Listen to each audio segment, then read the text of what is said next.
Hello and welcome to the 2022 Super High Roller Series Europe. We are in northern Cyprus at the beautiful Marriott Royal Hotel Casino and Spa.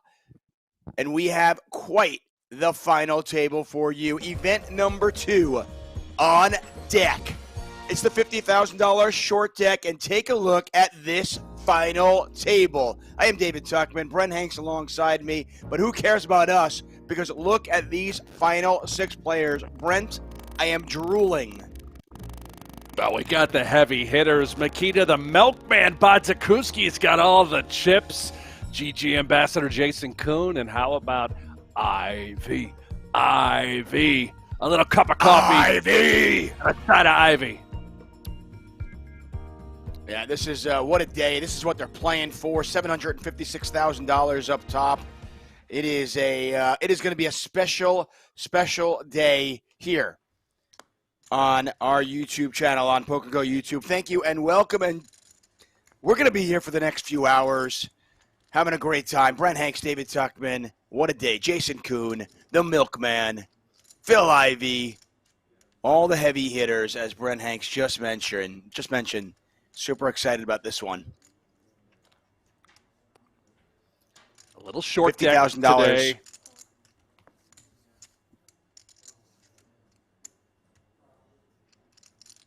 For those of you who are new to short deck, by the way, very simple game. We actually covered it yesterday for a little bit. We have covered it in snippets here and there on PokerGO, of course. Very simple game. We're playing Hold'em, but this deck has no deuces, no threes, no fours, and no fives. Very difficult to make a flush.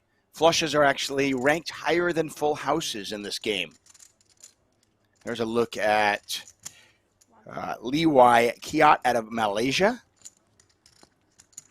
Badziakouski, our chip leader, overwhelmingly the chip leader with 5.66 million. We'll tell you about how he got most of those chips in a short while. And there's the man, the legend that is Phil Ivey. Ivey's been on an absolute tear in northern Cyprus. Made 3 final tables during the Triton Series, and now he's making his first final table here as part of the Super High Roller Series.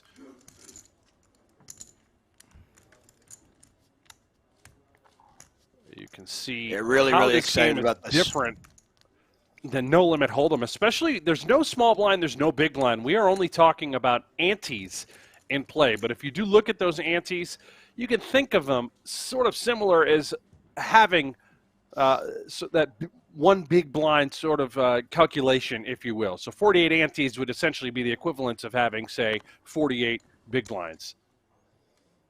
Oh, yeah. And if you're looking at it that way, we're thinking, wow, we're pretty deep then. I mean, if that's the calculation that you're looking at. Players tend to shove a little bit lighter in this game than they might in No Limit Hold'em. Loon is all in for $485,000. He is our short stack. That is Lun Loon, also out of Malaysia. 485. Kiat with the Queen 10. Now, from what you saw yesterday, if you watched our broadcast yesterday with Phil Ivey and some other Ali and the rest of those guys, you saw a lot of all-ins. You're going to see a few here, but because of ICM implications, there'll be a lot less. Players should play a little bit more carefully. We might see all-ins, but we might not see as many calls.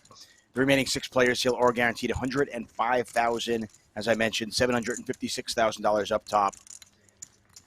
And what a final table we have here for you.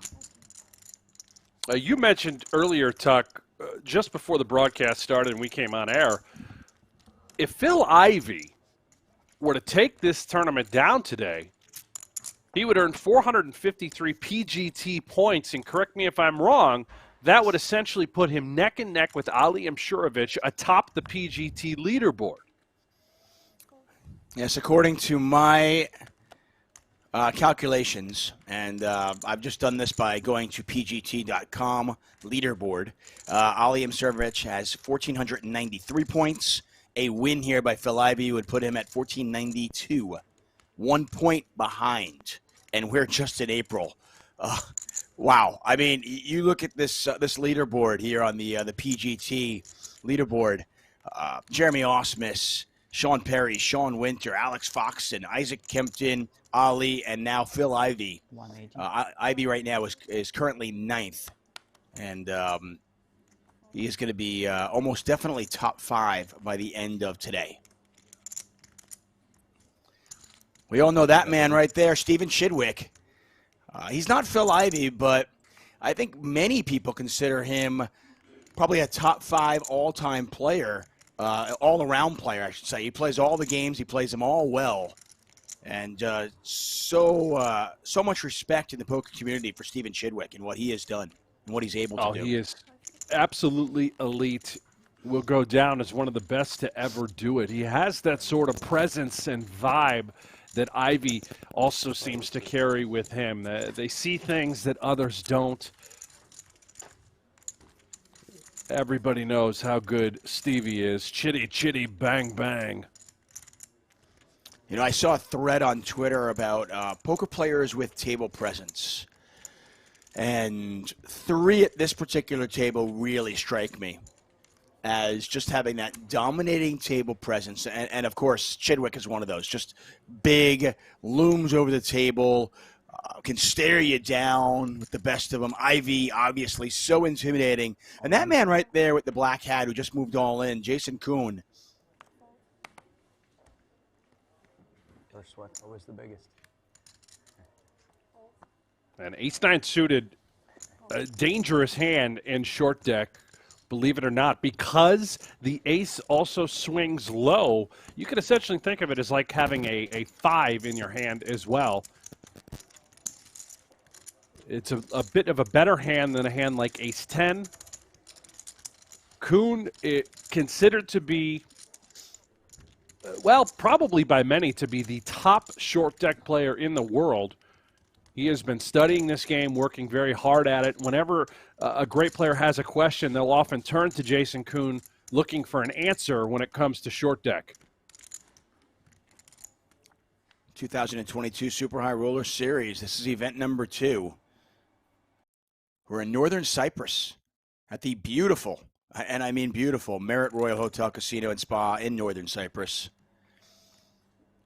Speaking of Jason Koon, you know, being a GG Poker sponsored player, also being on the Triton Tour, he has a lot of experience playing this particular game because this game is spread a ton on that Triton Series. Yes. They love to play short deck. You're going to see a lot of limping and a lot of shoving. Great example of that happening right now as we speak. The Milkman comes in with the 6s, Ivey right behind with 2 10s.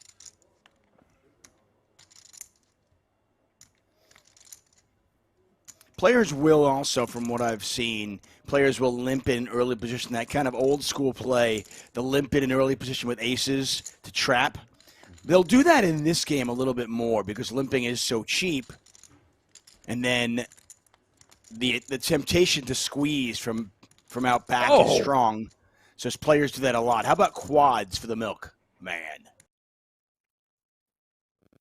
6 is not exactly a powerhouse in this game. Of course, that all changes when you flop quads. Yeah, unfortunately for him, nobody has much of anything. Might be difficult for him to get a ton of value. We'll see how he goes about doing it. First time he checks. See who takes the bait. A lot of aggressive players at this table, and there's one of them. And this is, believe it or not, reasonable by Koon, right? He is on the button. He had the auto ante in play on the button. He can have all of the 6s here, and he realizes not one player who entered the pot should have a single 6 in their hand. Now, the only candidate that is possible, clearly, which he's walked right into, would be pocket 6s. Yeah, the only hand that you might see a player have, it would be like an ace-6 suited, limped in from late position possibly. But yes, you're 100% right. The player's in late position, the player on the button is the one who's going to have the 6 so much more often than any other player, especially Badziakouski, who's in first position. I mean, he very rarely will have any 6s in that spot. Yeah, I mean, maybe not even a 6 suited, right? I think Jason Koon's probably even eliminated that sort of holding, assuming that Badziakouski would apply a lot of pressure with raises pre-flop. With these giant pay jumps out there, Right now, if Jason Koon were to bet again, he is strictly targeting a jack in his mind. Be looking to apply a ton of pressure with this picked up now diamond draw. He could, I mean, Koon could triple barrel this. I could see that happening. I mean, we know Jason Koon is certainly capable of doing it. The guy's a beast. And if he puts Badziakouski on just a jack, he could put a lot of pressure and just kind of tell the story that I have a 6. Now, if Koon happens to back into diamonds, he's got picked up a diamond draw here, then it's just good night, Jason Koon. Yeah. Because while a flush beats a full house, a flush does not peak quads. Any diamond on the river would be an absolute disaster for Koon. Exactly what you said, Tuck. And Badziakouski, by the way, knows what's going on. He knows Koon is going to try to rep this 6. No reason to put any pressure on him. Let Jason Koon take the bait. And now Koon's got showdown value. He does, and I also think Koon now getting called on this big fat bet on the turn, the alarms are going off thinking, oh boy, did this guy just limp in with the 2 6s? Is that what I'm up against? Could he have had Jack-Jack as well where he just flopped a full house? Certainly a reasonable candidate as well. Yeah, I think Jack-Jack is a really good call by you, Brent. I think that's a hand that you've got to be aware of, and I think Koon... I think at this point, Koon realizes, he goes, you know what, I can beat all those jacks that I tried to get to fold. I'm not getting Jack-Jack to fold. Let's just check this back. And I think in that particular spot, the damage was actually kept at a minimum because that was a really unfortunate flop and turn for Jason Koon. He could have gone broke on that one. There was many rivers you would have put it in. I just valued that, yeah. That is a pile of chips. 52% of the chips in play already for Mikita. I'm not a tournament specialist, Brent, but I'm going to go on a limb and say that at any point of a tournament, it is good to have 52% of the chips in play. When you're 6-handed, it's really good. That's remarkably hard to do.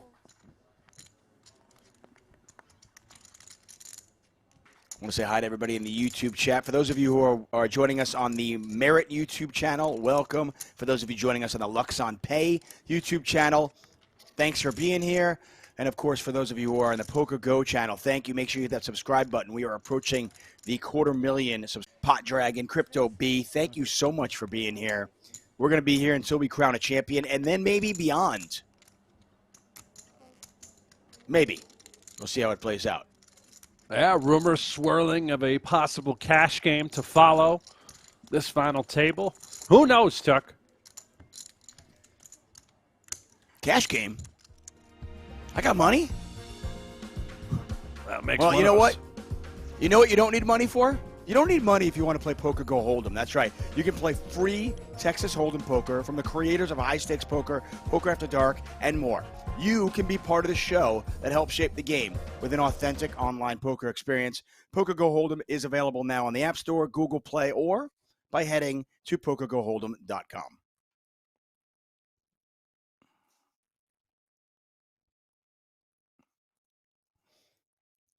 So, Brent, if you could just tell us exactly what's going on here. I mean, you're the analyst. This would be great. Right. Yeah. Well, we call this dark mode. Players just clearly must be taking a maybe a little tinkle time. There we go. We're back. We got an all-in here from Wai Kiat, once again from Malaysia. Ooh, Badziakouski's got ace-queen. This is not a small all-in, but it's not This huge. is a tough spot. Mikita's got a very nice hand, ace-queen. Obviously, in short deck, you're going to see this. People just will pick up premium after premium, considering half the deck has been removed. Wouldn't fault Alan Mikita Kessler for making the call here. The issue is when you have such an overwhelming chip lead, you almost want to keep your opponent short in a way to continue to abuse these ICM spots, but ace-queen good enough. Here we go. He's going to get it in there. This is a 2.6 million chip pot. Ace King versus Ace Queen. Two live suits for Badziakouski. Spades for Kiat.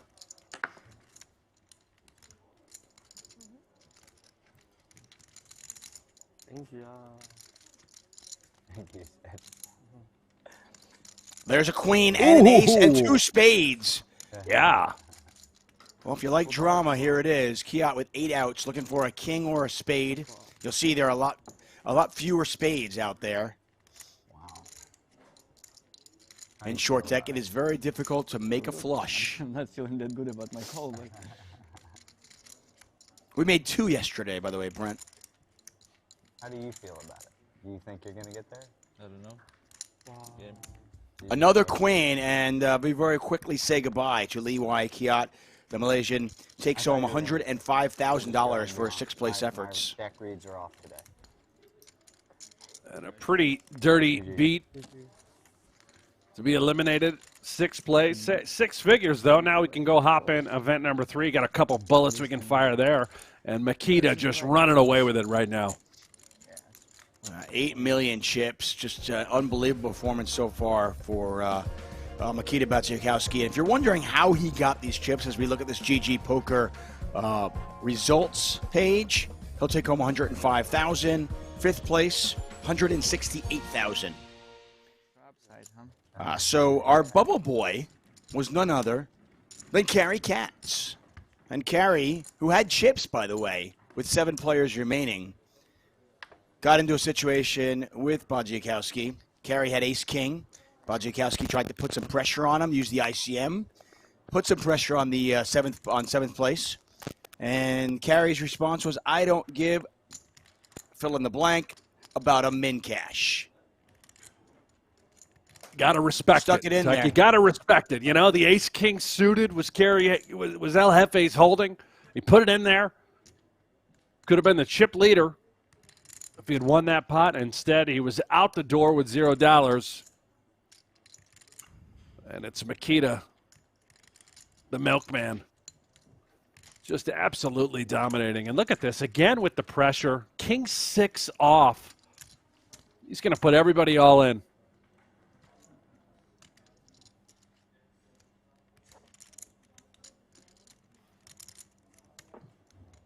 And Chidwick. Well, now he the one thing about Badziakouski is he understands so well. He's been in this situation so many times. He understands how to put pressure on the medium stacks. And with him having as many chips as he has, and with Lun Loon only having about 500,000, he can put a ton of pressure on everybody else. And the pay jumps are real. 3rd place, 336,000. 2nd place, 504,000. And 5th is 168. I mean, you're talking about real money there. And Badziakouski can just put pressure on these players, and you're going to see him do that over the next. I really great example, by the way. Gets limited. Steven Chidwick throws ace-king into the muck. So, I mean, Tuck, that's a great ICM example. It's exactly what happened on the bubble yesterday where Carrie Katz said, screw it and put it in. He didn't care about the min cash. Here, Chidwick, understanding that Lun Loon is very short, between 400,000 and 500,000 chips over there. He just throws ace-king into the muck, understanding that the variance is simply too high. He's trying to ladder up, collect that money. And I always say it's not sexy, but it's poker. I mean, you're talking about professional poker players, and we're talking about real money. I mean, the difference between 5th and 3rd is $160,000. That's just huge. And we keep going back between euros and dollars. I'm assuming it's euros, but we're going to get clarification on that. Badziakouski once again raising, and you're going to see this. Certainly until Lun Loon gets eliminated, right? Sounds about right, I think. 4, 5, 6, 7, 7.9. Yeah, 8 million. And the one thing about this game, That is a and I good think one. people need to realize this, Brent, is that the equities just run pretty close because there are no deuces, 3s, 4s, and 5s, because there are no blanks out there. Even if you have a hand as bad as, say, you know, I dream. 7-6, 8-6, you're not doing all that bad Ace, please. Ace of diamonds. against pretty much anything. Straight flush draw. The variance is just extremely high, and Chidwick No, again, we'll keep pointing back to that hand. Folding ace-king in that spot, I'm guessing, has to be correct as far as an ICM standpoint is concerned. I mean, this is going to tell us a lot. Does Badziakouski in first position? Remember, there are no blinds, as Brent pointed out. They're antes, so the first player to act, right there, just to the left of the button. And here he does this with queen 6. I mean, this is one of the worst hands in the deck. I mean, it is suited, but suited just adds maybe 1 or 2% to it. And Badziakouski's just going to go, yeah, I'm just going to take it down. I'm going to make you pick up a huge hand. And he's just going to add 150,000, 150,000, 150,000 over and over and over again. Oh, this is fun. He's just going to keep moving it in. Now 67% of all the chips in play. Yeah, this is reminiscent of an event I covered back in, I want to say 2012. Trevor Pope, there was a 5K no limit hold'em and 8 max at the World Series of Poker, and Trevor Pope came in with about 80% of the chips with 8 players left. And he raised 17 hands in a row, and everybody just kept folding and folding and folding. And I get it, you know. You don't want to be the one to have to stand up to him. This is the guy who's going to do it, though. Very cheap. Loon all in for his last 335,000 chips. He is on absolute vapors right now. Yeah, and Koon might have, I think he's got an opportunity here where he can just simply move it in if he'd like. He's just going to make the call. Perhaps if someone wakes up, he can fold ace-jack. There's only one player behind him. There we go. Koon's in a great spot here now to eliminate Lun Loon.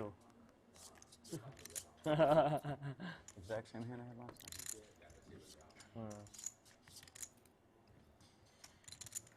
Yeah, those medium stacks all kind of lumped together. Loon's tournament life on the line here.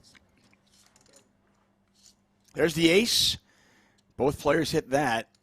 Koon's kicker does play right now. There's always a sweat in short. Always. Oh. Not a sweat. Third diamond out there, and Loon is drawing dead. Queen, yeah. No, yeah, you're right. Queen, he chops it. Good catch there, Jason. It is not a queen. Loon pairs his 7, and 2 pair over 2 pair, and our friend Lun Loon, the Malaysian, gone in 5th. He'll take home $168,000. Lun Loon, early chip leader for much of day 1. Just couldn't get it going here at the final table. Came in short out the door, but was able to pick up one ladder spot. 5th place, not too shabby. This is pretty amazing as we take a look at our GG Poker leader payouts. Lun Loon takes home $168,000. Our next elimination will take home $231,756 up top. Brent, we got 4 players remaining. Our 4 players remaining are Mikita, Jason Koon, Phil Ivey, and Steven Chidwick. Are you kidding me? 4 of the biggest names, certainly, perhaps ever. Mikita out of Belarus, the milkman.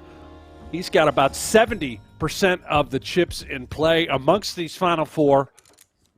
Chidwick's got a little work to do. He's our short stack. Bad against Kiat 100% of the time. It's so funny when you call it ace queen. I had the exact same spot in the other short deck tournament, like very similar. I see Alan Kessler, the Chainsaw, in the chat. What's up? Good morning, Chainsaw. Wow, Chainsaw, cup of coffee, huh, buddy? Where are he? Must be on the East Coast, Tuck. Rise and shine to all of our audience that are here in the United States. We've got a worldwide audience. Let Tuck and I know where you are tuning in from in the chat. We are live. We're able to talk right back with you folks.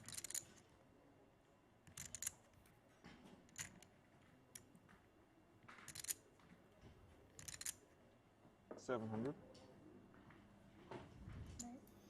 And Chidwick's going to raise to $700,000. He puts in pretty much 75% of his chips in the pot. Mikita looks interested. Yeah, there's why. Ace queen. Yeah. There's We're gonna really get no all in time here. to posture in this game. Mikita had nothing to really posture about. He's just got the goods. You're going to see quick play. So, out of Brent, all for our these viewers, players. try to explain why exactly is Chidwick raising 75% of his chips and not just moving all in? What's the purpose of this? I mean, is he thinking of folding at any point?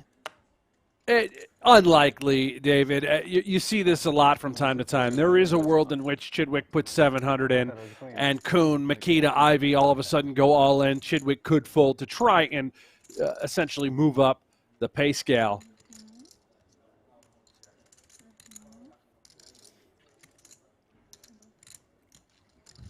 Badziakouski does go with it. Chidwick makes the call. And it's ace-queen versus ace-9. Badziakouski in the lead. Pot is $1.95 million. There's a queen. There's a 9. Both players hit their kicker. 7 or an 8 every time. Chidwick drawing thin right now. Remember that ace does go low, as Jason Koon just alluded to. Third doesn't club make a out difference there. here on this run out. Nope, neither player with a club in their hands. Chidwick needs a 9. 9-ball corner pocket. Not going to happen. Jack of spades, and we say goodbye Don't jinx my flops, bro. to Stevie Chidwick from the UK. If I'm all in, don't. Certainly one of the best players in the world. Eliminated in 4th place. He'll earn himself $231,000. And they are just flying out of here. Now down to 3 as Mikita knocks out another opponent. Just a pile of chips, and look at the remaining money, these payouts.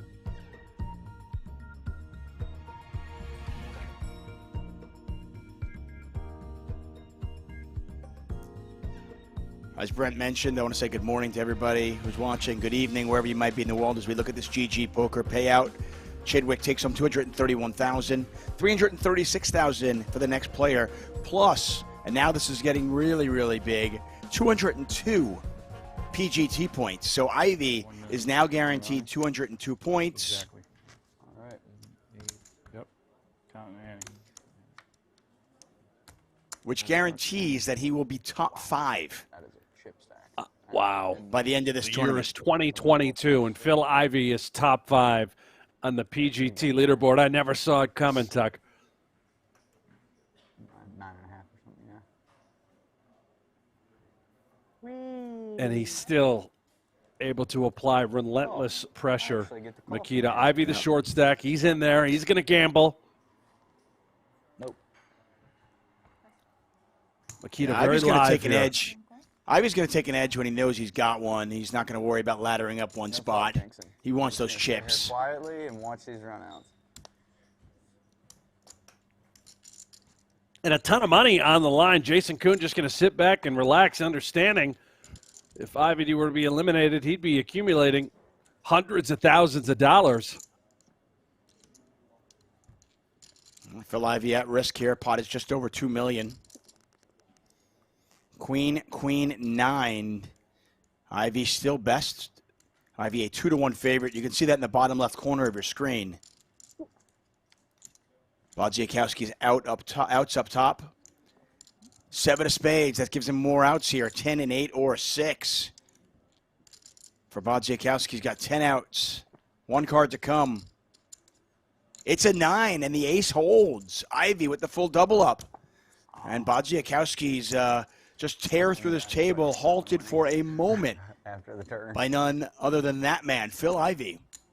And the crowd just continues to go wild in Northern Cyprus. You can hear the Ivey chants in the background. Ivey, Ivey, Ivey. It's an absolutely packed house, Tuck. Everyone's here to watch Even Phil better Ivey now, both of you have 2 million. No pressure become anymore, victor once folks. again. Just whatever. Nothing matters anymore. Yeah, yeah. I'll tell you something. Somebody that really was enjoying the last 10 minutes was Jason Koon. So Koon tried that bluff, and then he realized, you know what? Forget this bluffing thing. I'm just going to let everybody else move all in and let Mikita take them all out. I'm going to ladder up, guarantee myself $500,000. So how about that? That's a good game plan. That's amazing, too. I mean, we've been playing for a half an hour, already have lost 3 players at this final table. It's just been boom, boom, boom. Non-stop action, which is what short deck will always deliver. Ivey now again all in. How much is it? Ooh, we got ourselves a coin Badziakouski flip picks up likely hands for after Mikita. hands.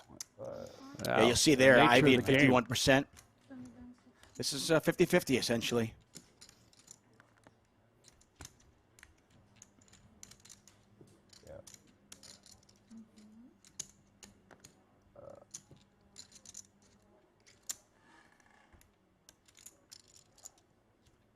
Can you restart the clock? Leo P in the chat says, am I the only one shouting Ivey at home? No, you are not alone.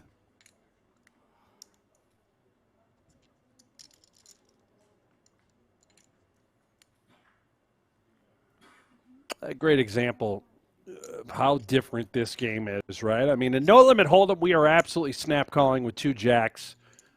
Short deck, well, jacks can present a problem. Would not be surprised if Mikita just threw it into the muck. Understanding that you're never better than a coin flip, really. I mean, you think of the hands that Ivey's shoving here. What's the worst hand he shoves? Maybe an ace-9 type, ace-9 suited, and that's pretty much a coin flip, right? Yeah, you know, he would certainly, I think, move in a couple of 9s or 10s. I don't know if it's every pair. You know, if Ivey had 6s, 7s, 8s, I'm not sure those are all ins. And there's a big fold, in a way, with a couple of jacks from our chip leader. The Milkman, it's not how he's earned them. He's been moving it in pre-flop and busting everybody, not calling it off. Ace queen. Yeah, that's his style for sure. Brent Hanks, David Tuckman here for the 2022 Super High Roller Series Europe. We're in Northern Cyprus. Maybe somebody's out.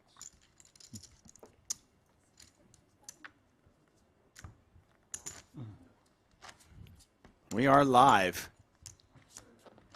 The beautiful Marriott Royal Hotel, Casino, and Spa. 3 of the best in the business battling for a $750,000 first place prize.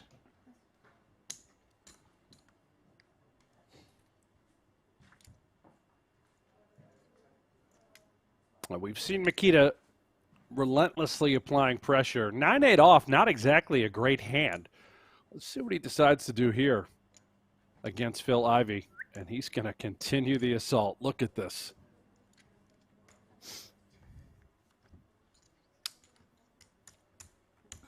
Yeah, just like you mentioned, he likes to be the shover, not the caller.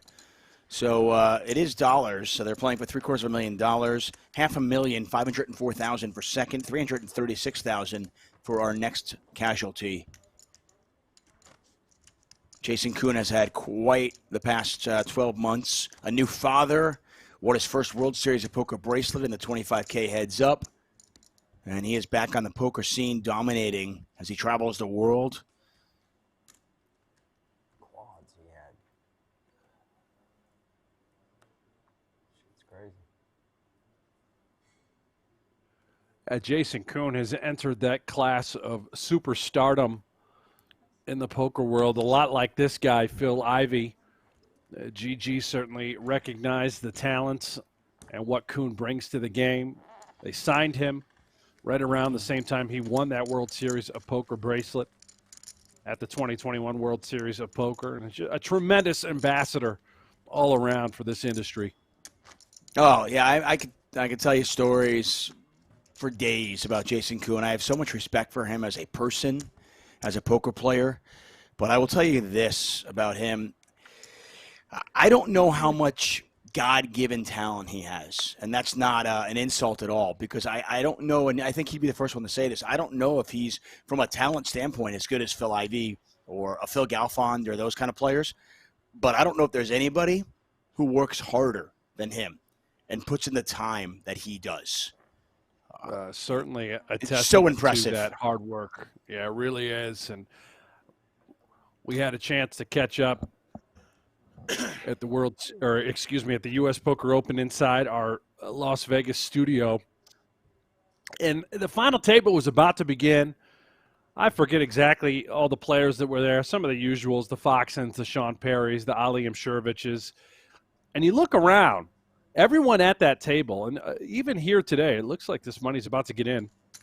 Ace-9, Badziakouski, just going to grip and rip, apply pressure after Koon limps. But at these final tables, notice the physical fitness of today's player. Mikita, good shape. Koon, obviously, just absolutely yoked. Phil Ivey, perhaps in the best physical condition of his life. What I'm getting at is Jason said he honestly thinks that he's responsible for what we've seen in the industry over the last 5 to 7 years with the best players in the world becoming physically fit. It's so important not only to be mentally sharp, always working on your game, but also the physical side as well. Doesn't Koon have a prop bet where he has to run? I know he was a college runner, very athletic, obviously. Doesn't he have a prop bet where he has to run the same time that he ran when he was in college? Yeah, something like that. Yeah, which is, I mean, not that he's an old man, but, you know, for anybody who starts to get into their, you know, their mid to late 30s, you know how tough it is to be even remotely as athletic as you were in your early 20s. The guy's just an absolute phenom. For a second, by the way, I thought you were going to refer to the how physically fit the commentators were. Well, it hasn't quite carried over to the commentary booth yet, Tuck, but, you know, maybe. I'm sure it'll get there. You and I will get in shape soon. Tough spot for Ivey, 210s again. So vulnerable in this game. Right into the muck. You could see he would have been in pretty good shape. Yeah, I mean, that's the best case scenario. So when you think about Badziakouski's whole range there, Playing same level or next it's just a level? really tough call off with 10s.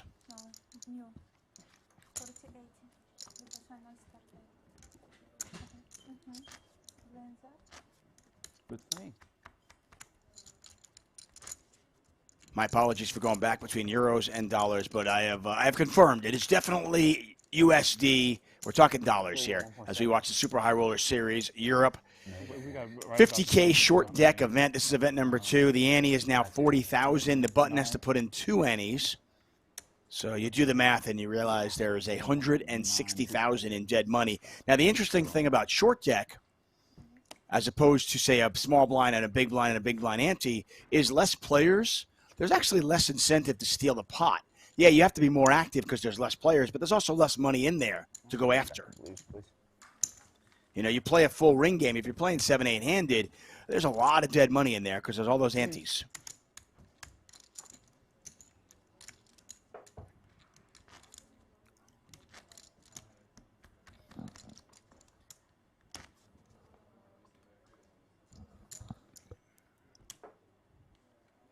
Brent Hanks, David Tuckman calling the action here. These players are in Northern Cyprus, battling, each of them bought in for 50,000. Not 40. We know Ivey's in there for at least 2 bullets.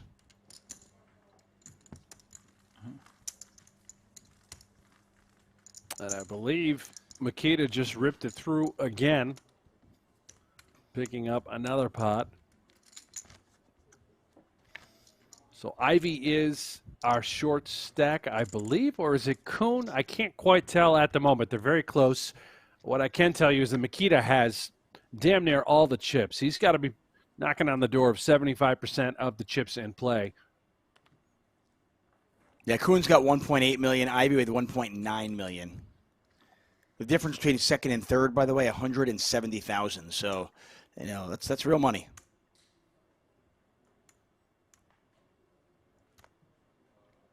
Badziakouski already decided what he's going to do, but he'll take his 12 seconds, not give off any timing tells. We all knew what was coming. They say suited is pretty good. Ivey has nothing much to think about here with King 7. Although you can tell he's getting a little annoyed. He wants to start picking up some hands and getting it in. I mean, look at this hand. So King 7 offsuit is a pretty trash hand in this game, and still, it's got 38% equity. Denying your opponent their equity. He's thinking about here, yeah. There we go. Denying your opponent their equity is just a huge part of this game.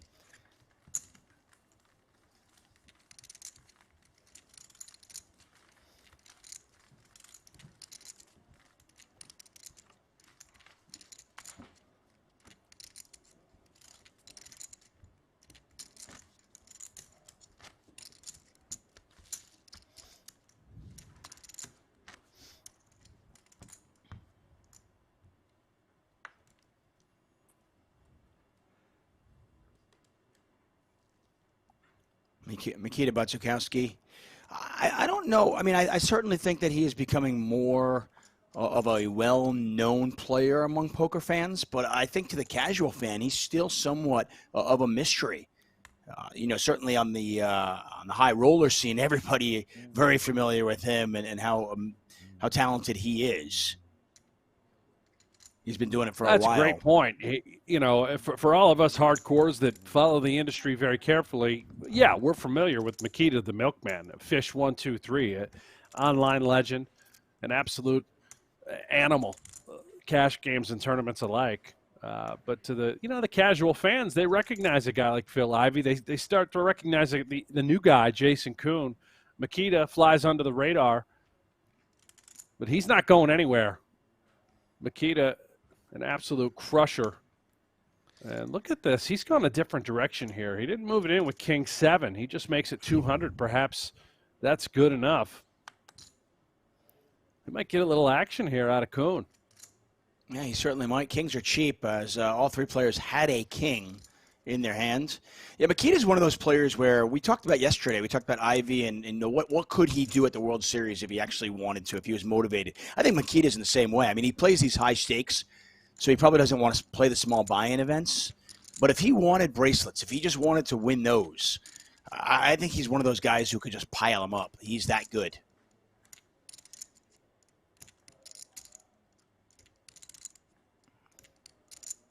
What's going through these players' mind? I mean, if you're Jason Koon, what kind of hands do you think Badziakouski is limping in with? Well, he made it 200,000, I believe. So I'm sorry, limping in. I meant not sure, not certainly, a different strategy. I don't know how Koon is adjusting to that, but it looks to me like 150. he's going to always face big decisions. Here it is, 150, just middle pair and quick fold with the 10. Mikita having his way. Doesn't matter what he does. He's just dragging every pot. Yeah. Mikita approaching 10 million in chips. Thanks for the love in the chat. I appreciate it. I love Cincinnati. I like Joe Cincinnati Burrow. chili. There you go. I don't think I've ever had chili in Cincinnati. Am I missing out? I had it at an airport once. It was very good. I don't really know what they do with the chili that's any different in Cincinnati, but they call it a Cincinnati chili. Well, I mean, if the chili in the airport is good, I got to try it in the city then. Find the spot. Yeah. All in here from Ivey. Chili, Tuck. Account, please. Here we go. Fair fight, 50-50. Ace-jack. Now, Mikita folded 2 jacks earlier. Similar spot here with ace-jack. The roles were reversed. I'd be more curious to see if Ivey would be calling it off with king-queen suited, but that is not the situation here. Mikita now facing an all-in from Ivey.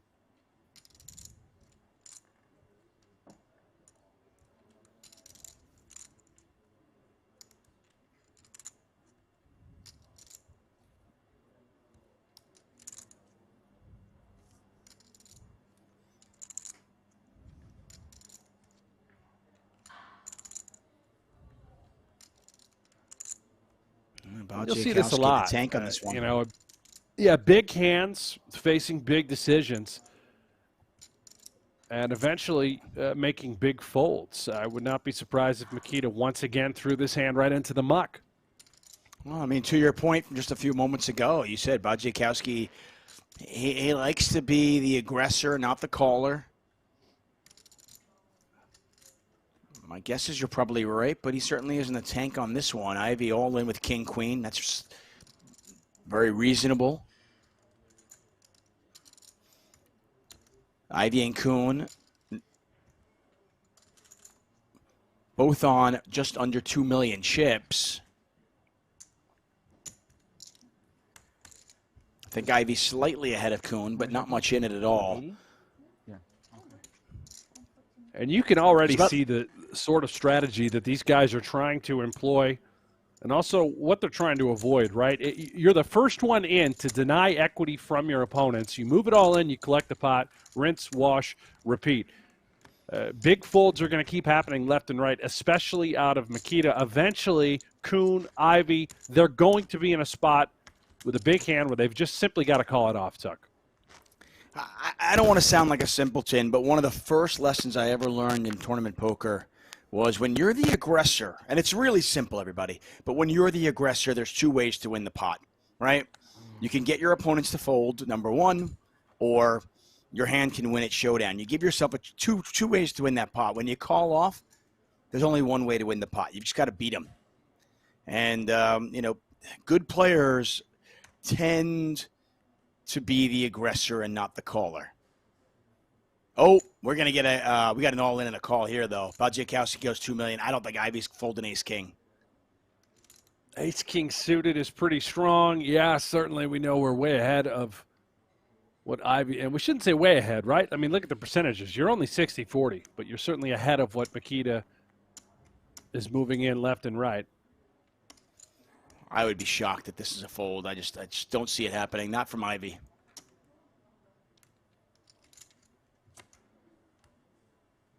You can see this is, again, optimal is to be the first one moving it all in and to avoid calling it off. Ace-king. Yeah, great hand. But it's just simply a gamble. Here we go. Yeah, 60-40 for Ivey, though. This pot is $3.78 million. Koon, he nods. He's happy with this one. You heard Ivey say, I'm not sure. Koon said, it's right. I believe it, not just because Koon is free rolling.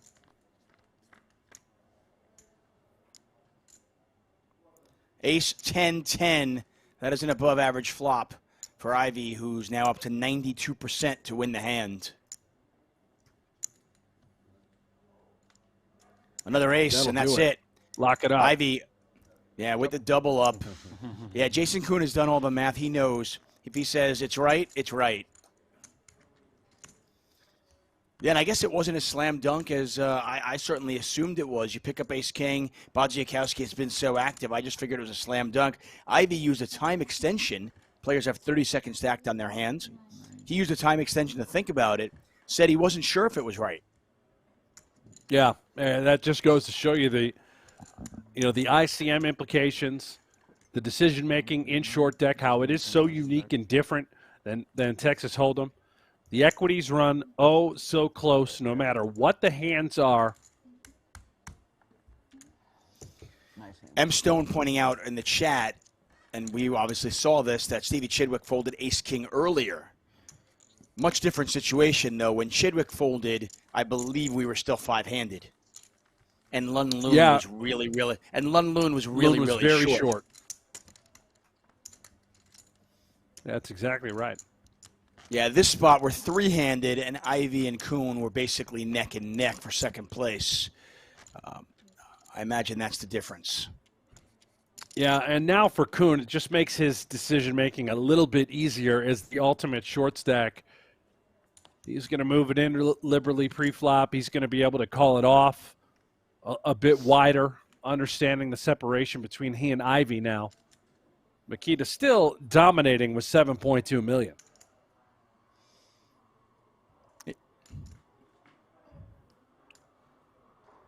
Yeah, there's about 13 million chips in play. So Badziakouski still with more than half the chips. 200. He came into this final table with 5.66, so even with that loss, he still has more than he started the final table with.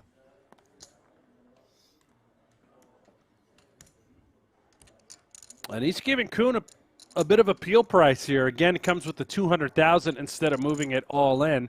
A lot of that has to do with the fact that Ivey has accumulated some dangerous chips. Great recognition by Koon here. Good example, right? No more ICM implications. He is the short stack. He just decides to gamble it. 10-9 suited. So for our viewers who might not understand, now that he's the short stack, what's changed? Why can he be more aggressive? Well, if you think about ICM basically meaning that your stack is worth actual real dollars. When you are the short stack, your money is essentially worth third place right now. You have nothing to lose. You're going to get it all in there, opportunity to double up, or you just simply take home that third place money.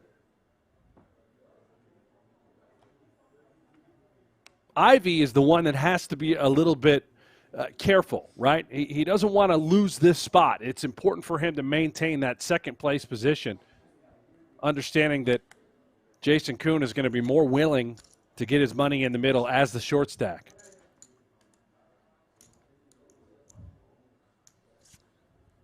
The calling hand. No. And Koon just makes it easy, just gives Mikita the chip. Badziakouski was going to take it anyway with the ace-queen, that was for sure. I see a lot of let's go Ivies. I see Ivey, Ivey, Ivey. Everybody is cheering on. If you're just joining us, welcome, good morning, good evening, wherever you are joining us from the world. Let us know in the chat. We're playing short deck. 50,000 got you into this one. Short deck, very simple. We're playing Hold'em, but we're playing with a stripped-down deck. There are only 36 cards in this deck. There are no deuces, threes, fours, or fives. And the big thing to remember, no small blind, no big blind. Everybody antes. The button antes twice. And flushes beat full houses in this game. Also, the ace can be low or high. The ace can actually be used as a 5 in this game. So ace, 6, 7, 8, 9 is a straight. White table sign. Once again, 25K, no limit order. Yeah, by the way, getting back to the pack. ICM. Sorry, Brent, what were you saying? Mikita just rips it here, 10-8, applying max pressure to Ivey. It was 10-7. What I was saying was you heard the announcement in the back from one of the tournament directors. Today's event on the exterior is a 25K no-limit Hold'em event. So we are back to the Cadillac of poker, and that'll be our final table coverage tomorrow. No doubt. And, well, if you want more Cadillac of poker, check out PokerGO Hold'em. That's right, it's here. Play free Texas Hold'em poker from the creators of High Stakes Poker, Poker After Dark, and more. You can be part of the shows that help shape the game with an authentic online poker experience. PokerGO Hold'em is available now on the App Store, Google Play, or by heading over to PokerGoHold'em.com. Brent, you get your chips back yet, or what? No, I still have no chips in my account. They busted me in my own game. And I can't even play, Tuck. I was trying to load. I'm going to try and load it again right now. PokerGO Hold'em. And, yeah, still broke. Nothing. Three-handed here. 756,000 up top. Our next casualty will take home 336,000. Getting back to the ICM conversation we were just having, I always like to think of it this way. Imagine, you have one less chip than the chip leader. And the short stack literally only has one chip. It's a catastrophe if the second place person in that spot were to get eliminated before the third place finisher. Absolutely, and it does happen. If you picked up two aces, you're certainly calling it off. I mean, most infamously, Joseph Chung back in the, I want to say 2011 World Series of Poker main event. King 10-10, two spades out there.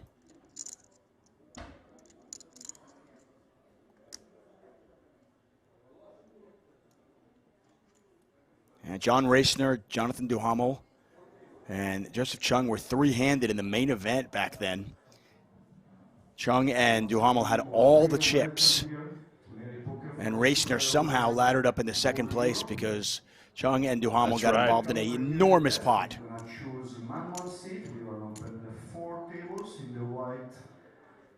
Was that two queens versus ace-5 off? Is that the situation that I remember? It was two queens versus ace-7. Ace-7, that's right. Yeah. Ace-5 wasn't as cool and trendy back then as it is now. Completely random on the 4 table. How about this one? How about this one out of Koon? Yeah, Koon I'll tell you what, watching him play this game, you're looking at the highest level, highest caliber player. Just attacking Mikita, trying to chip up any way possible. Nothing here but a semi-bluff. Yeah, this is not, I mean, he's got really, I mean, this is the thinnest of semi-bluffs. I mean, he's got a gut shot, doesn't even have backdoor hearts, but he's just betting that Mikita does not have any of that. And he is 100% right, and Koon back up to 2 million chips.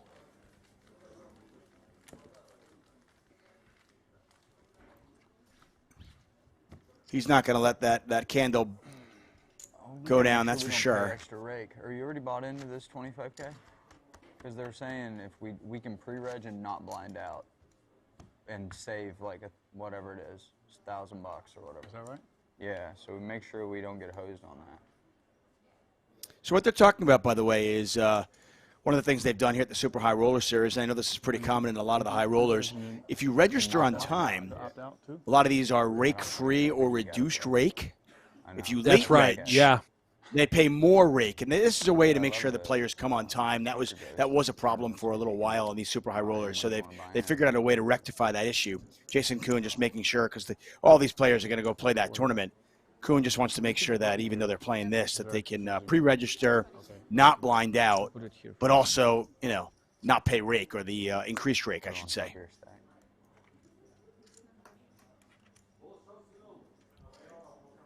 And I believe Ivey first to act with King 9 suited. He's just going to complete and call.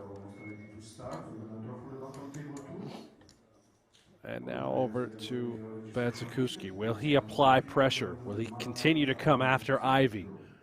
Understanding that Ivey is handcuffed because Koon is the short stack.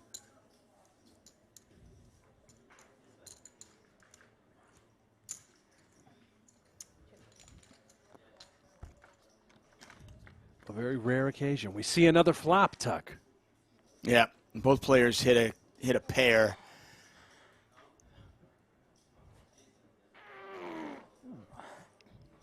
Badziakouski on 6.9 million chips. You can see the chip denominations just underneath their pictures in the bottom left corner.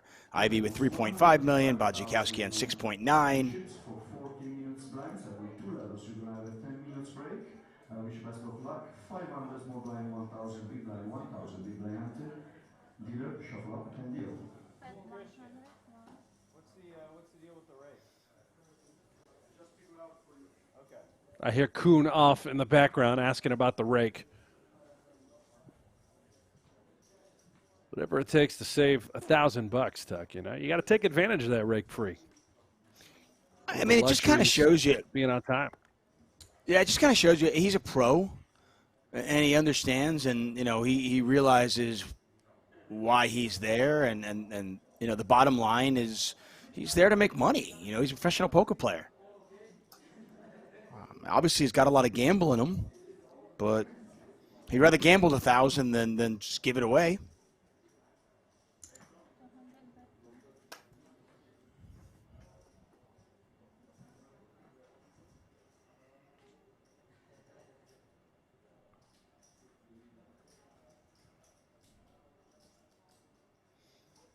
Ivey fairly confident right now he has the best hand. Yep. That's a big he little called the pickup flop right bet there for Ivey. You had straight flush draw?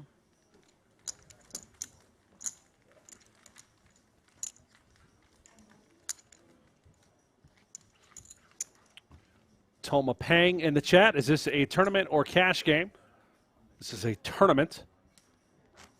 And yes, we are live. You can see your guys' chat. Thank you so much for joining us. Make sure you subscribe to the PokerGO YouTube channel. Click that thumbs up while you're at it. The more support we get from you guys tuning in, well, the more live and free streams that we're going to provide for you throughout this coverage.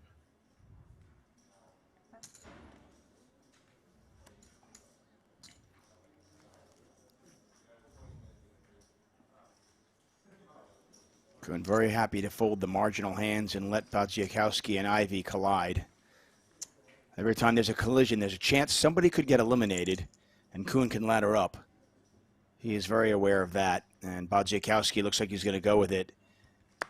Ivey does not have enough to call with, and we'll continue on here. Brent Hanks, David Tuckman here for the Super High Roller Series. This is event number 2, $50,000 short deck. We are in Northern Cyprus at the beautiful Merit Royal Hotel Casino and Spa.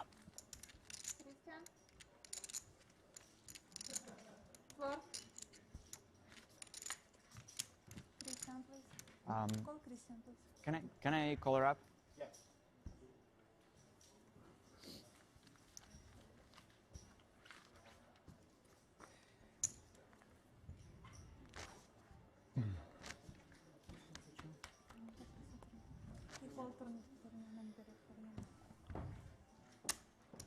A lot of support for Phil Ivey in the chat. Moni Shahal, the Kingo Ferreira, all cheering for Ivey, Ivey, Ivey. They love the man. Do you remember the first time you watched Phil Ivey? The first time you were mesmerized? Was it the 2003 World Series of Poker? Was it the year that he Chris Moneymaker won? I think that was the Steve Francis year, right, where he was wearing the Steve Francis jersey. Yep. That was it. That was it for me. Yeah, I think even before then, I mean, obviously that was the clincher. I think before then he was probably on a WPT event that I enjoyed watching as well. I remember watching those on the Travel Channel way back when. Ooh, hello. Cool. Yeah, oh. Badziakouski's got just enough that probably not going to go away so quickly. So Koon flops the nuts here.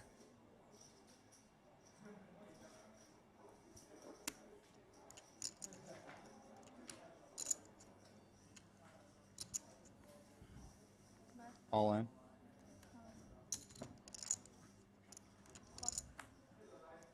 Wow, and Badziakouski bets $2 million. Koon all in. Cards are on their back, and Badziakouski drawing very, very thin. This pot is nearly 4 million chips, and if Koon's hand does hold up, we've got a whole new tournament. 9 of diamonds. Not too greedy. 9 of diamonds would be dirty. Oh, but we how took about the the queen queen of diamonds. And Badziakouski now with 5 outs. It sounds good. Fuck, man. What is this? Never easy, is it? Never easy. Oh, wow. Dear. Sorry. Good game. Oh, my goodness. That just happened. It's so hard to make a flush, and it just comes running diamonds. And Koon is out the door. Just like that. That is absolutely filthy, dirty, nothing but a very terrible bad beat by Mikita, the milkman. Yeah, I don't think people realize just how bad a beat that was. They're going to take a very short break and kind of sort out this heads-up play, but you could see it on Jason Koon's face. The consummate pro, even he took that one a little bit hard. Just running diamonds so unlikely in this game. But it comes perfect.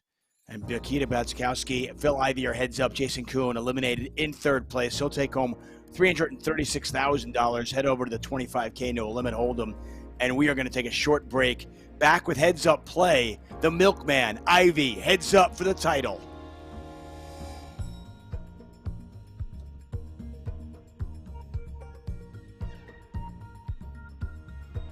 Of champions is long. Brian Rast is the first ever Super High Roller Bowl champion. Christoph is our 2017 Super High Roller Bowl champion. What a deserving victor. Hi, Caxton. Bravo. Tonight, the best in the world try to add their name to that list to be a champion of one of the most prestigious events there is. The Super High Roller Bowl, a $300,000 buy-in 2021 edition, is next. And BK, 14 bigs, 7-7. Do we have fold equity? Let's see. Perhaps it goes in now, Ollie. All in. Yep. Curious to see how Brewer handles this. Man, I think we have to action gamble, but oof. Yeah, Klein's ace-10. It's like 130, right? 138. Disinterested. After the prerequisite Hollywood of sorts from Solver, looks like he's out. What does Brewer do here against the 14 BB Jam? He's just in. We do what needs to be done. Heads, tails. And we don't necessarily do it because we think King Queen is in good shape, but we feel the price is right. And now Kenny will spin the wheel with an edge in equity. Best hand going to the flop. Can he hold?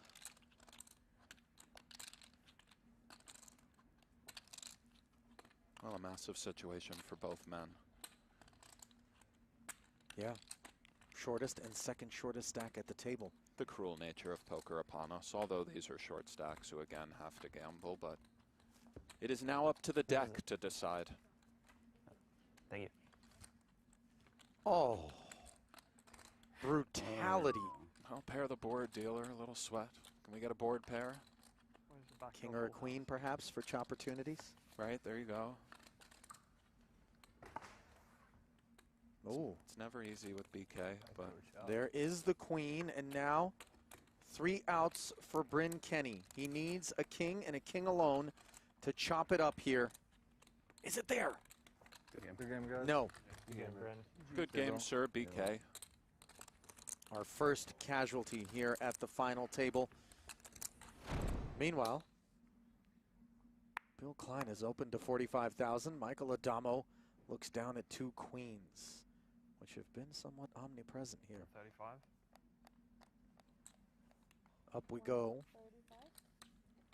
I think within both Foxen and Bonomo's right, by the way, to take a bit of issue with the fact that at least 200,000 in chips were kind of hidden from view in the original configuration and Sean's stack there.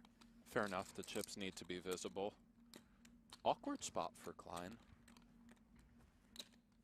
Addamo second in chips. Klein first. Perhaps we respect the nature of the chip situation, although Klein might have big ideas. Ace-Jack off is a big ideas kind of hand as far as bluffing is concerned. We will end at the end of the level, or are we done the flop? Look at this, Ollie. Okay. Whichever comes first. Bluff me. 95. Kind of click-back territory? I doubt you have Or much. no, meatier than that, huh? Meatier than a clickback, and for Addamo, we saw in a semi-similar spot, Bonomo went with the just call here. See what Mike comes with shortly. This is a big flop for me.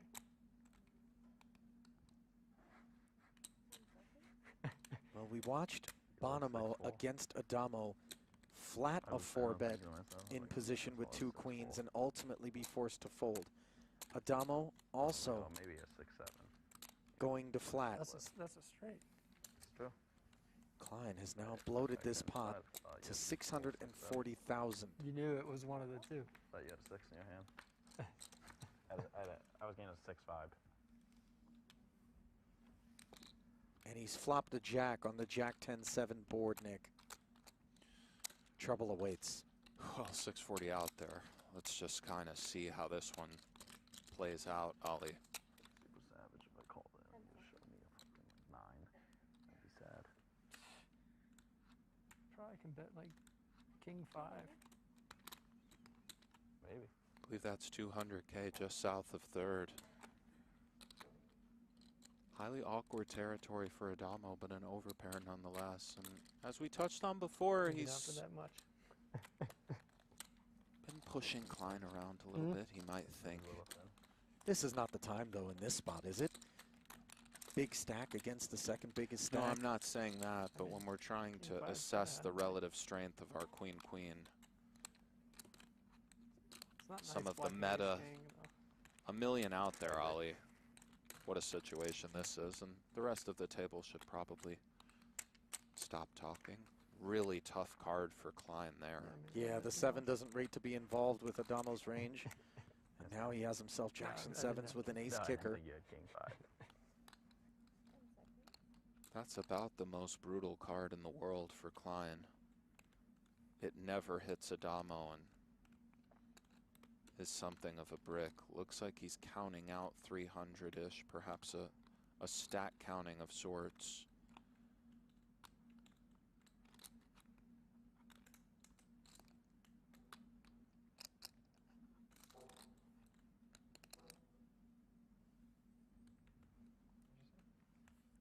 350, I believe. I think you're right, Ollie. It is 350.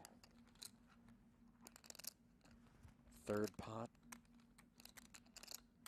Still developing. Queens are concerned, Ollie. Addamo's concerned, but we're going to see a river worth just tons of actual money, EV-wise. Now that Klein's been called pre-flop, on the flop, and on this turn, which puts 4 to a straight out there. Oh, and he does put it in, Ollie. And 2 tens, 2 jacks, 2 kings, 2 aces. wow. You very well said, Ali. Kings and aces, we don't know if we're in Addamo's seats, but that's 6 combinations of boats. Another 12 combos of those over pairs that might not take this line.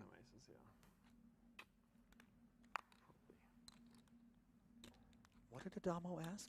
Would you jam aces here? And then he said, probably. This is very intense. Time bank's coming. Welcome to the blender. Truer words never spoken, my friend.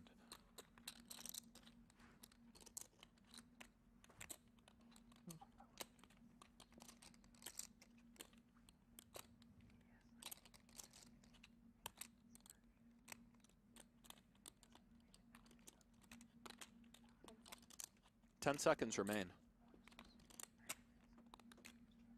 Oh, and he does pay it off. And Addamo just continues to get it done. Wow. Klein. Oh my God. Will live, but with the faintest of pulses. 3.4. Up top, along with the ring. 1-9 in second, and that $1 million membrane. Oh, yeah. Seemingly impregnable. But with Brewer sitting on 11 bigs, it could happen at any moment. Nick blinds at 15 and 30,000. My defense is impenetrable. My style is impregnable. I agree, which is why I didn't It's Iron Mike, baby. I mean, I didn't take 6. Tyson? Correct. I'm just saying, like, in this field, The sweet science. Gets Never no more far from intense. Honestly, like, I could have Gets just no mucked more and intense than this, probably Ollie. they wouldn't have got the cut in time. No, I mean, it's fine. I just won't be in, like, Blinds up to 30K now. all the game. Is Addamo considering big boy moves right here? He Well, is not putting just them in considering, with the suited executing. 10, so note the bubble application of Break in. pressure from Justin here with 10-4 suited. Oh, and Brewer wakes up does with an call. ace Here we queen. go, right Biggest away. flip of my life. And a 10 in the muck already, narrowing Bonomo's Can I win this one after the ace-king? winning prospects. Well, as Brewer said, the biggest flip of his life. Winter with a massive sweat as well.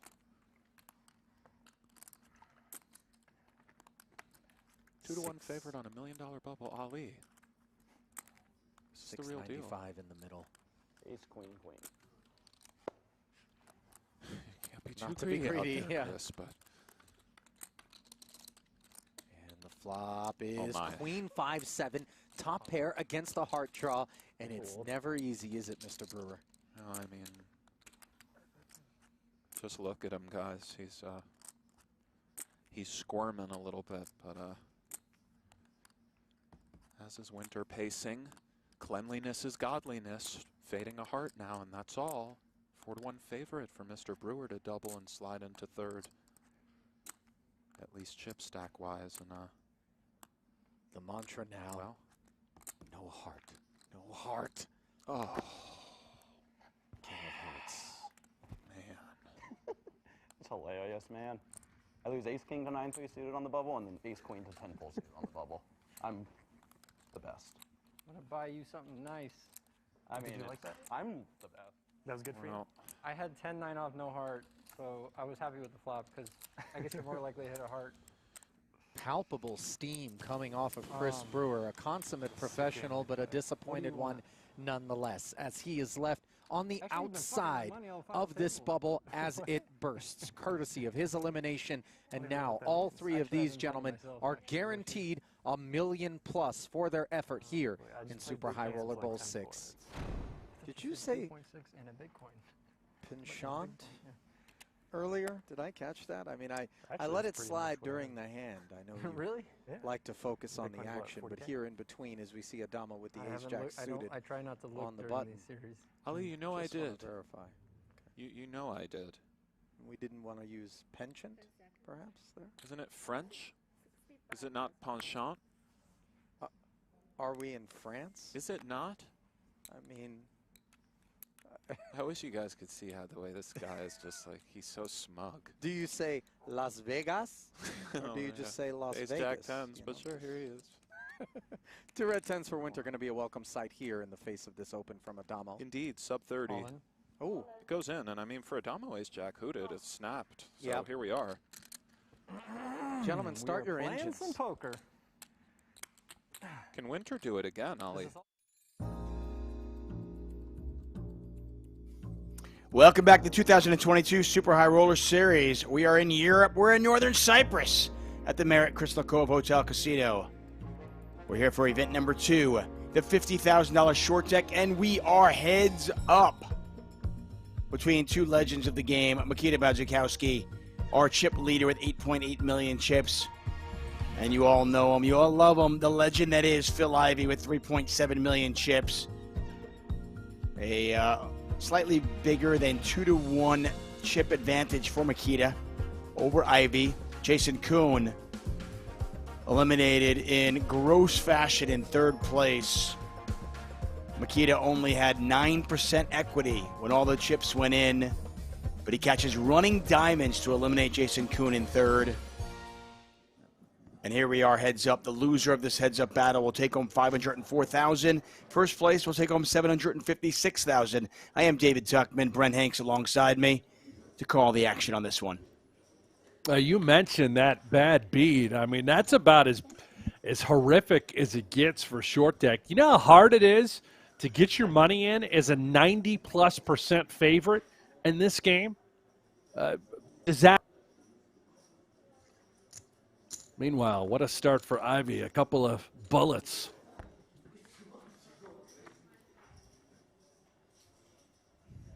See how this one plays out. Oh, hello. Got action right away, though, right? Now, interestingly enough, though, Badziakouski's 2-pair would no longer be good because Ivey would have a straight. That's right. The aces swing low. In this instance, it would act as a 5. Any 8 would make a straight for Ivey. So while this flop looks really favorable for Badziakouski, it's not quite as good as you might think. He needs a 10, he needs a 9, or an ace. And there aren't many aces left in the deck, as you can see. So a bet from Mikita, a call from Ivey. Pot is $380,000. King doesn't help either player.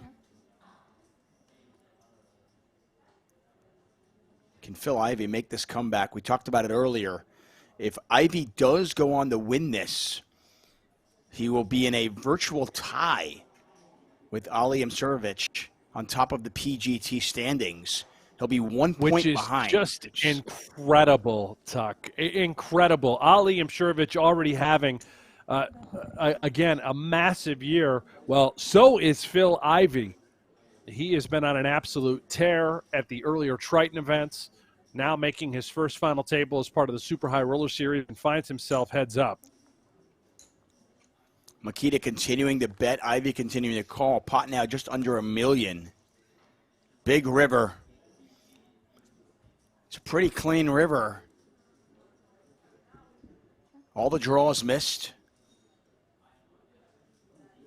If Badziakouski bets now, he has to know it's a bluff, and he checks it.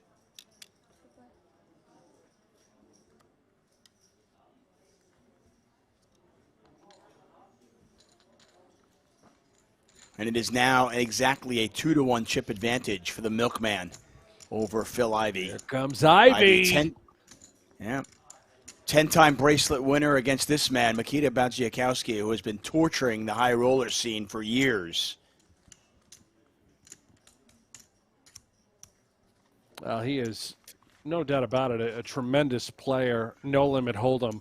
That hand against Jason Koon, not exactly torturing, more of a torch as he tried to light his money on fire.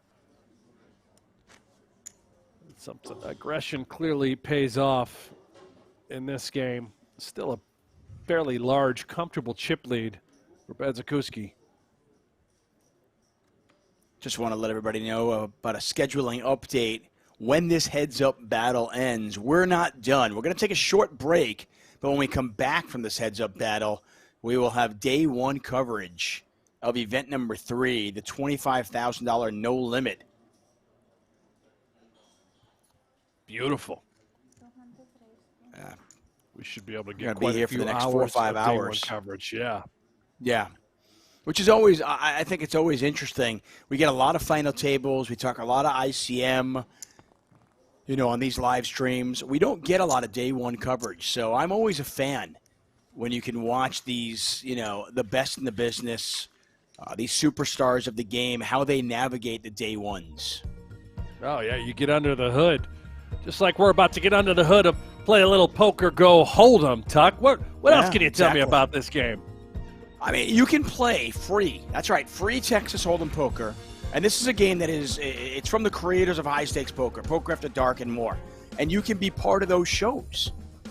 It's an authentic online poker experience. It's really fantastic. I downloaded it yesterday. I played it yesterday. It's a lot of fun. I did not lose my chips like you did. And if you want to download it, it's available now in the App Store, Google Play, or you can head over to PokerGoHold'em.com.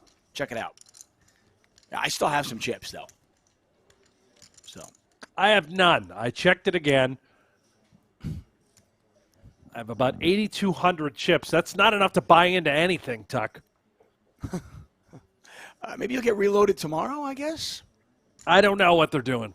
They won't let me play our own company game. I mean, call customer support and tell them you're the voice of the game. You tell them that. You say, "Do you know who I am?" Sorry, sir, do not recognize you. They think I'm scamming them. Play a little small ball here. King, Jack 10, Ivey with what looks like a lock on this hand, but you never know with the milkman.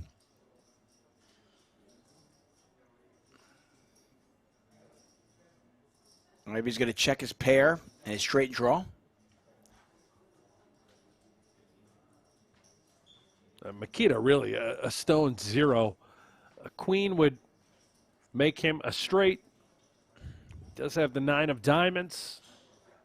I'm actually shocked it's 20%. I guess 20% of the time he finds a way to win this pot. Yeah. It's going to be less now. Again, a diamond, a flush does beat all full houses, so any diamond is a winner. Yeah. He is good at running diamonds. We saw that right before heads-up play began.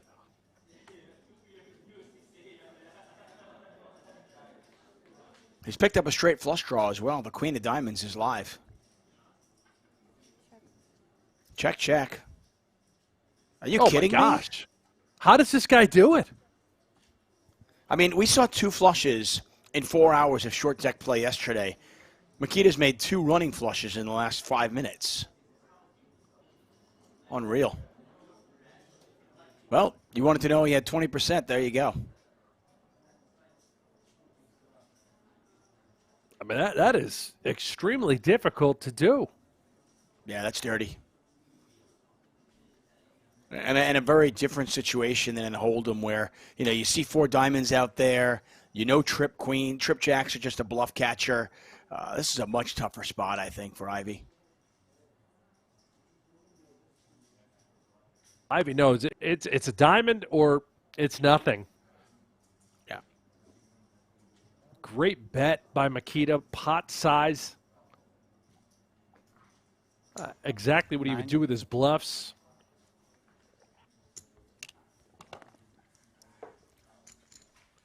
Ivey sees exactly what happened there. I'm thinking, buddy, you have no idea what you just did.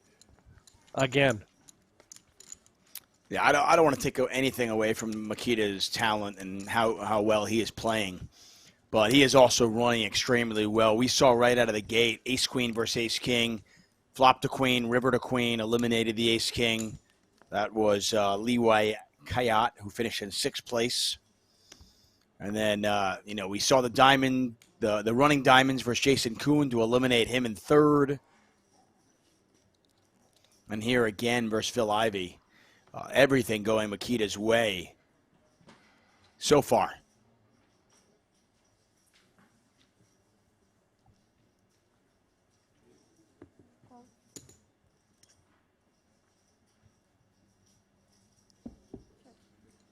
I want to welcome all of you who are joining us all over the world, watching this on the Merit YouTube channel.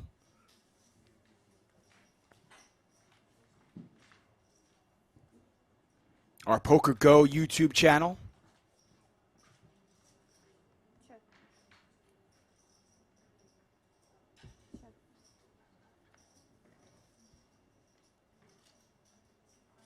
Badziakouski with a full house now. Ivey with just a pair of queens. If you are enjoying it on the PokerGO YouTube channel, let us know where you're watching. Please hit that subscribe button. Give us a thumbs up. Badziakouski going to give Ivey a little bit of rope, but Ivey will take it. And it's a fine bet for Ivey. Obviously trying to protect our hand. We're happy to pick it up right here. Whenever we do face resistance, we simply just can throw that queen right into the muck.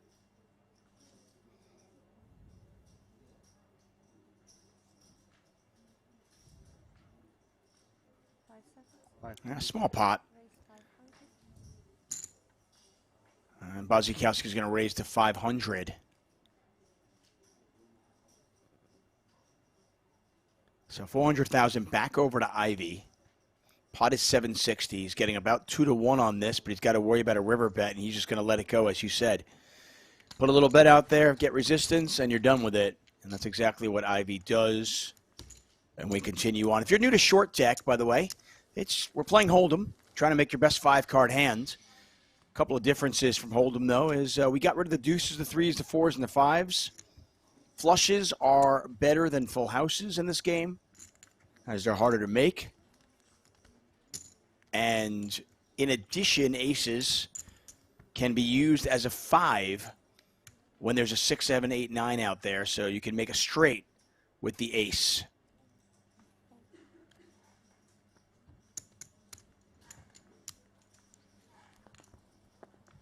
A short deck, bit of a gambler's delight. You're going to see a lot of all-ins throughout the duration of the tournament, especially when you're the chip leader like Mikita is right now, able to apply a ton of pressure to Ivey over and over again. Yeah, it's one of the reasons why I think the game became so popular in Asia and among the super high rollers. I think the businessmen and the the billionaires essentially, they realized they had a much better chance if we could, put a little bit more variance, a little bit more luck into the game when they're playing against the top pros. And the top pros said, okay, well, you know what? I'm willing to gamble with you. They're smart. So they kind of put this game out there, and the game has been incredibly popular, especially in Asia, on the Triton Tour. But as we see, the pros figure out a way to get an edge anyway. Well, Queen all high the flop here, 2 time diamonds. and studying, we know that Phil Ivey has put into this game. He's talked a ton of short deck with our third-place finisher, Jason Koon. If you're going to play in the biggest games in the world and you want to make money, you probably need to put in the work and really study, harness the craft. And that's what these top pros do so well. Yeah, I think it's something that a lot of people forget. All these players have some God-given talent. They're born with something, that extra sense. But I think we forget sometimes how hard a lot of these players work. That's the trophy they're playing for as well. They're not just playing for money. Both these players are guaranteed over $500,000, over $750,000 to the winner of this heads-up battle, and that very nice-looking trophy.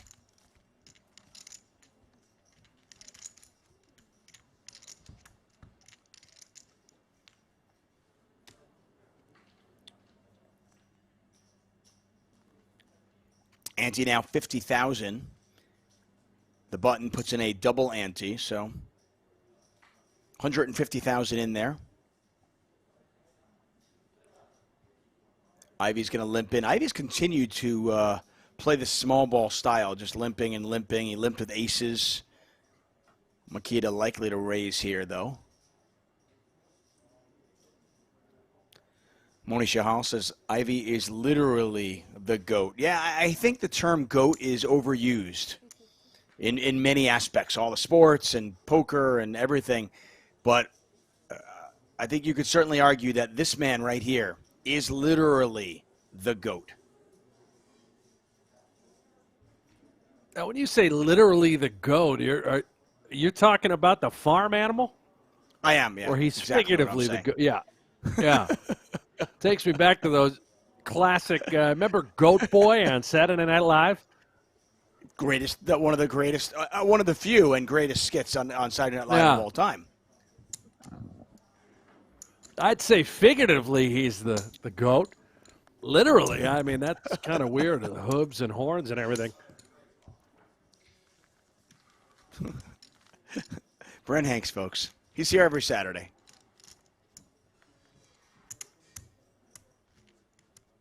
It is Saturday, right? Yeah, it is Saturday. Let me ask you something. I got the days right. Chat.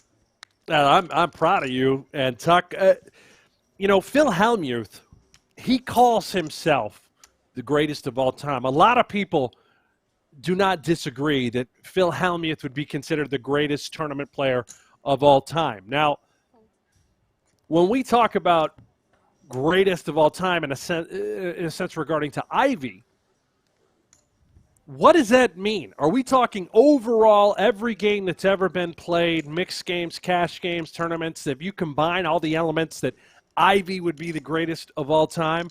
How is he different than Phil Hellmuth? I mean, I think Phil Hellmuth has the most bracelets.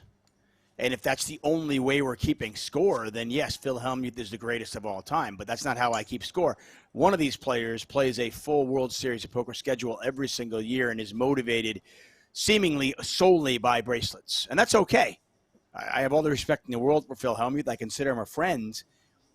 But to me, we're talking about one player who is motivated by them and has played a full schedule, and another player who's not.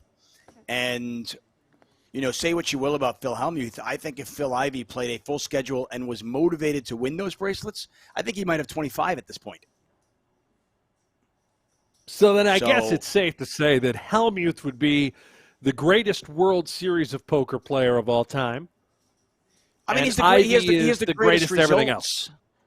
Yeah. I mean, it's just really hard to – I mean, at the end of the day, it's one of the problems we have with the Hall of Fame. Is the Hall of Fame just, the Hall of the best World Series of Poker players out there?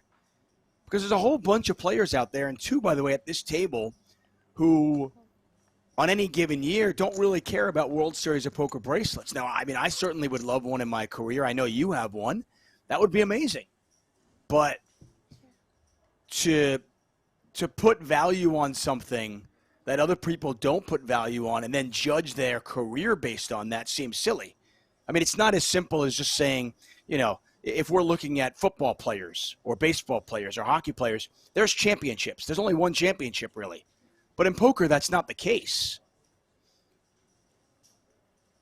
Yeah, I'm with you. So, I mean, like Jason Koon, he doesn't play a full World Series of Poker schedule. He might only play one or two events each summer. Mikita the same way. I mean, it's actually pretty astonishing. It's astonishing that Phil Ivey has 10 bracelets considering how few events he plays each year now. Yeah, when he won all 10 of those, it was during a different time and era. High rollers did not really exist. He was driven by, prop bets and bracelet bets. But the majority of the big money to be made in poker was at the World Series of Poker. And now the entire ecosystem has drastically changed. You know, these super high rollers are popping up all across the world. Your 1%, your world's elite poker players are traveling and playing those. They don't even have time, nor, to your point, Tuck, they're not driven by the World Series of Poker anymore. It's just everything's changed as far as the landscape. Yeah, and I don't want to make light of the World Series of Poker. I mean, I think it's a fantastic event. I think, you know, winning a bracelet is a big deal. You know, but for these high rollers to grind for 3 days so they can win $236,000, maybe if they come in first place and everything goes their way, that's just not motivating to them when they can go play cash games and these 50K, 100K buy-in events. Yeah, a lot of what we're trying to do with the PGT, the PokerGO Tour, is we want to hear the 1%. We really strongly believe that at the end of the calendar year, whoever the player of the year is for the PGT, that is hands down the world's best poker player as far as tournaments are concerned for that entire stretch. And there's no debating for that year. Considering for that year, considering the types of players they're continually battling against, the type of money that's on the line. I mean, I don't see any other way that you can really answer and solve the question as far as, you know, who is the best tournament player in the world during that time, that era.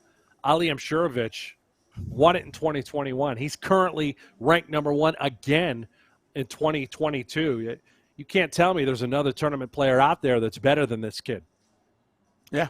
I mean, it's obviously, you know, heavily weighted toward Hold'em, but that tournaments are heavily weighted toward Hold'em. So, you know, you specified tournaments, and I think that's important. I mean, listen, right. I don't think it's completely, you know, different from, say, weight classes in boxing or MMA, where, you know, you might be the champion in your weight class. And listen, I'm not taking anything away from Phil Hellmuth. I think Phil Hellmuth is just an incredibly talented poker player who, if anything, I think by many people he's underrated. I think he doesn't get the respect he deserves. I think oftentimes you can just look at it and go, scoreboard. How many times do I need to win before I get respect? That said, who do you think disrespects him? Who do you think that what types of players are not giving him the respect he deserves? It seems like, at least throughout the years, and maybe he's starting to get more respect. Maybe it's starting to come around again. But throughout the years, it seemed like a lot of the online community just never thought of him as much of a player because either A, they didn't understand what he was doing, I don't know, quote unquote white magic, call it what you will. He didn't play the way they played. His short stack style was unconventional, might you say? Yeah. But, I mean, at the end of the day, scoreboard, right? Having said all that, I think when you look at Phil Hellmuth, there's no way he stacks up with the Stevie Chidwicks and the Phil Iveys of the world. They're just at a different level. And that's not, like I said, that's not disrespect to Hellmuth. I just don't think he's in the same class of player as an Ivey. All makes total sense. A lot of great comments in the chat as well.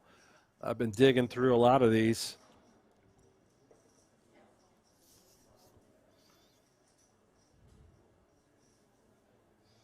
Interesting one here. Ivey, he's got bottom pair. Keep in mind, he also has a straight draw. That ace swings low, essentially representing a 5 in accordance to his hand.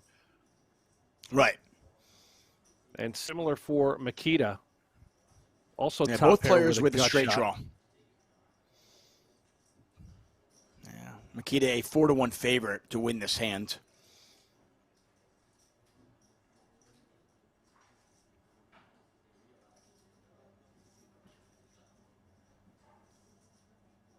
So Ivey in rough shape, only an 8 or a 6.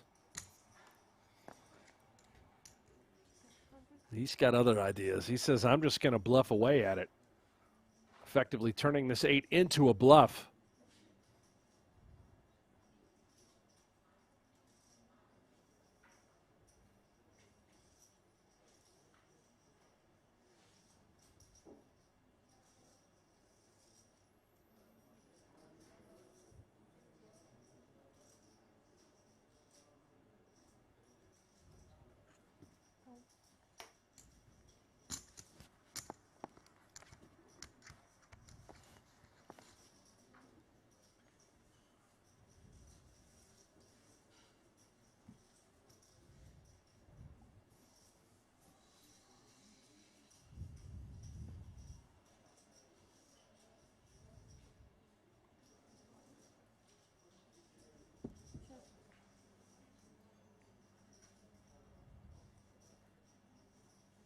Mikita, I think, going to be happy to knuckle back here. Yeah, showdown value with that ace. Have to be a little concerned about the 9. 8-7. That's a big pot for Mikita, now extending that chip lead a bit further, up to 10.4, maybe closer to 11.4. Yeah, that was a really significant pot. You know, obviously going in as the chip leader to extend that. Ivey is now at that portion of the tournament, if you wanted to kind of compare it to No Limit. He's at the portion now where you might just see an all-in, and we could see cards on their back relatively easily. You know, with no deuces through 5s, players pick up some premiums in this one. Ivey had that chip lead down to a 2-1. At one point, it was about 8.4 to 4.2, and Ivey was kind of within distance, but Mikita has done a very good job of extending the lead once again, and here you have it. Mikita kind of putting the pressure on Ivey, forcing Ivey to call off. By the way, Ivey, if he were to lose this, we've already said if he wins this, if he comes back and wins, he'll be neck and neck with Ali for the PGT lead. If he loses this, that will put him in 3rd place behind Isaac Kempton. So no matter what, Ivey is top 3 on the PGT leaderboard. It's incredible. I mean, the guy didn't play any PokerGO Cup events. He didn't play any of the U.S. Poker Open High Roller Series, both of which occurred in Las Vegas. This is all happening at Triton. And right here at the Super High Roller Series, we're all in. Ivey, a big underdog. 2 10s versus Mikita's aces. Yeah, this is not looking good for Phil Ivey. Pot is 4.3 million chips. Badziakouski wearing a Ukrainian flag in support. How about that? And Mikita from Belarus showing his support for Ukraine. Yeah, he was wearing that flag on his bracelet, as well. Will the aces hold? So far, so good. Running spades will not help Ivey as Mikita has the ace. Ivey looking for a 10. Down to 14%.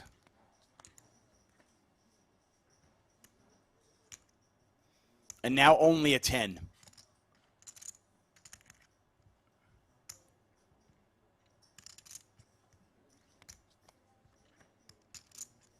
The Jack of Diamonds won't do it, and Mikita wins the hand, wins the tournament, event number 2. Put a bow on it. There's your champion. Mikita Badziakouski takes home $756,000, and what a final table it was. Stevie Chidwick, Jason Koon, that man right there, Phil Ivey, eliminated in 2nd place. He'll take home $504,000 for his 2nd place efforts. And Mikita Badziakouski, our champion. Brent, this was a fun one. Oh, absolutely. Star-studded. Exactly what we wanted. We got Phil Ivey heads up, and it's Mikita the Milkman. A little kiss, a little smooch. Collect that cash. Great showing. What a performance. Yeah, you know what? I mean, he just showed how to navigate a final table as the chip leader, as a dominating chip leader. He never took his foot off the pedal, and he made life very, very tough for his opponents. He takes home the trophy. He takes home $756,000. Congratulations to him. And thank you all for joining us. Now, we are not done for the day. We're going to take a pretty long break and kind of reset and get another tournament over here. I think we're going to be covering the 25K No Limit Hold'em as we look at our GG Poker payouts.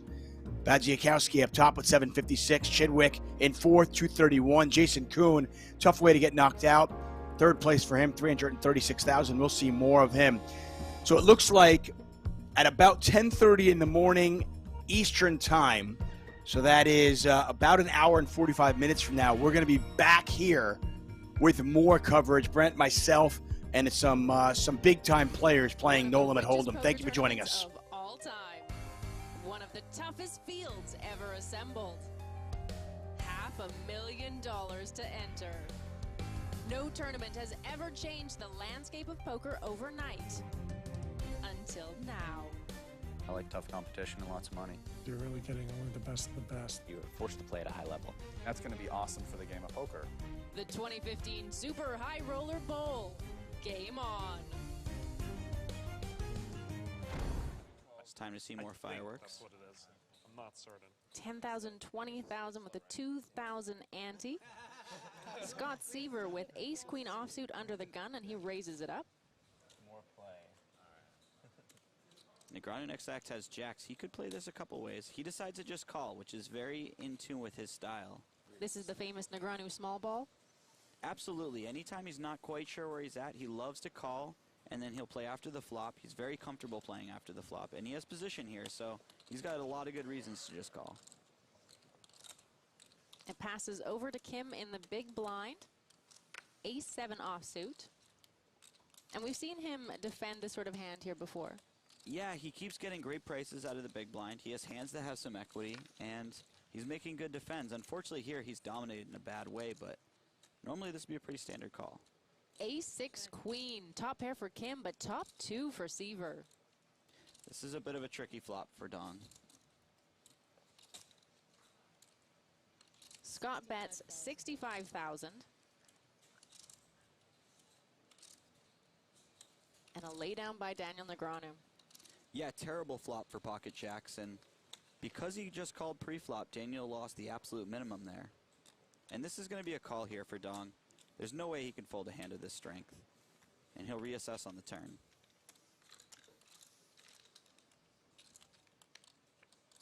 Oh, well, the 7 on the turn is a great card for Scott, as Kim now has a worse 2 pair than him. Kim checks. Yeah, that's an absolutely terrible card for Dong. He's going to be putting a lot of chips in the pot now.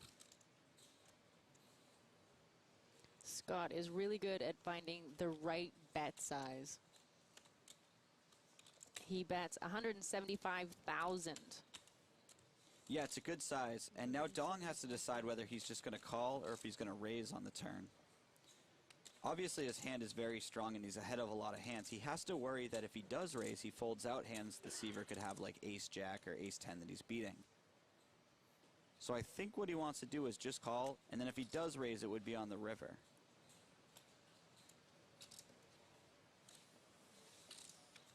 Kim calls.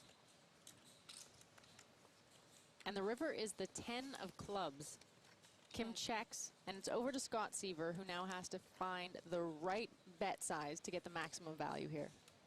Yeah, it'll be interesting what size he goes with. That'll probably be dictated by what he thinks of Dong's range. And for Dong, this is going to be a really tough spot. He has one of the stronger hands that he can get to the river with, but at the same time, Scott has a lot of value hands that beat him here when he bets. Scott can have ace-queen, he can have queens, he can have aces, he can have sixes. If he had a backdoor flush draw, he would have gotten there. And even King-Jack made it on the river, so there are a ton of hands in Scott's range that actually beat aces and sevens here. Scott makes it 375,000. Call. And a really quick call from Kim. Huh. I guess Dong just decided that his hand was too strong to possibly fold. Jason is one of those players who works really hard on keeping a good poker life balance. He spends a lot of time outdoors, he works out, and you might not know this, but he is actually a really solid country swing dancer. But back to his poker moves. He has Queen Jack of Diamonds on the button and is facing a raise from Brandon Stephen with Queen 10 of Hearts. He calls. Yeah, great hand to call with. He's got position. He can hit flops really hard with this hand. And it's over now to Max Altergott in the big blind. 8-10 offsuit, and he also calls. This is the first time we've seen Max here on the Super High Roller Bowl so far. And it looks like first time's the charm. He flops a straight, Jason flops top 2, and Brandon flops top pair in a straight draw and is somehow way behind. And Brandon checks his hand despite having the pre-flop initiative. And I like this check with this particular hand a lot. Action on Jason Koon. He's picking up chips. Yeah, Jason's going to want to bet, and he's going to want to bet big. He has a very strong hand, but it's vulnerable to a lot of draws, and he wants to protect it. Unfortunately for him, Max has already made this straight, and it's going to be very difficult to get away from this. How much did you start to have? I think 650.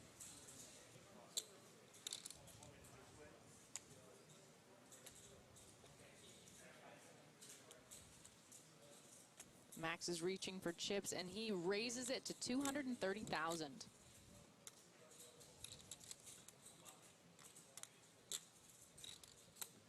Action on Brandon Steven.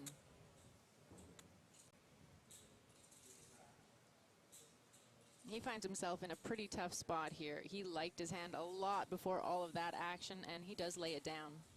Yeah, and thanks to Brandon's nice check, he actually gets away without losing any chips after the flop.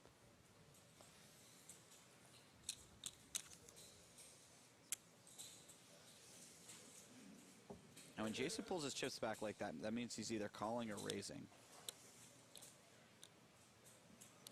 And it looks like he might just call, which is pretty interesting because it's for a big chunk of his stack. I would have to imagine that Jason's plan is to call and to get it in on any blank turn. Well, the 6 of spades on the turn is not a blank. No, it's not a blank at all. It completes the flush draw, which he had to be concerned about on the flop. And also, if Max has something like Jack-9, he's probably going to slow down on this card. All in.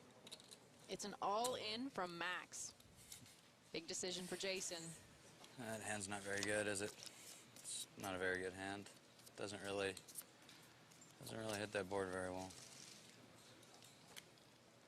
Good discipline fold by Jason. Tom Marchese is under the gun with ace-king offsuit.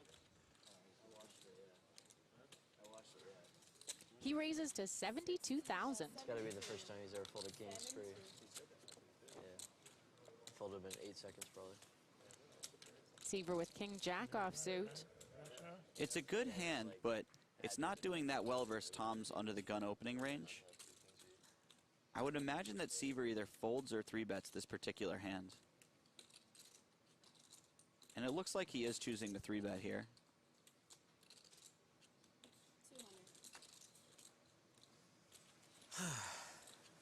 Brandon really wanted to get in there with the Jack-10 suited. Such a pretty hand. Back over to Tom Marchese now.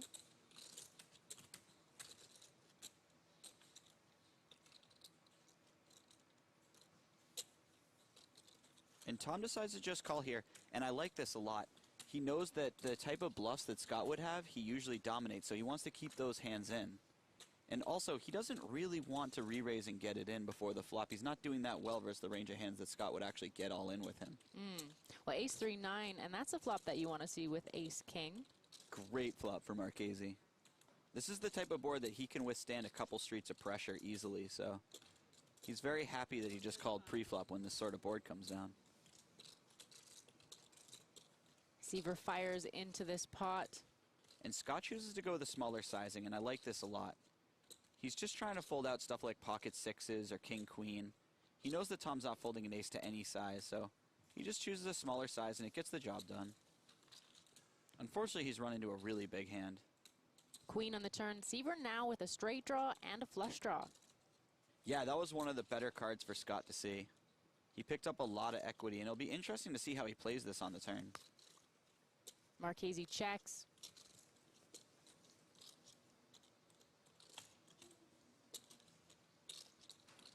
Scott checks back. The 8 of diamonds on the river. Scott now has the flush. Wow, that's brutal for Marchese. He had the hand all but locked up on the flop. And he has to imagine that Scott barrels some of his hands that have 1 diamond in it, so he might even find a hero call in the river if Scott value bets.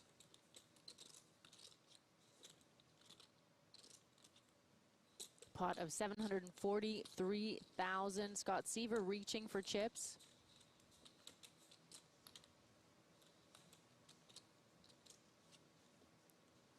He puts out a bet of 300,000. This has got to make Marchese a little bit sick. On the one hand, his hand has shrunk a lot in size. But on the other hand, Seaver's line looks a bit like he bluffed on the flop, decided to give up on the turn, and then the 4th diamond made out in the river, and he was like, oh, I could get away with the bluff again. Marchese rechecking his cards, and that king is still not a diamond. And he finds the correct fold. Yeah, these guys are both just too good. So Brian Rast has raised tens from early position. David Peters with aces in the big blind. Jack 10's ahead, right? Slightly ahead of up to which pair? And he just calls. This is a really sneaky call, and I really like it. He's going to be calling out of the big blind a lot, so. Well, he'll be glad he played it that slow and kept the pot small because, boom, Rast outflops him and hits a set. Terrible flop for Peters. There's no way he's folding, but. He's checked it over to Rast, and Rast bets 140,000. And I can't imagine David does anything here but call. His hand isn't strong enough to raise anymore, and he definitely can't fold. He does just call. Oof, well, if that was a scary flop, it just got worse with a 7 on the turn. It puts a 4 straight on board. It would be really tough to be confident with a pair here, even a pair of aces. Not only that, but Peters knows that he can have a lot of jack type of hands when he calls out of the big blind. So his hand is actually weaker than the type of hands that he's expected to have here. Well, Peters checks it over, and Rast is undeterred. He fires again. Yeah, and despite all of that, Rast bets. And this is going to look pretty strong to David. Peters does let it go. It's a good-sized pot over to the big stack, Brian Rast. And by just calling before the flop, David Peters escaped losing a lot more chips. So David Peters gets his aces cracked, but a nice laydown saves him from losing any more than 9% of his stack. Scott Seaver with ace-9 raises to 200,000 with the 3 shorter stacks behind him. All in. All in. Connor Drynan shoves 13 big blinds with a bigger ace. Easy all in for Connor. And Ooh. Peters picks up kings in the big blind. Peters is probably not going to fold this one. He's trying to decide how to get the most for his hand.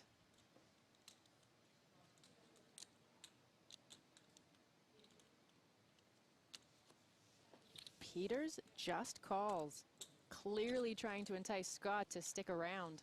Peters definitely wants Scott to put more chips in the pot, and calling is probably the best way to do so. I'm gonna fold, but that's probably not right. It's definitely right, as he sees when the cards are flipped over.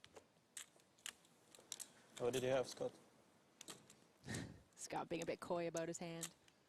I like how Kuznetsov just told Scott what he had in the previous hand.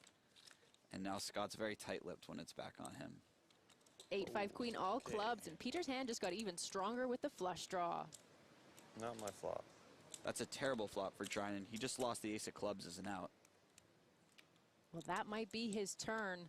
The 10 gives Drynan an extra out. Only the 10 of diamonds or a non-club ace will save him now, or he is out in 5th. Oh my god. Wow. Red 10 on the river. What a card. And I had the ace of spades also, so you had only... I figured when you said 2 cards that don't matter, you were just being nice for me. And I had the... Wow. The blinds are still at 50,000, 100,000 with a 10,000 ante for the 4 remaining players. Even the short stacks have over 30 big blinds right now. Brian Rast with huge chip lead and King 7 of spades in the small blind raises to 300,000. Scott Seaver in the big blind. Jack 9 offsuit, he just calls. Jack 9-10, and just like that, 2 pair on the flop for Seaver, although Rast does have a double gutter and an overcard. Scott Seaver with the stare down. Yeah, Scott Seaver seemed to make it his policy to stare his opponent down right from the beginning of the hand all the way through the end. Rast bets 275,000. And Scott decides to just call. I think he doesn't want to inflate the pot too much. Queen on the turn gives Rast the straight. That's got to be an ugly card for Scott to see, but he hasn't seen it yet. He's still staring at Brian Rast.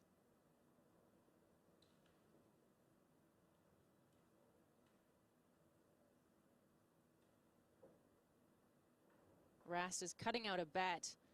600,000. And this is a pretty terrible turn for Scott to see.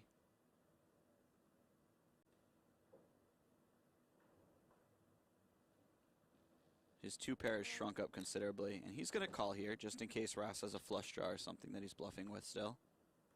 Queen on the river means Scott's 2 pair is counterfeited now anyways. This might save him some chips. Yeah, I can't imagine Scott's going to be putting very many more chips in the pot. I'm all in. Rast shoves. Oh, come on. Scott thought for a moment that he might have made a full house if the queen on the river was a jack. I'm not going to waste time. I'm not calling on the queen. And I'm not quite sure about Rast's bet. It had to have been designed to fold out the chop if Seaver had a king himself. But Scott can have a lot of full houses there, and it seems like a really risky gambit to take. A lot of interested people on the rail watching, including a lot of the high-stakes poker community. And this is tough for Rast. He has to just clear his mind and get right back into the mix.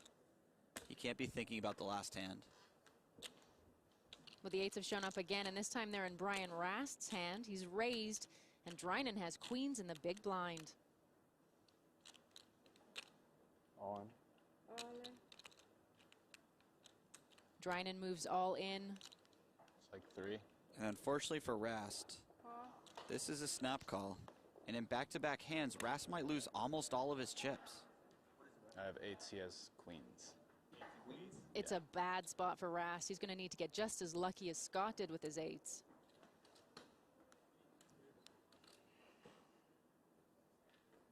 Rast isn't the shorter stack, so he's not at risk, but if he does lose this, he'll be down to fewer than 6 big blinds. 3, 3, 4 on the flop. And that is no help to Rast. He needs an 8 and an 8 only. Boom. 8s are not lucky for Connor Drinan. And 8s are the hand. Maybe, just maybe. Only a queen will save Connor, or he is out in third. And he is out. Oof. And that is just devastating for Connor. Scott Seaver with pocket 5s raises it to 380,000. Brian Rast with the ace-9 of spades. And this could get pricey. Both these players have very strong hands for heads up.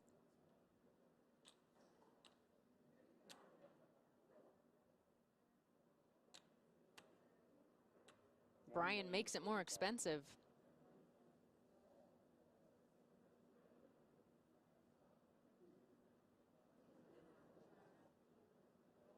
Mullen. Scott shoves the rest of his chips into the middle. Wow, and this is actually reasonably close for Brian. Scott must be happy when he doesn't get a snap call. Absolutely. If Brian had a better pair, his chips would already be in the pot. And it's a call. It all comes down to a flip to potentially decide the winner of $7.5 million and the title. I have ace-9 of spades, he has 2 5s. Yeah. Seaver's hand is ahead, but he has the smaller chip stack, so he is at risk. And for Brian, this is a chance to get vengeance. He had him in the spot already once, and this time if he wins the whole tournament. $7.5 million, a shiny ring. And Rast outflops Seaver. Big flop for Brian. He is now way, way ahead. Scott needs a 5 to win this pot. It has to be a 5. King on the turn. 1 card left. One last chance for Seaver.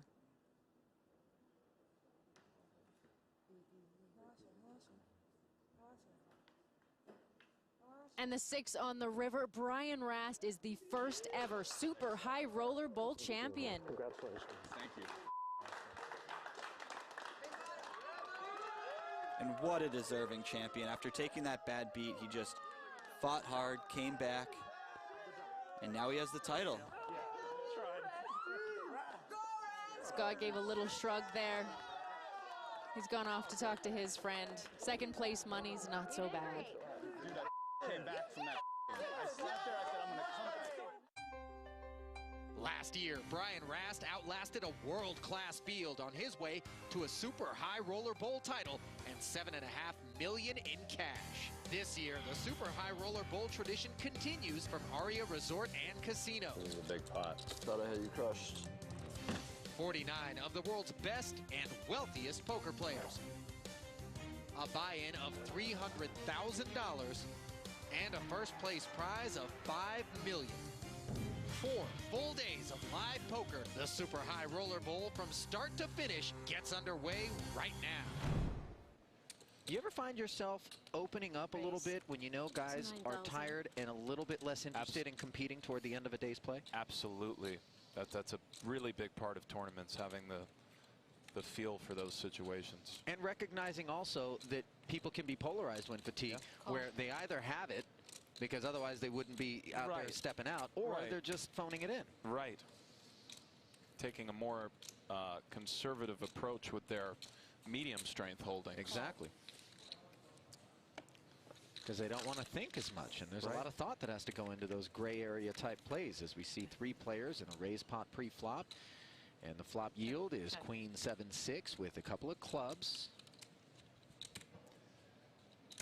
Goes without saying, that's a nice flop for Budiga. Yeah, top pair with a king kicker.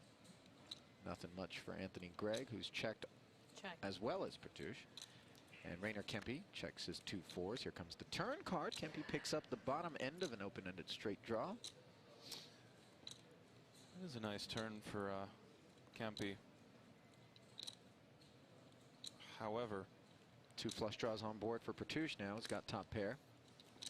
Budiga leads here. It really depends on how much as far as Kempe's decision goes. And Pertouche fires 20,000.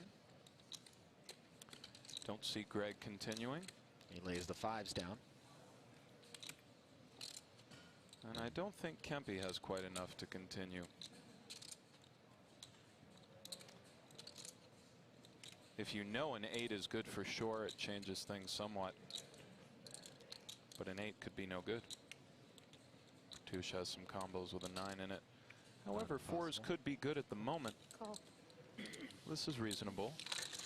Rainer makes the call. A 3, 4, and 8 would make his hand best. And it's a 3 on the end, giving him the 7 high straight. That is the perfect card for Rainer Kempe. A disastrous one for Pertouche. And that's how you do it. It's just that easy, boys. Look at Rainer sizing him up. Kempe is a touch capped here.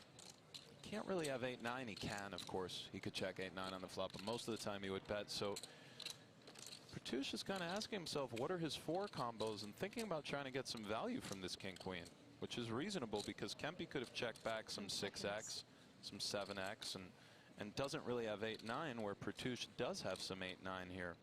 So I don't mind Pertouche's value bet, but it is ambitious. 1,000 is the bet. And you could potentially get your guy to induce here by checking with some sort of busted draw on the end. Sometimes, and I think Kempe may find a raise here just based on, I feel Pertouche may have given away the strength of his hand a bit based on his mannerisms. That felt very value-y to me. And that's not to say he did anything wrong, and it's much easier to make reads when you can see somebody's hand. Oh, wow, look at this. You're exactly right. But we've seen a lot of flat calling on the end with not the nuts. But Kempe really felt like this straight was good. That's logical. Pertouche really only has the 8-9 suited combos. He's not taking off out of the small blind with 8-9 off. He might not be taking off out of the small blind with 8-9 suited. So Kempe really believes his straight is good. It is, and it puts Pertouche in a very awkward spot. 80K to call. If you're going to make thin value bets, you have to be prepared to face these decisions. Well, Pertouche didn't find the auto fold. He's asking for a count here. No, it's. But could Kempe really be bluffing for his remaining stack in this situation with just 80K? Great question, Ali. It's so hard to say. we can't get into Kempe's mind or know one of the beautiful things about poker. Oh, Pertouche thinks he could be. Maybe Pertouche thinks that. To turn these over. And that's why you don't stand behind a horse. And Fedor. And we come right back to a possibly curious Fedor holes, and I love when we only get to see the one card. I really do. Yeah. Because start to imagine, what do you think Fedor does with the jack of spades? How about a queen? play along with Fedor. He knows that Helmuth has been splishy splashy to say the least. Yeah, and a deuce 4 offsuit here, 3-betting to 90K. That's right. And it looks like Fedor is taking a flop. Excuse me. Oh, it looks like he's going to charge him more to take a flop, isn't he? It's a 4-bet to 235,000. And it's like a soul read. I think after a little bit of Hollywooding, Helmuth is probably going to let this go. What's going on here? I 3-bet the kid twice in 4 hours, and he 4-bet me both times. Are you in a hurry? You got a death wish?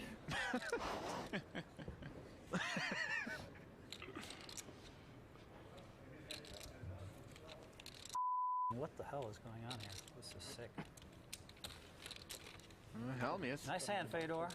He's not scared to just get in there and limp. He's not scared to sometimes 4x pre-flop. Right. Blinds are 20-40. I've seen Berkey do things like make it 200. And I promise you that confusing your opposition generally is good. Sometimes the cost of that is making a quote-unquote bad play. Being unpredictable, hard to read and hard to figure out. Right. These are all things that do aid you in the long run if you use those things to your advantage. Kempe opening with Snowmen, the 110. In the cutoff. And the small blind of Dan Smith making the call in bad shape with the 2 6s. They'll be heads up and out of position. We haven't seen too many vicious coolers this tournament, Ali, like 8-6 deuce or something crazy. And look at this. I mean, listen, I just want the people to know, I swear on my life, I cannot predict the future. And that's just very odd. You are a broom rider. If that deuce came, I really would have been speechless, because this is already one of the weirdest things that's ever happened to me. Set over set. One of the most horrific situations you can be in. I myself, on one of the few occasions in which I've played a higher stakes buy-in poker tournament, found myself in a similar spot against Gabe Kaplan. Cost myself a cool 20,000 on Poker After Dark. That one hurt. And this one's going to hurt as well for Dan Smith, who checks it. Over to Rainer Kempe. Sounded pretty painful. To the great Gabe Kaplan. 165. Right now, Dan Smith has major problems, and sometimes it's okay to spell out the obvious. Dan Smith, after this hand, could easily be crippled. He may elect to just start check calling, but even so, unless a 7 or 9 of hearts rolls off, Kempe has a lot of great cards to barrel, get check raised in all likelihood, and this is just so brutal for Dan. And he's using a time extension here. Why do you suppose that is? He knows he's going to continue in the hand. Well, he's not trying to make it look weak, is he? Of course, no. He's trying to decide whether to call or raise. I mean, there are times you are beat here, and again, being the relative chip leader versus another chip leader, this is an interesting situation because he might be well advised to simply call the flop. However, if he raises it, he does know that he will probably have to go with it. There are some extreme. 475,000. 475,000. Music to the ears of Rainier Kempe with 2 8s in his hand. A set. And he's got to believe he's golden here, right? He's not up against the 7-9 and probably not up against the 2 10s. Not impossible, though. Not impossible, for sure. Golden is a touch more than what he's feeling, but he's feeling pretty good. It's one of these spots where 2 overs in the flush draw come to mind, maybe. I don't think Smith Queen Jack check of Hearts. Yeah, no? exactly. I don't think Smith check raises Jack Queen of Hearts. The hand is too good. You kind of don't want to be forced to sort of fold it given stack sizes or decide you have to get it in because you've put yourself in a spot where Kempe using a time extension. Pot odds are just too good, and this is a really sickening spot for Dan Smith. And I just don't know how I just went out there and said we haven't seen a vicious cooler. I feel bad for Dan. Of course, me saying that did not influence the flop, but it's very weird. I'm having a very philosophical moment. This is a situation where Rainer Kempe is that speeding commuter train and Dan Smith is that car stuck on the tracks. In all likelihood, they will get it in. My only question, as crazy as it may sound, is there any way Smith finds a way to get away from this on the flop? Just given that we're on the bubble, he's such a great player. And Rainer Kempe says, I'm all in. Kempe's reached. Yeah, Snap call by Dan Smith. But you notice the trepidation in his voice. He called. He doesn't want to have to play this hand on the bubble. So two relative chip leaders.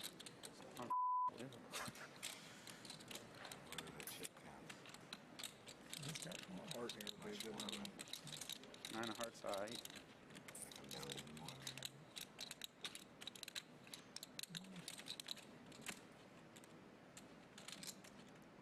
It's looking pretty thin at the top of the screen next to the outs graphic.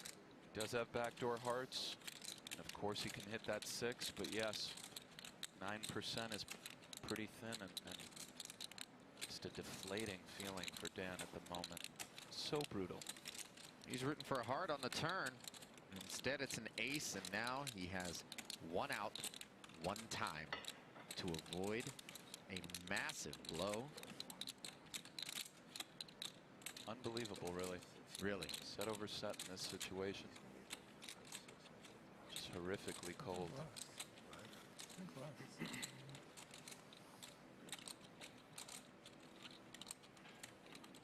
Dan Smith can't connect with the one-outer on the river. Set over set, one of the grossest feelings in all of tournament poker. See 3 calls. Berkey, undeterred by the outcome of the last hand, limping again, this time with ace-9 suited on the button. And again, Kempe and Holt so range-oriented in their preparations and have a lot of ideas on what they'll do versus certain styles. Often that style is a player who generally min-raises pre. Kempe with a real holding. Second straight time he's raised the limp from Berkey. And a call. He's got 2 7s, and this time Berkey is going to call for his whole stack. Well covered by the chip leader, and at risk. He's behind with 2 overcards. And just like that. Is this kind of what Berkey was scripting? He was saying, I'm going to continue to do this until I get the right opportunity to try to double? Yeah, I think A, it reduces variance, and B, Berkey was hoping that Kempe and Holtz to a degree would start attacking his limps and he would have some reships much like this, which is very reasonable. And it's a multifaceted approach, one that in the next level Berkey could stop limping and then resume. So if Berkey can win this pot, he will vault over Phil Hellmuth for 3rd and chips, but he's going to need some help, and the board is 7 high. Top set for Rainer Kempe, and a very uphill climb for Matt Berkey. If he doesn't get help on the turn, he'll be drawing dead and done in 5th. Some possible sweats. Certainly. Needs a spade, 5 or a 6. And he does catch the spade. Wow. There it is. Best case scenario. He now needs 1 more of those spades. 7 outs once for his tournament life. Rainer Kempe's thinking red card.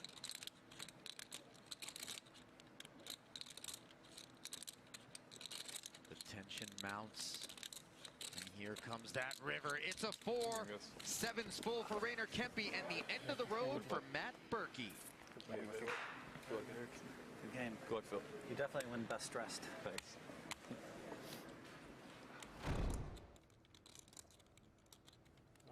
All in.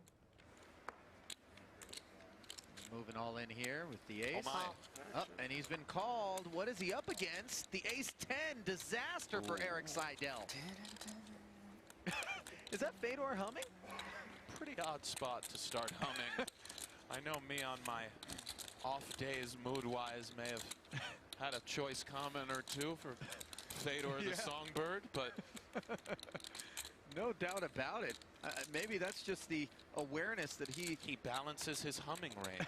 The kids are really on top of everything these days. Look, if Seidel's out of here, that's an extra guaranteed 1.1 million into Fedor's pocket. So it certainly is, and for Eric, who's battled so hard, and for Holtz, what a huge equity pot this is. Yeah, 9-9 Trey. There's some chop outs here. There's always hope for the short stock in this spot.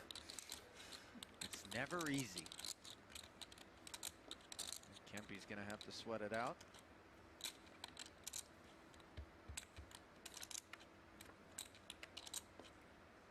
Now picking up some more chop outs.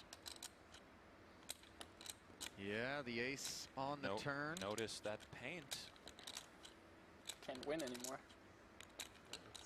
Seidel cannot win the pot outright. That is correct. Very, very insightful observation. He does pick up many chop outs. Nine, an ace, a king, queen, jack. Instead, it's a 6, and that's all she wrote for Eric Seidel, who really fought hard. You can't say enough about Eric Seidel. You just can't. How do you normally celebrate, Nick? You make a big score. You got a go-to? That's a good question, Ali. First, you got to win one. You know what? It's too late. And why don't you keep your little jokes to yourself? Two-time bracelet winner, one-time World Poker Tour There you winner. go. There you go, Ali. I know. Thank you. I know who you are, buddy. I also have won multiple tournaments in New York City underground clubs when I was 16, 17. Took down quite a few, like 4 or 5 player tournaments. They know what's up. Oh yeah, you guys know who I'm talking about. Those Colossus events. They remember. $25 buy-in, 6 of us vying for New York City poker history. Right. 1.2 million. I myself. 1.2 million. What have we walked into? Looks like both players with a pocket pair. Holtz making it 400K with the Ducks. This is close-ish for Fedor. All in. Oh, and he says all in. Wow. And just like that, Kempe. And a snap call from Kempe. 4-to-1 favorite to take it down. Fedor with 2 Ducks. A 4-to-1 dog roughly against Rainer Kempe's 2 8s. For the spot of 2 Germans being heads up and the guy winning with 8-8, it's kind of it's kind of the cherry on top. Not sure Holtz is seeing any cherries on top at the moment. You know, mentioning anticipating. No, he's kind of got the step. You know what? I won't be mad at you. I know you won't. I know you wouldn't be. I know you wouldn't be. Tend to believe Fedor there, but nonetheless, he's thinking deuce. 10-9-5. Running hearts, of course. But if Fedor doesn't help, Rainer Kempe is our 2016 champion, Ali. And the turn card is a 4, down to just 2 outs once for Fedor. Otherwise, Rainer Kempe is our champion. This is for a $1.5 million difference between second and first place money. Can Kempe seal it? Yes, he can. And Rainer there it is. Kempe is your 2016 Super High Roller Bowl champion. Wow, and I didn't expect this confetti shower. I was not told about this. Wow. Nobody consulted with me. Give Holtz the ring. Guck mal, ein bisschen bling bling. It begins in this city, in this venue, at these tables. 56 players will enter this room, each with a singular goal: winning the Super High Roller Bowl. I would say that the Super High Roller Bowl is the best tournament of the year. And I say that with confidence. $300,000 gets you in. $6 million awaits the winner of the one event on Earth for the highest stakes with the toughest field for the biggest money. The 2017 Super High Roller Bowl. This is where it begins. Let's play some poker, boys.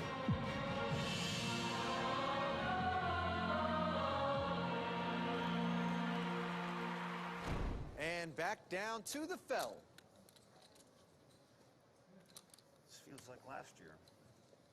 Somewhat, perhaps. A suited connector is a nice hand to have in your small blind 3-betting range versus really any. Oh my goodness. What about is it nice when this happens? Because this is a classic. Wow. I mean, Top set against a straight. A cooler like this early, involving Phil Hellmuth, is really astounding. What sort of run out can Hellmuth possibly get away from here other than 4 to a flush or a straight, perhaps? The runouts that Hellmuth gets away from kind of slow down the action anyway, were it to be an 8 of clubs or jack of clubs. So, correct. Of course, that's nice for Phil. This, it goes without saying, is really problematic, and he does elect to raise the flop, and oh boy. Bottom, I'm as random seemingly as Phil can be. When he raises 7, 9, 10 with 2 clubs and a 3-bet pot, it generally indicates strength of some sort. Correct. Whether it's... What's the bottom end of that strength, though? And Phil, most of the time, would call here on the flop with king, queen of clubs because he doesn't want to have to either get it in or simply incinerate that equity. And Addamo elects to call, which is... And he picks up a flush draw to go with his 10 high straight on the turn. Not that he's concerned about being up against jack 8, of course. Does Phil find that pot control-y check button somehow with 3 10s? I don't think so, although there are vulnerabilities to this hand. Sometimes... And a lot of cards on the river you don't want to see. You do want to protect against a lot of cards you don't want to see, but you have to think about the overall scenario in the tournament. Everything comes into play. There are some benefits to checking here, but it's very hard. 60,000. Justin could easily check jam here, given that he could pick up a variety of draws. 7x of hearts. This is going to be, in all likelihood, You may want to put the greens on the bottom. an all-in from Justin, and oh, I know. Wow. Yeah, I mean, could king jack of clubs factor in here? Wait, I'm giving too much information. Certainly you fear king jack of clubs, or king jack in general, if you're in Phil's seat. Although check thing. Raising the flop with king jack in general, less likely, I would imagine, no? Could happen. Same thing from Justin. You fear running into a straight. My God. There it is. And it's all in the middle. Oh my God. I escaped. Oh man, it's going to be hard to pair the board. Oh my God. Hellmuth needs a 7, 9, or queen here. Wow, fill him out. 30 minutes, go get that. 10 will work as well. Oh, we'll go take your time. 15. I guess maybe I should have 3-bet you before the flop. I knew you were going to 3-bet me light a lot today. That's what I do. I know. Wow, what a flop for you. It's amazing. That depends on the river card. No, I said what a flop for you. Oh my God, wait till people get this update. And the 3 on the river. Guys, oh my God. Try to outplay me. The best player in the world. I'm just going to re-raise Phil with 8-6. He's going to flop top set, and I'm going to flop a straight. And the stack sizes begin to increase as the field condenses. I'm sure we'll see some even bigger pots. Wake up, cards.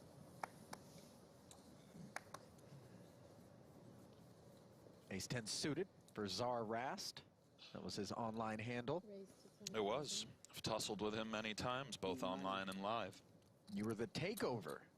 I still am the takeover, You still Ali. are, okay. I haven't rumbled with you online in so long. Yeah, I'm around from time to time when I duck out of the country and get that itch. Of course, online poker no longer available except for specific states here in the U.S. We're talking New Jersey, Nevada. Ridiculous. Ridiculous. A little bit shocking. Certainly disappointing for the big fans of the game. Everybody's suited here. Nice guy. And the board, 2 clubs. Queen 8-6. Rast with the nut flush draw. Hart with the flush draw and open-ended straight draw. And Katz with a pair of 8s. Serious connection to the board via Rast and Hart. And given that Kevin is sporting a 20-some-odd BB stack, slightly more, I believe. Very likely to be going in here versus Rast.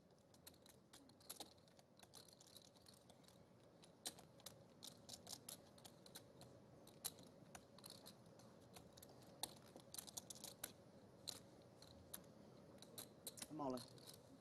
And sure enough. Of course, the correct play for Kevin.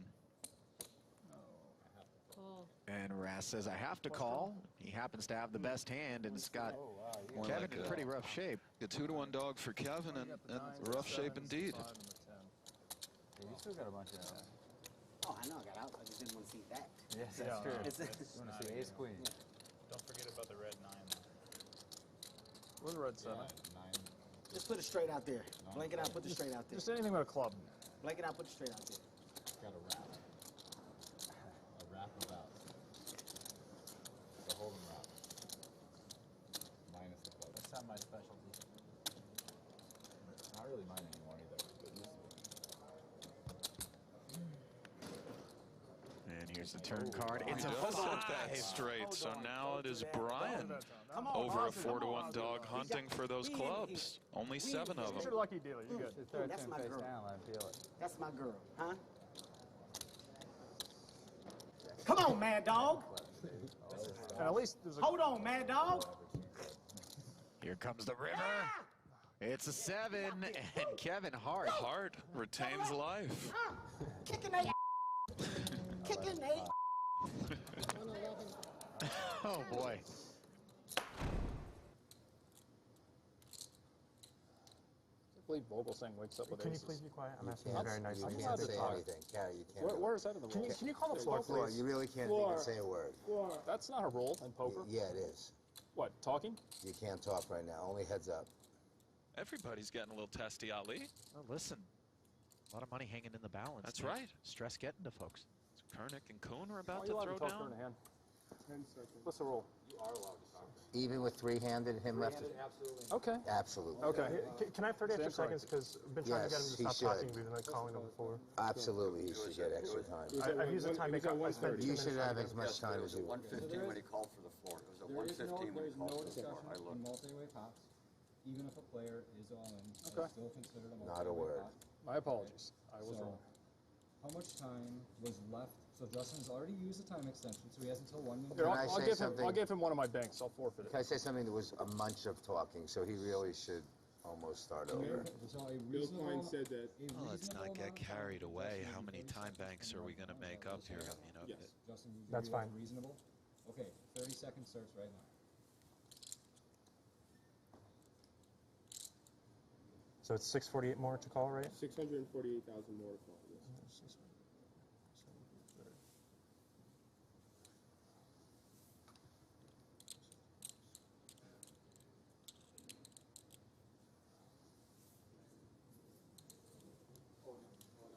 I call. Call. You got aces? Yeah. You got aces. How do you wake up with aces there? All right. Just need a red queen, I guess. Damn, that's a good spot for aces, huh? This is my first all-in. All-in call. it is. So it's 6s against queens against aces for far and away the largest pot that we have seen thus far in this year's Super High Roller Bowl, with not one but 2 players at risk in Vogelsang and El Jefe carry Katz. The 648, that or whatever it was that Addamo just called now, also close. I need some help from the players at home, the very experienced players in these situations. I'm just not sure. My knee-jerk reaction here is that Addamo did not even need to call that initial 20 bigs, but certainly it's okay. And a lot of drama heading to this flop as Addamo picks up some 7s. 8, 9, 10, and El Jefe picks up some jacks. Jefe, Jack and Queen hunting. Justin did also. Yeah, I can't worry about Notice Vogelsang has 50% to win this hand. He's fading sevens, jacks, queens, sixes. Right. Yeah, you're right. Come on, Taylor, we need a Just jack. the smallest of favorites Boom. against the aggregate hands. What a nice card to see if you're Christoph. Sure.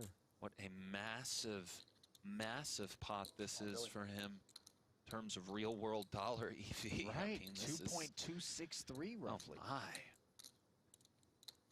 Dramatic river.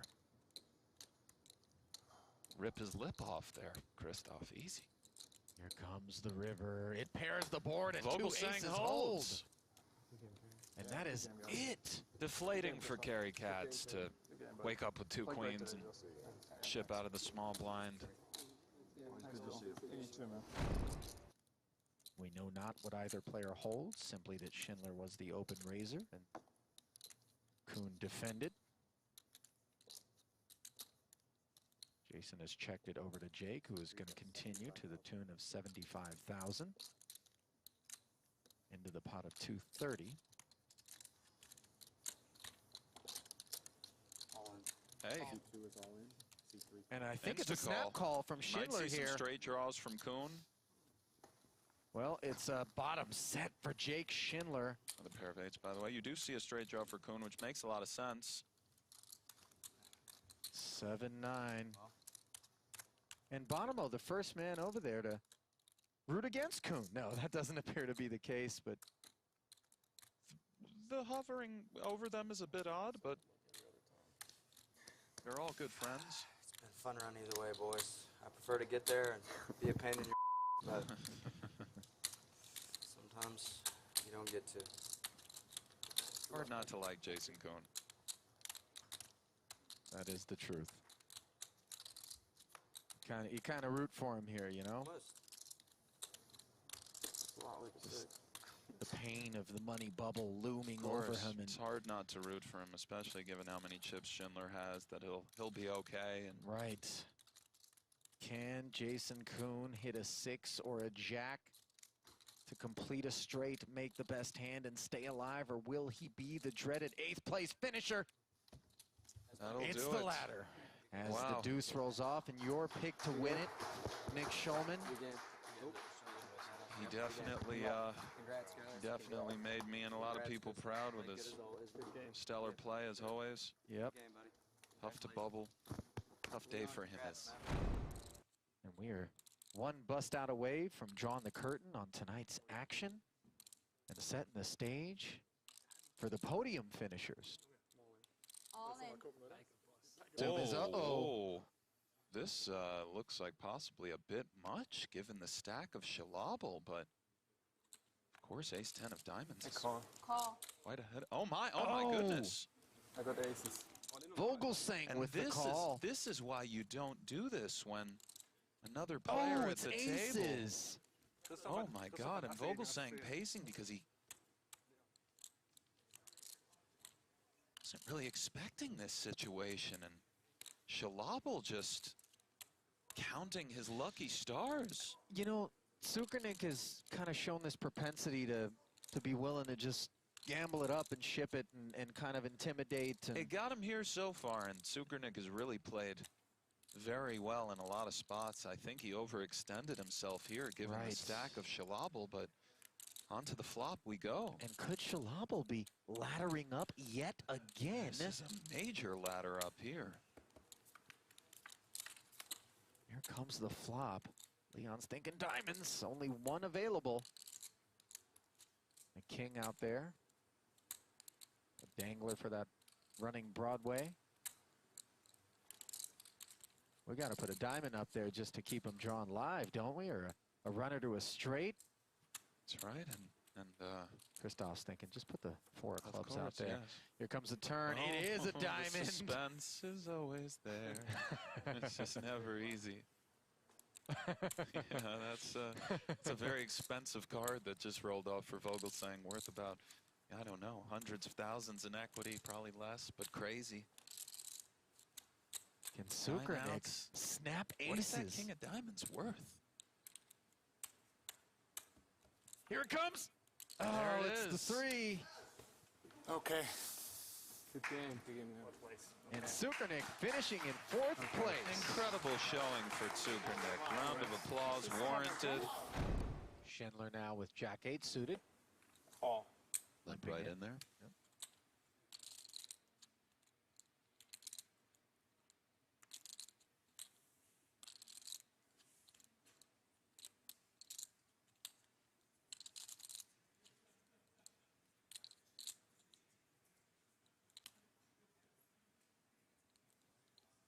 Check.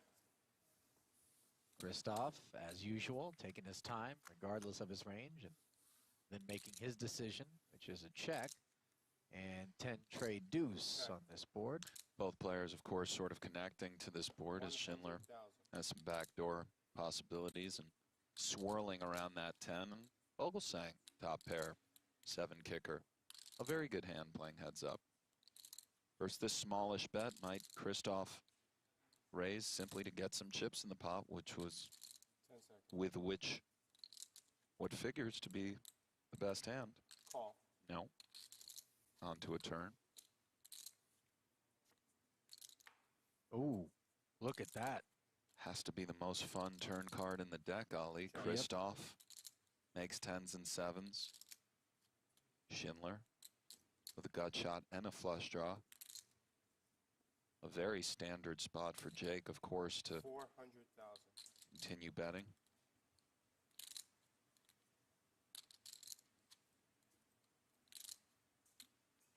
One assumes Christoph will raise here.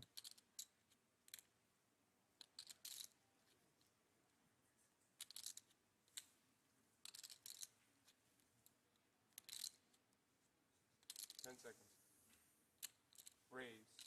And this is one of those spots, 1,500,000. Nick, where that lack of time extension really looks to play in, as Christoph has check raised to 1.5 million, another 1-1 for Jake to call. And I think Schindler's call here is quite standard and will be getting made.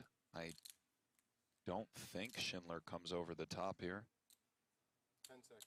He calls, perhaps has some river bluffs in mind if he misses, but Call.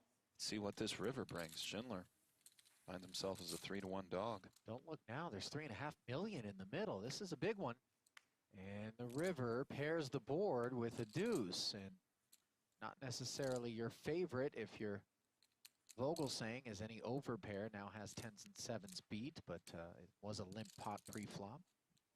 That's right, and I think Vogelsang feels quite confident with these 10s and 7s. You're absolutely right. Of course, overpairs now do counterfeit the 10s and 7s, but still certainly bet for value here. 2.3 million. 2,300,000. 2.3 million from Christoph Vogelsang. That's mashed potatoes and gravy. Yes, it is, and deuce of clubs, of course, not the river Jake Schindler was looking for. 10 seconds.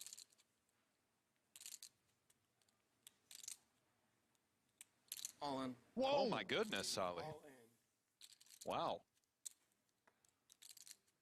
Christoph with only 30 seconds to decide here. I think 10s and 7s is good enough, but man, a lot easier from up here.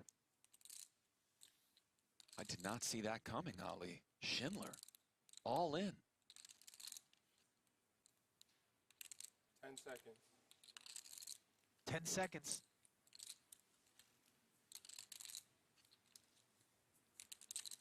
Call. And And he says Vogelsang call. makes the call. Schindler's bluff does not get through. And that's it. Good game. We have our champion, Ali. Wow. Yes. It's one of poker's most exclusive tournaments. A $300,000 buy-in feeding a massive prize pool of over 14 million. 48 elite players came to test their skill in a 4-day battle of strategy, aggression, and endurance. This is the 2018 Super High Roller Bowl. I don't think Chewy's ever been in a market.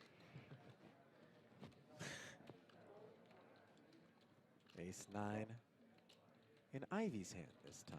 He makes it 6,000 here on the flop with top and bottom pair. Petrangelo sticking around as the third heart rolls off and gives him the flush.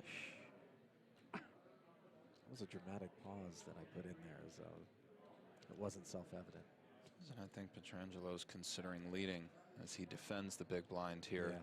The 7 of hearts is rich with possibilities regarding Nick's range in form of the 8-10 and all the flushes and some 2-pair combinations. And the idea behind the lead here is that Ivey gets very pot control-y on turns with his ace-X, and we want to simply build the pot with our flushes and charge certain hands that have equity. And oh my, Ivey rivering 9s full of aces.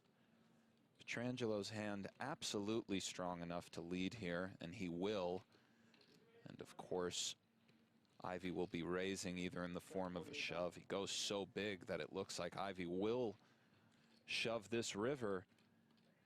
And Petrangelo is going to go into a tank, probably think aloud as he often does, and we will probably get some inner workings into his poker mind.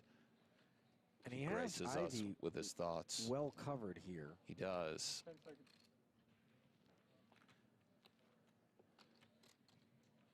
Oh, and Ivey. I like this. Yeah. Why not? You know.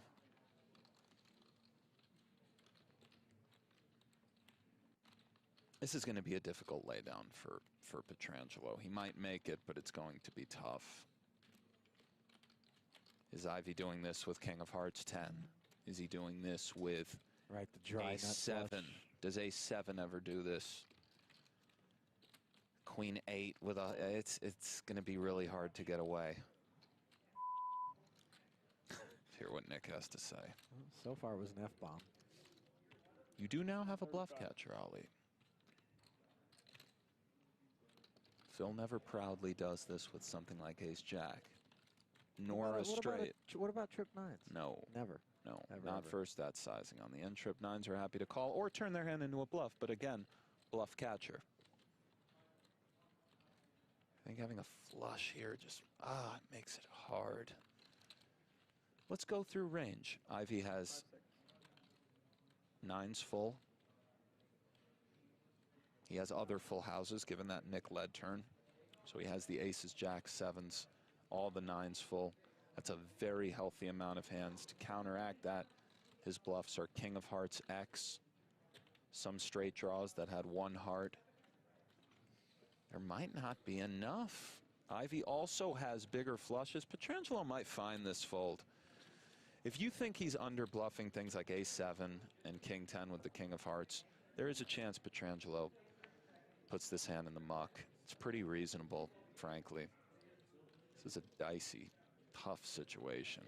It's hard for your opponent to have the hearts as well. But but they're out there. Yeah, and they're out there. Is this the line that he takes? I mean, he just calls a lot of his flushes on the end. Maybe the king high ones put it in, but his range is rich with full houses. There are some bigger fluffs and bigger flushes, and the problem is it's not that easy to find bluffs, but Ivey's very capable. King of Hearts Queen, King of Hearts 10. Just other stuff, I don't know, 7-10 with the 10 of Hearts. There's combos out there that you can find, but there are many full houses that loom here with all the combinations of the 9 in conjunction with the board. I think trips, for the most part, flat here. Not that easy to find a ton of bluffs, and pretty interesting to see if Petrangelo finds this laydown. And when I say finds, I don't even mean he's finding the correct play versus range, or of course right now it's correct. I'm inclined to think probably this hand is okay folding here. Probably pretty safe. If we could sim this spot out 1,000,000 times, this actual spot live, I don't think Ivey takes off here that often with King 10 bluffing, so let's see.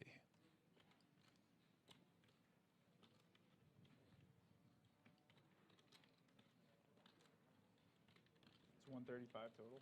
Yeah. Gross spot, Ali. Indeed.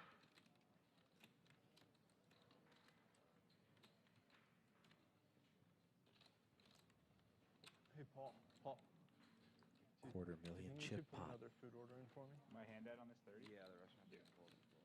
Petrangelo has time bank issues as well. He's out of extensions, so he must make a decision soon. 20 seconds.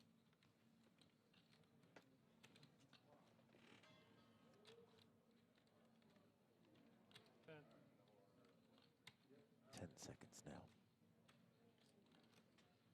Great fold. Found it. Yep. Beautiful. Time well banks done. well Well done, invested there. Petrangelo. Yep. Absolutely. That's why you use him.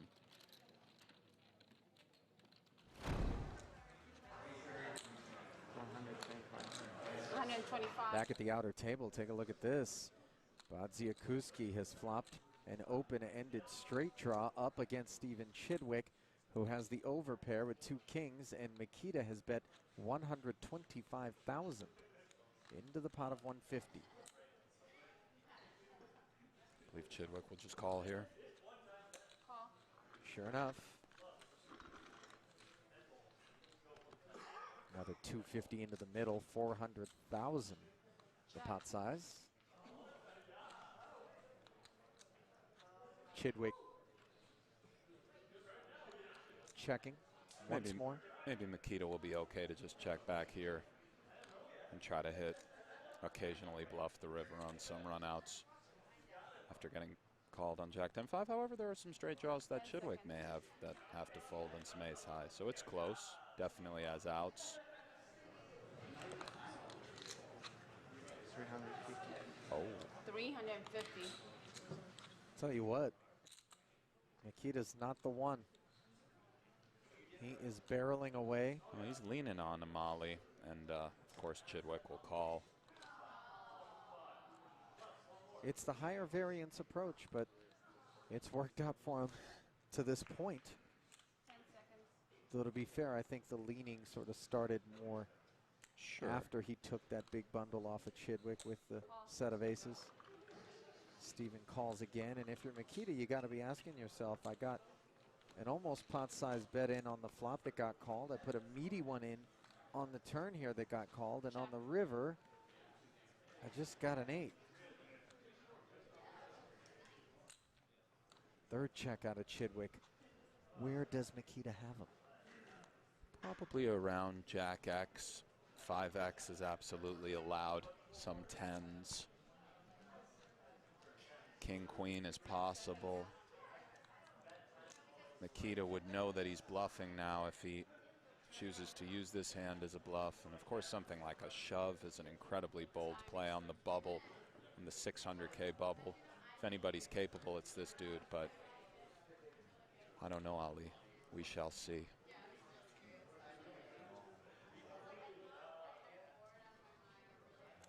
All in here would be tremendous to watch. I don't think we'll be fortunate enough to see it, but he is still thinking, Ali. Fully aware he would be turning his hand into a bluff, essentially, if he puts something crazy out there. Well, conversely, might he think that if Chidwick had some sort of draw, it's best to check back with the showdown value of an 8? I feel sizing-wise, I mean, it's a pretty enticing move to just put Chidwick in. It's also quite maniacal, but think about it. If you're Chidwick with Jack Queen, Jack King, even 5-4, do you really want to call off 1.8 million when Seth Davies is over there on the other table with 30 bigs? And he does do it, Ali. Wow. Chidwick is capable of calling, by the way, but let's see. What a play by Badziakouski. I was just having fun up here, but he did it. 1.3 million. Let's see if Chidwick comes with the call. Wow, I guarantee you he won't have any time extensions when he does whatever he does. This is a massive pot here on the order of that which these two shared earlier in today's competition. What a play by Down Mikita go the Kings. Badziakouski. Beautiful. And I'm surprised Chidwick didn't think about it a little bit longer. But what a great, great, great, great, great play. Picking up the action back at the table. 9-7-5 with a couple of clubs. Negreanu with the gut shot straight draw and the best hand with the 2 6s. Badziakouski getting some big time odds to call with ace queen off. 9-7-5, 2 clubs, not the best flop, of course, for ace of heart, queen of diamonds.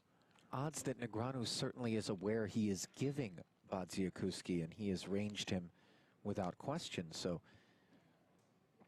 doing this with a measure of awareness is Daniel. Certainly, always. On to the turn. Oh, that'll work. Negreanu now with the 9 high straight, 1.5 milli in the middle. I think range-wise, Daniel's range might play as almost a full check in this spot. Of course, many ways to go, as his hand just wants to put chips in, and I don't know. You can throw something small out there, nobody's losing any sleep over it, but I think this check is more precise on a high theoretical level, perhaps. And curious if Badziakouski decides to turn this ace-queen into a bluff, as we see Daniel does have one of those combos that smashes this board, but this is a Badziakouski-ish kind of board, meaning the button is doing okay here versus the small blind 3-betting range, just flatting, and Badziakouski may want to lean on the other combos of big cards, try to get them out there. I like this bet of 375 quite a lot. Makes tons of sense, even though he's unfortunately drawing dead to a chop this time. I think this bet is very good. Obviously, it's difficult to look up at a screen and take a snapshot of the statement. This bet is very good when you have ace queen against the 9 high straight, but I just think with the explanation. It's a high level bet. Even ace king has a really brutal spot. And Daniel's check call here is automatic. There will be no raising here with this 6-6. 10 we jack minimize damage versus 10 jack, and we allow nonsense to fire away. So I think Daniel's check call is standard. Board pairs on the turn, and obviously that does present certain issues. Mikita will check here. That bet was partially designed to get value from like ace 10, maybe a little bit of ace jack, maybe put ace king in a weird spot, deny equity to like king jack, or king induce the check call. I think Mikita checks here, but he could go big. Let's see. 10 seconds. Oh, I think he was about to say something, Ali. 1.4 minutes. Oh, Daniel, well done, buddy. There will be no folding here. I mean, he's scared of 9-8. Don't get me wrong. He's scared of full houses, certainly. But yeah, 6-6 is just way too high up in your range here to consider folding. So well, let's see. 10 seconds. Oh. Well, he didn't even go with the extension there. He just knew. Yeah, there was just no folding. Pocket 9s for Addamo on the button.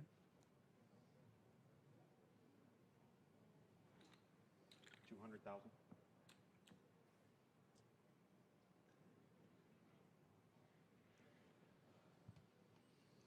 Call.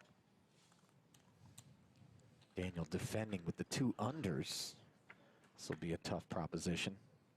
Oh. Top set against second pair with an open-ender. Certainly does lay the groundwork for some additional chips to be deposited into this pot. Daniel checks it over to Justin.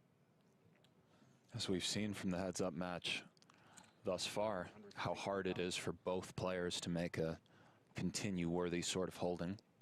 It's kind of our first one on any sort of big way. Middle pair, open-ended straight draws, rather big hand. Playing heads up, no limit, and top set speaks for itself. Daniel could go a couple of ways. 500,000. A smooth $500,000. Smooth $500,000, and on a board as wet as this, Addamo might be very well served to raise, and based on sizing considerations, we'll see how Daniel continues. What a dream, by the way, when you're holding top set. Top set, I mean, obviously it's straight in. There's a couple of hearts out there, but it's the essential nuts. I thought Daniel maybe could have just check called here we're not doing that great 1.25 million. versus the range that inflates the pot here. Nonetheless, his play is certainly understandable with middle pair in this open-ender. What does Daniel go with here? If you think you have some fold equity, I guess you can just mash it in. You're kind of in a flippy situation versus a lot of hands, but of course you're drawing to a chop versus straight and in poor shape versus set. He has 3.9 million back. A lot of chips. Gonna use a time extension. Yeah, tough, tough, tough. Don't think Justin is doing that with all that many flush draws. I think what we see a lot here from Justin is very, very good hands. Not to state the obvious, but 7-8 now is not doing that well versus range. I think it's a continue. I don't really want to jam. I wouldn't have check raised flop, so I'm a bit uncomfortable and kind of have to recalibrate. Maybe there is just too much out there to get away. I don't see Justin doing this with 6-8. Looks like Daniel's going with it. He does shove it in. He gets it all in on the flop. Justin calls, and here we go, Ali. I got the other stuff. Justin Bonomo is a 3-1 favorite to win this year's Super High Roller Bowl. Good flop. We need a 5 or a 10. Any 5, any 10. Neither player holds a heart, so flush is not an issue. And Justin has the crusher turn cards. If any full house or quads variety would end this thing. No back doors. Board pairs and it's over. Will Daniel get there? Or will Justin Bonomo be our 2018 Super High Roller Bowl champion? Was it a hasty stuffing? I think it might have been a little hasty, but after the check raise, things get a bit complicated. The play is reasonable, and honestly, heads up when you flop middle pair open under. Everything's reasonable to get it in. Let's see what happens. Here comes the turn.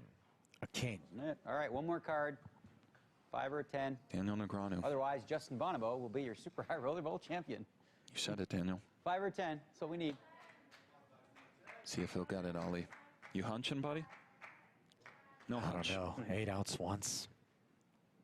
Feels like a set of 9s holds. One time. But wouldn't it be exciting? Let me squeeze it. The river. Here's the board. Good match, bud. Justin Bonomo. Well done. Nines full of 6s. And as Daniel said moments ago, Justin Bonomo is your 2018 Super High Roller Bowl champion. Absolutely incredible performance start to finish, without a doubt. You get to take home the cool $5 million first place prize, but our friends at Rockstar would like to present you with the Super High Roller champion ring.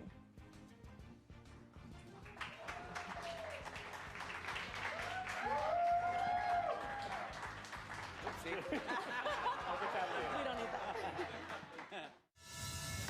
One of poker's most prestigious high roller tournaments is back. With a $300,000 price of admission and a $3.6 million first place prize, luring 36 of the game's elite to a 3-day fight on the felt. But only one will follow in the footsteps of Brian Rast, Rainer Kempe, Christoph Vogelsang, and Justin Bonomo as the next champion. Their journey starts tonight at the 5th installment of the Super High Roller Bowl.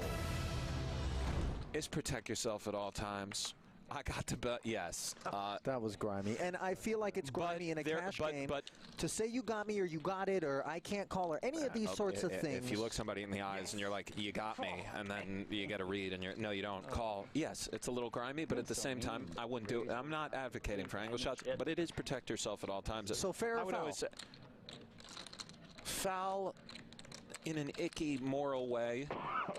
Fair in a technical way? I don't know if it can be defined with just the fair and foul. It's gross, but it is protect yourself at all times. Make sure they fold if you're out there, if you're not sure. Mikita's not looking to protect himself as he has flatted Negreanu's 5K open with 2 9s, or perhaps it is in the interest of protecting himself, or his chips rather. I can really do it. Not looking to bloat it pre. I was thinking like either bet in the dark or check in the dark, but none makes sense. Bet in the dark would be sick. Neither makes sense. Like throw out 15K, that'd be sick. Yeah, 15, just bet 5 in the dark? I don't know, man. I have to look, see what comes. Okay, we've got some to work with here, right? You and me. Let's go. We got 6s, we got 7s, we got 8s, we got straight draws, we got flush draws, we got all kinds. So, what we got to do here His is put check. one blue chip in. Go ahead. Oh, 5-9. I can think of a card that would create some spiciness. Or more. It's up to you. Yeah, Whatever. yeah, definitely. And that, of course, the king of clubs. Okay, I know. I'm not asking for advice. And the next table Should. to break. Yeah, I did though. 'Cause yeah, he's a nice. Oh man. You don't like that bet? So, I so can't our ask table's those the next to break. It is the next event. So Okay. in the event that we break it, and Against the totally new rules. season and production. Rules. Bads weighs his options. Breaking order based on You should. what, 16. Comes with 16. Fine. We break 16,000. This guy, I knew it. I knew this freaking flop. He was gonna Daniel do that. calls. No Daniel Oh, under the gun don't do it here. to me, man. Kind of Come repping on, I the got big good pair. cards. He can have some of the stuff like this, but Do we what I leave need. the feature on this does have break? some big pairs here given this line. And Oh, so we'll switch. wow. He'll be there coming back. In she comes. Now you My And bet. goodness. Agranu knuckles, by the way, turns the stone nuts, and it's going to look a lot like he's worried about the four-liner here with his range. Naturally. Dare you. Of course. Agranu can have Dare him to 10-10. bet. He can have the Ooh, Jack 10 babe, suited. You'll feel it. So good. I You'll think feel Bats it so bets hard. this, He bets Nick. right now. Oh. It's a great hand. 10 seconds. We see Yeah, buddy. it's a little under a 3-1 dog running I love into a the good straight this time absolute of year. disaster bazooka of the world. You think he just checks back so he can call all bets on the end? Aces, kings, and queens are now bowing out. Hard. We might be well served to check. I got scared. Nines full on the Well, the end for turn Mikita, who brought it knuckled away. the turn, and The how- river brings it back in, and yeah, tough one for Daniel. Switch it up now. It's actually going to be tough for Daniel to give Mikita credit for a boat. The nut straight is strong here. Not that many boats, Ellie. Exactly right. It's very strong. I mean, 10 seconds. I played good cards. That's right. That's some very Pretty good cards. Good cards. 60,000. That's really bad news for me. 60. Ooh, I was going to do it to you really, for real, on the turn. I Yep. was really going to do it to you on the turn. All right, I need a minute for this one. if he folds this, Ali, And what did you bet on the flop? I'll be pretty blown 16, away. 16, 32. Well, none of that matters. You either got it, or you don't. Question is, what could you have that 10 seconds. It is under the gun one. full house makes Guarding a the lot of positions. sense, right? Seven-handed. I'm going to use one of these because I'm going to take my time. So, full house. Which full house? Let's see, sevens or eight? Sevens or sixes? Sixes or sevens? You would check back the turn for sure. 60,000 now. I think my hand might be too good to fold, but ho hum. Let it go one time, Daniel. What do you have though? Raise me on that flop. Not that, because you bet that. Yeah, I think you just have a full house, bro. Whoa. Or a really solid, crazy next level bluff. Or maybe you just have a 10. That's the thing. Weird.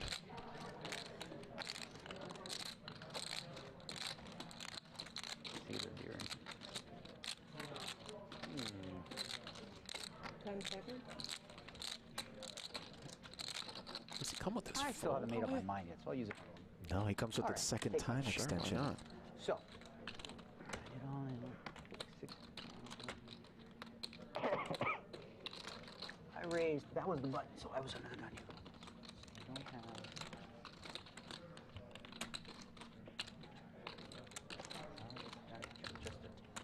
No. Jack, no.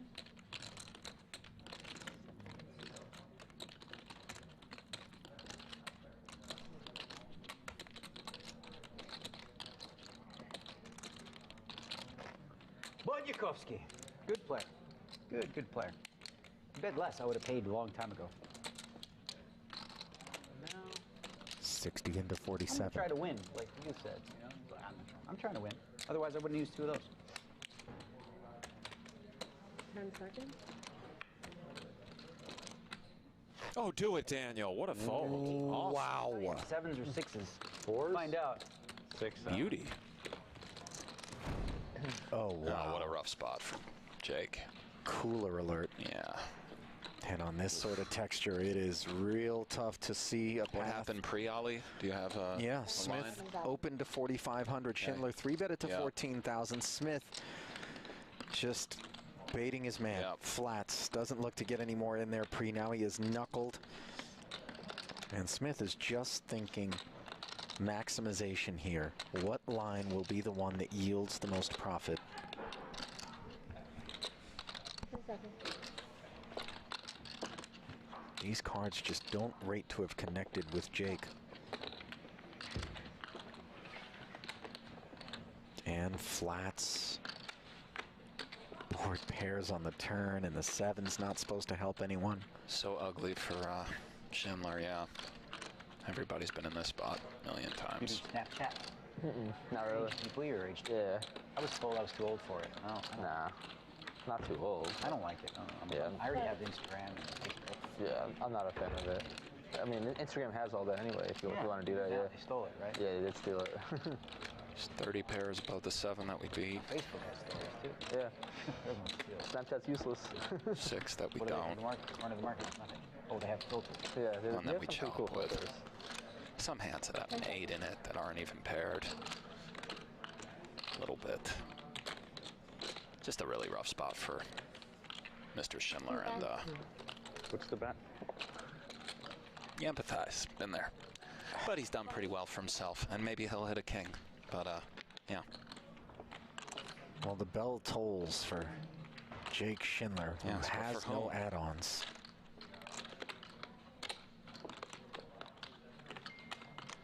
$28K, second barrel. And this... No, Nietzsche working a little bit, by the way, kind of giving Smith the once-over. Not even in the hand. Maybe he's just looking at something else, but I think he's kind of eyeing this pot, you know, paying attention. Looks at Dan, looks at Jake.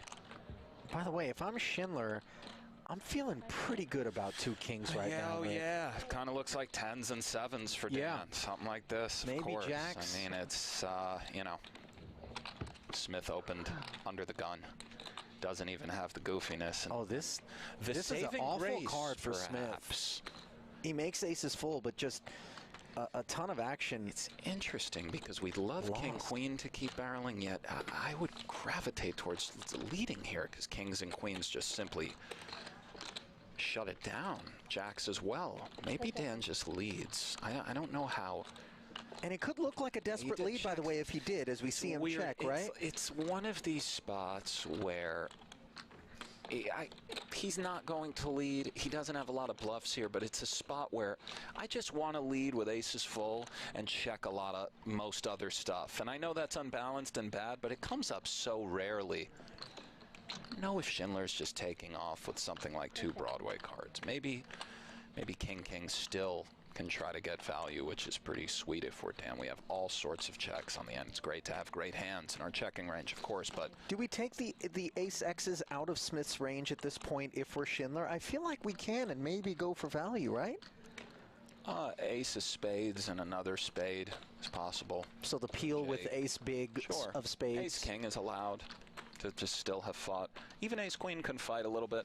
Something like ace 6 suited is, I guess, impossible, but...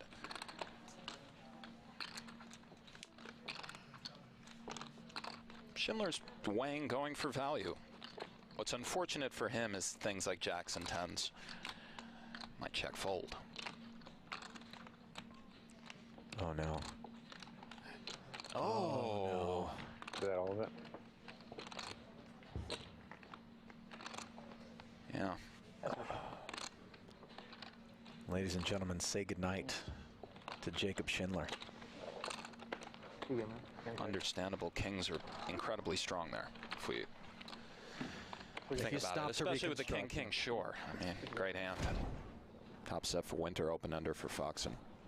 Buckle up. A pot could be a Bruin, Ollie.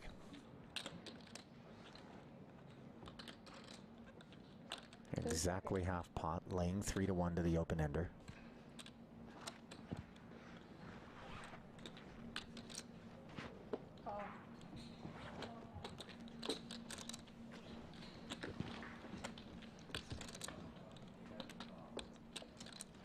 Now a heart draw added to the repertoire after Foxen flatted.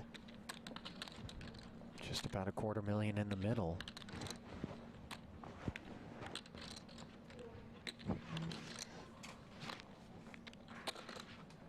Alex staring on pretty intently. Sure. It's And very Winter conceivable scenarios where it all goes in here. looks like he's trying to steady that breathing. Right. Very possible Foxen makes a semi-bluff here and puts Sean in. How much did he bet? 145.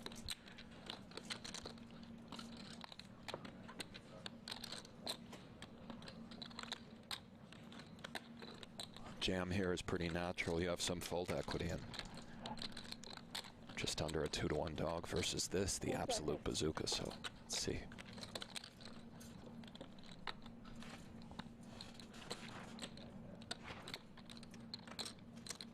Time extension.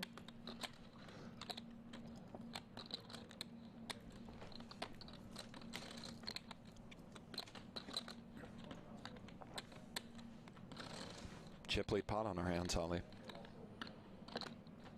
What do you do if you're foxing with this holding, Nick? I think a little bit of calling and a little bit of raising. Both are good. I could easily see jamming it in if I was out there. Sort of depends how wide you think Sean is. Do we have an additional read on how Sean is navigating this spot with the 3-bet pre-bet bet? I think it's unusually strong. Perhaps I'll call. Alex has Sean well covered. All in. All in. Does jam it in. Of course, Sean is calling, and he will hate to see this end. Just right. That's 7-8 of hearts. Feeling when your man has something like King Queen, etc., which I don't know does this. But here we go, Ali. What a huge river for both Winter and Fox. Yeah. Straight and flush draw is as good as you hope to have without having the set of nines beat in this spot. 13 outs once. For Sean Winter's tournament life in a 1.226 million chip pot. Here we go. To the river. Boom. Oh! There it is. Yeah. Pretty rough for Winter. 3 bets, big blind button, 2 black nines, 9-6-3 rainbow. Ugh. Just really gross way to bust, obviously. Good game, Sean. One of the best. He'll be back. You know the drill. Brutal. Chidwick out 10-8 suited, respecting the under the gun open. Looks like Talal has defended the small with 7s, understandably. Foxing out with the Queen 6 offsuit. Heads up. Matthias. Oh no, Adrian. Oh, looks like 1.4 million is coming over to Shikurchi in all likelihood, unless some really scary cards come off that slow down both players. But set over set on the 8-7-4, 2 clubs versus the small blind defense. Pretty brutal flop for the Conquistador. Yeah, we've just got 4%. a train wreck in progress here, Nick. 90. Talal's knuckle draws a bet of 90 from Adrian. There's some draws out there. Shikurchi may look to put the action in now. Unclear. Fuse has been lit, though. And it looks like a raise. 335. 335,000 total. No, man. You feel for this. Yeah. After the long grind, great player. Bottom set. No good. Just 1 out. We can feel the pain. Brutal. 10 seconds. And, it's flat, Ollie. Maybe. I'm Maybe surprised. a road to a version of some kind. I really thought Matthias was ready to get it in there and charge any of the prospective draws or over pairs. And now a 9 of clubs is not a welcome sight for either hand. Player.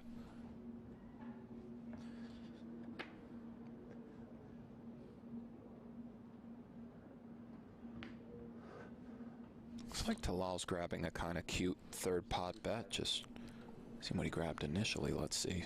Talk to me. Adrian looks intrigued.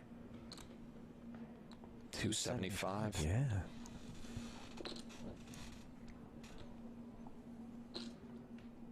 This is blatantly a very poor card if you're in Adrian's seat. Maybe just call and find a way to avoid the total disaster on the end. Let's see. He tends to agree with you. King, not of any concern to either player.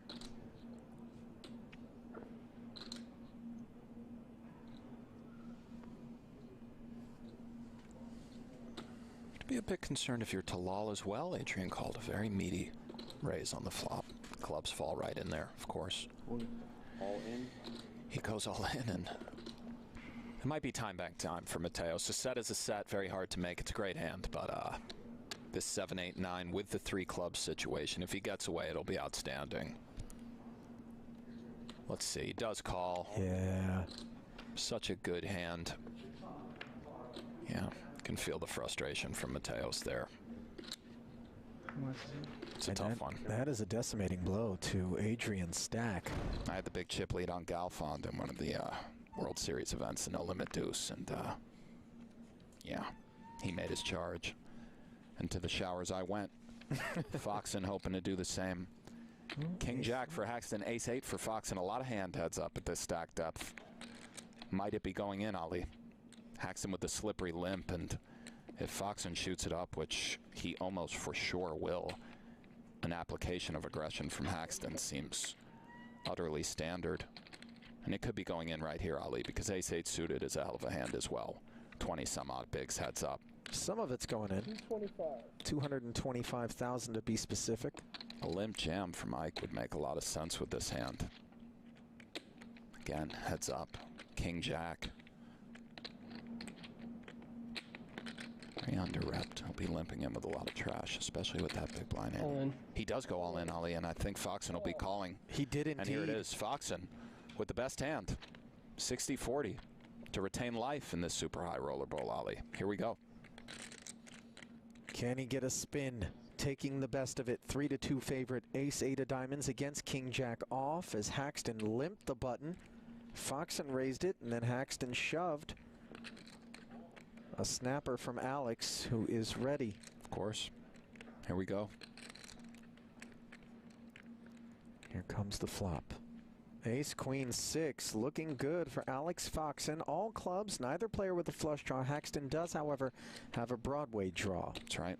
10 hunting. Backdoor trippies. 2 pair, but Foxen comfortably in the lead. About 4-1. See the percentages. An overwhelming favorite. Out, Sully. Oh, yeah. Outs the King of emerged. Hearts on the turn. Still 4-1. Haxton 10, Jack King hunt him for the title, and Foxen hoping to keep it clean. Here we go, Ali. Only 9 whammies in the deck, everything else, and Foxen will double. 2.6 million in the middle. If Ike improves, he wins it. Nice split screen there, both watching on intently. Here it is, Ali. So River much coming. riding on this card. The river. Bang, it's a there jack. it is. Runner, runner, 2 pair. A little for Ike anticlimactic Haxton. to win it with the worst hand pre, but Thanks. what a deserving victor. Ike Haxton.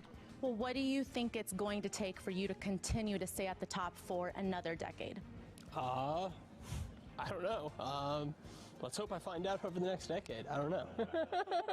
The list of champions is long. Brian Rast is the first ever Super High Roller Bowl champion. Christoph is our 2017 Super High Roller Bowl champion. What a deserving victor. Ike Haxton, bravo. Tonight, the best in the world try to add their name to that list to be a champion of one of the most prestigious events there is. The Super High Roller Bowl, a $300,000 buy-in 2021 edition is next. And BK, 14 bigs, 7-7. Do we have fold equity? Let's see. Perhaps it goes in now, Ali. On. Yep. Curious to see how Brewer handles this. Man, I think we have to action gamble, but oof. Yeah, Klein's ace 10. It's like 130, right? 138. Disinterested. After the Winding prerequisite Hollywood of sorts from Solver, looks like he's out. What does Brewer do here against the 14 BB Jam? He's just in. We do what needs to be done. Heads, tails. And we don't necessarily do it because we think King Queen is in good shape, but we feel the price is right. And now Kenny will spin the wheel with an edge in equity. Best hand going to the flop. Can he hold?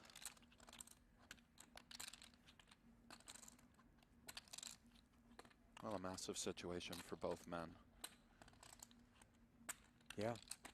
shortest and second shortest stack at the table. The cruel nature of poker upon us, although these are short stacks who again have to gamble, but it is now up to the deck to decide. Thank you. Oh, brutality. I'll pair the board, dealer, a little sweat. Can we get a board pair? King or a queen, perhaps, for opportunities? Right, there you go. Oh. It's never easy with BK, but There is the queen, and now 3 outs for Bryn Kenny. He needs a king and a king alone to chop it up here. Is it there? Good game, guys. No. Good game, Bryn. Good game, sir, BK. Our first casualty here at the final table. Meanwhile, Bill Klein is open to 45,000. Michael Addamo looks down at 2 queens, which have been somewhat omnipresent here. 35. Up we go.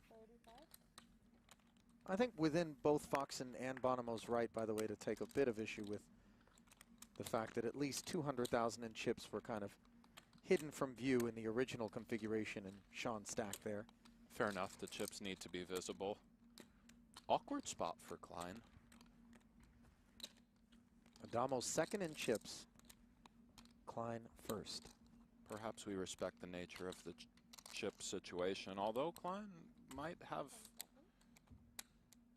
big ideas. Ace-Jack off is a big ideas kind of hand as far as bluffing is concerned. We will end at the end level or within the Look at this, Ollie. Okay. Whichever comes first. Bluff me? 95. Kind of click-back territory? I doubt you have Or much. no, meatier than that, huh? Meatier than a clickback, and for Addamo, we saw in a semi-similar spot, Bonomo went with the just call here. See what Mike comes with shortly. This is a big flop for me. Well, we watched Bonomo against Addamo flat a 4-bet in position with 2 queens and ultimately be forced to fold. Addamo also maybe a 6-7. going to flat. That's a straight. It's true. Klein has now bloated this pot to 640,000. You knew it was one of the two. Thought you had a 6 in your hand. I was getting a 6-5. And he's flopped a jack on the Jack 10-7 board, Nick. Trouble awaits. Well, 640 out there. Let's just kind of see how this one plays out, Ollie. Super savage if I called it. Just show me a fucking 9. That'd be sad. Probably can bet like king 5. Maybe. I believe that's 200K just south of third. Highly awkward territory for Addamo, but an overpair nonetheless. And as we touched on before, Maybe not he's for that much. been pushing Klein around a little bit, he might think. This is not the time, though, in this spot, is it? Big stack against the second biggest stack. No, I'm not saying that, but when we're trying to assess the relative strength of our queen-queen, some of the meta, a million out there, Ollie. What a situation this is, and the rest of the table should probably stop talking. Really tough card for Klein there. Yeah, the 7 doesn't rate to be involved with Adamo's range. And now he has himself Jackson 7s with an ace kicker. That's about the most brutal card in the world for Klein. It never hits Addamo and is something of a brick. Looks like he's counting out 300-ish, perhaps a stack counting of sorts.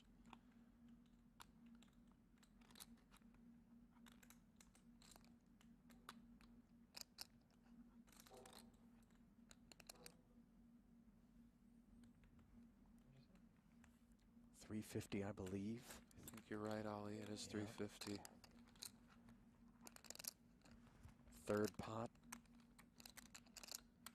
Still developing. Queens are concerned, Ollie. Adamo's concerned, but we're going to see a river worth just tons of actual money, EV-wise. Now that Klein's been called pre-flop, on the flop, and on this turn, which puts 4 to a straight out there. Oh, and he does put it in, Ali. And 2 tens, 2 jacks, 2 kings, 2 aces. wow. You very well said, Ali. Kings and aces, we don't know if we're in Addamo's seats, but that's 6 combinations of boats. Another 12 combos of those over pairs that might not take this line.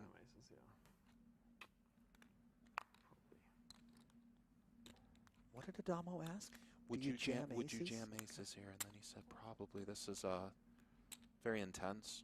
Time bank's coming. Welcome to the blender. Truer words never spoken, my friend.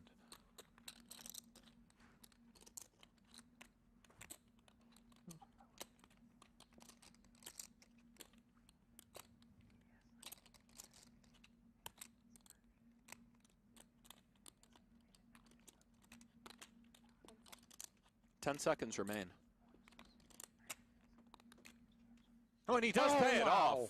And Addamo just continues to get it done. Wow. Klein. Oh my God. Will live, but with the faintest of pulses. 3.4. Up top, along with the ring. 1-9 in second, and that $1 million membrane. Oh, yeah. Seemingly impregnable. But with Brewer sitting on 11 bigs, it could happen at any moment. Nick blinds at 15 and 30,000. My defense is impenetrable. My style is impregnable. I agree, which is why I didn't It's Iron Mike, baby. I mean, I didn't take 6. Tyson? Correct. I know, but I'm just saying, like, in this field, The sweet science. Gets Never no more far from intense. Honestly, like, I could have Gets just no mucked more and intense than this. probably Ali. they wouldn't have got the cut in time. No, I mean, it's fine. I just won't be in, like... Blinds up to 30K now. Is Addamo considering big boy moves right here? He is not putting just them in considering, with the suited 10, so note the bubble application of Break in. pressure from Justin here with 10-4 suited. Oh, and Brewer wakes up with an ace Here we queen. go, right away. Flip of my life.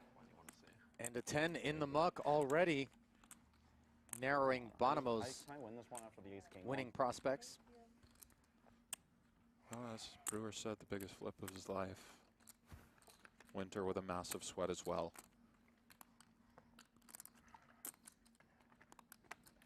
Two to 1 favorite on $1 million bubble, Ali. This is the real deal. 695 in the middle. Ace, queen, queen. Can't be Not too to be greedy, greedy, out there, yeah. Chris, but And the flop is my. Queen 5-7, top pair against the heart draw, and it's never easy, is it, Mr. Brewer? no, I mean, just look at him, guys. He's squirming a little bit, but as is Winter pacing. Cleanliness is godliness. Fading a heart now, and that's all. 4 to 1 favorite for Mr. Brewer to double and slide into third. At least chip stack wise, and The mantra now, well, no heart, no heart.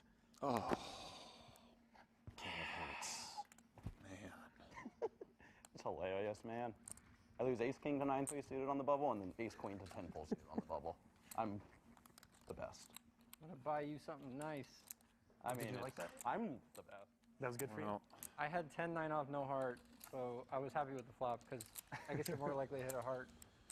Palpable steam coming off of Chris Brewer, a consummate professional, but a disappointed one nonetheless, as he is left on the Actually, outside of this bubble as it bursts, courtesy of his elimination. And now all 3 of these gentlemen are guaranteed $1 million+ for their effort here in Super High Roller Bowl 6. Did you say 2.6 and a Bitcoin? penchant earlier? Did I catch that? I mean, I Actually, let it's it pretty slide nice during the hand. I know you Really? Yeah. like to focus on the Bitcoin's what, action, but 40K? here in between, as we see Addamo with the I haven't ace-jack looked- suited I try not to look on the during button. these series. Ali, you know I Just wanna did. verify. You know I did.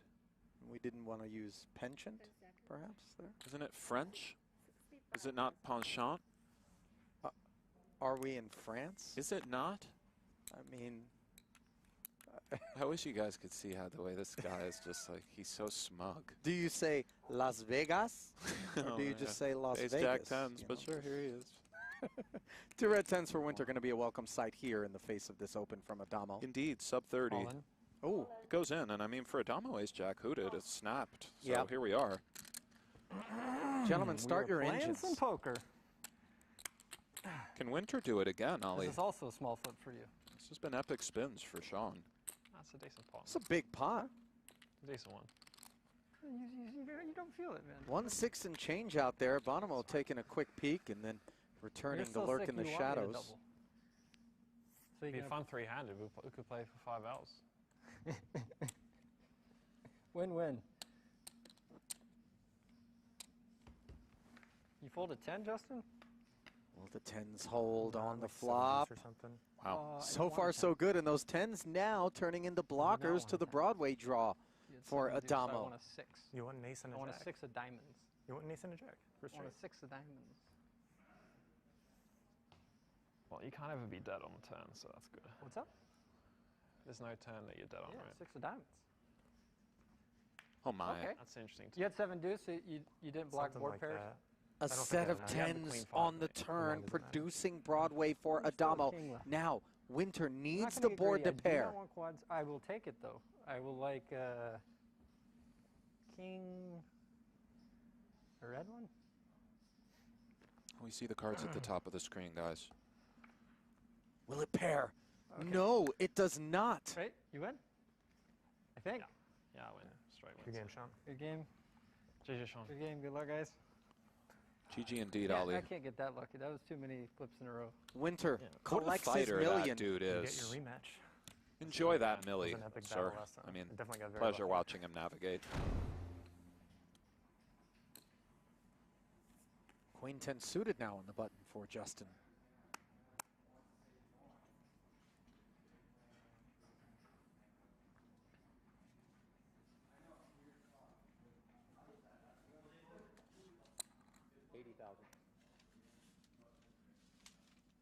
Opens to 80,000. Now, suited napkins for Addamo. But suited, as you said, Ollie. See a flop.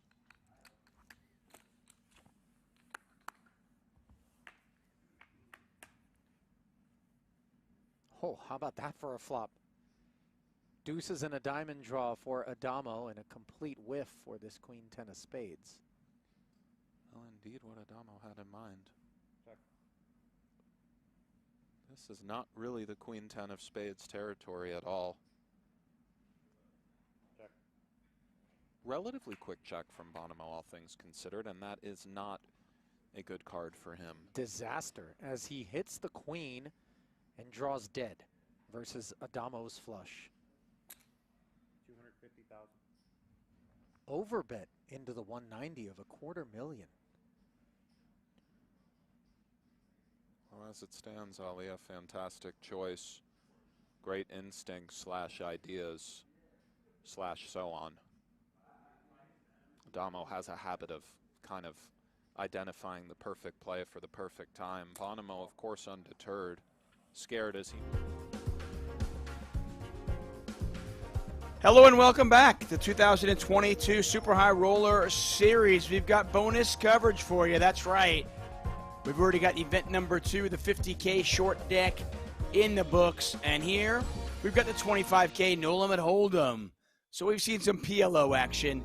We've had short deck, and now it is no limit hold'em. We are live in Northern Cyprus at the beautiful Marriott Royal Hotel, Casino, and Spa. I am David Tuckman. Brent Hanks alongside me, and we have a star-studded affair for you. Stephen Chidwick. Wow, what a table this one is. Phil Ivey again, Addamo. Brent, this is going to be a fun one. I don't think I've ever had Addamo and Ivey together. We're in for a treat. I want to see full carnage out of these players today. Day one coverage, we know they're very deep. Officer Eibinger also at this feature table.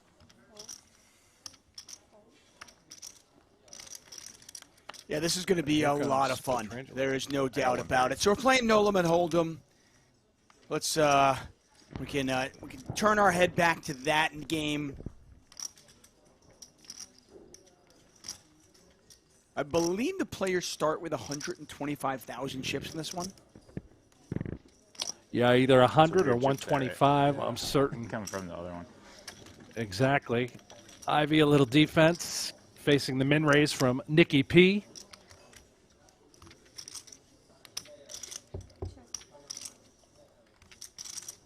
And it's always interesting to watch these players kind of navigate the early portions of these tournaments. $25,000 got you into this affair. Registration's still open. We just saw Ivey finish in second place for $504,000 in event number 2. We'll see if he can back that up. He is currently third now, by the way, in the PGT standings. Yeah, up to level 8. Up to level 8? Which really is incredible, considering how few events he's actually played on the PGT Tour. He's gone nuts at the Triton stop here in Northern Cyprus prior to the Super High Roller Series beginning. And just to give you an idea of that top 5, if you head over to pgt.com, take a look at the leaderboard. Ali Amshurovich is number 1. He has 4 wins alongside 14 cashes and $2.3 million. Isaac Kempton is second. Thank you. Ivey now in third. Alex Foxen is in fourth, and Tony Sinistage is in fifth. 9. Yeah, in fairness, I didn't even know Ivey was playing poker, much poker, until this past week. I mean, we heard about him in Northern Cyprus earlier in this week when he had a nice score and won an event with the Triton Series. But I don't even know how much poker he has played in 2022. So really impressive. I am very anxious to see Addamo and Ivey tangle here. We've seen plenty of Addamo. He has just been crushing. He is short stacked, though, right now, all in for 33,000. And he could get, I think he's going to get called in at least one spot, maybe 2. Chidwick, by the way, he's got some chips. He's got 250,000. Yeah, he does. Once again, and he's got a great hand here on the button. The question is, we've got Bedir, who's come into the pot with a couple of 9s. Bedir, a bit of an unknown. He came onto the radar last Super High Roller Series here in Cyprus. He had an outstanding performance. He traveled to Las Vegas to play a bunch of events during the fall months of 2021. No showdown. And you can see how things are now awkward all of a sudden for a couple of 9s. What are we doing as Chidwick overcalls with ace-jack suited? You sort of shrivel up a little bit, worried that Chidwick has a monster here. I have to believe ace-jack suited is sort of the bottom of the range for Chidwick to put any money into the pot. Otherwise, it's probably 8s plus. Is the thought here with Bedir, is the thought here to re-raise? Are you considering folding? I don't think I'm folding, but it's for me, I'm between call and all in. Again, considering Chidwick, how narrow the range is to put money into the pot, I do believe it's going to be like 8s plus and ace-jack suited at the bottom. So 9s are, you're sort of stuck in no man's land, but let's see what Bedir does. It looks like he did flick in the call. We'll take this thing 3 ways. Addamo all in and at risk with ace-10 in very bad shape at the moment. Yeah, pot's 107,000.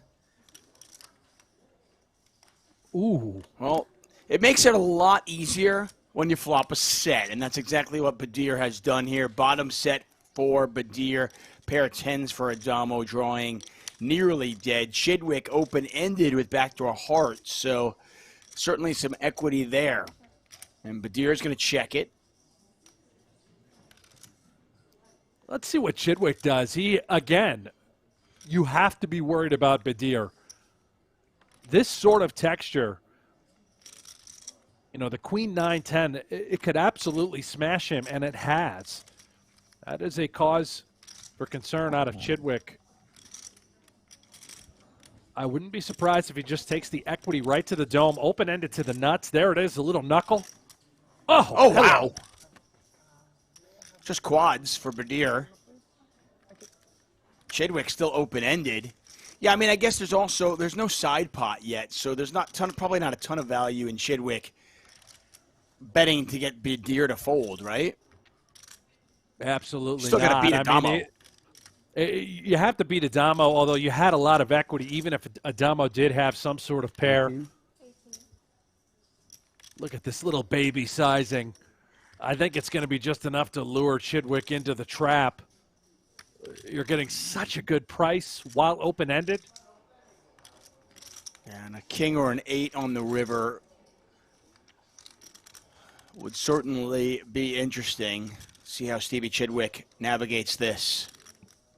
Once again, Brent Hanks, David Tuckman here for the Super High Roller Series bonus coverage. This is event number 3, the $25,000 No Limit Hold'em event, and Chidwick does make that call. This pot now, well, the main pot's still 107,000. The side pot now 36,000. Jack of Spades, Chidwick with not exactly the card he's looking for. No, that's a great card for Chidwick not to lose any more money. We know Bedir's going to be betting.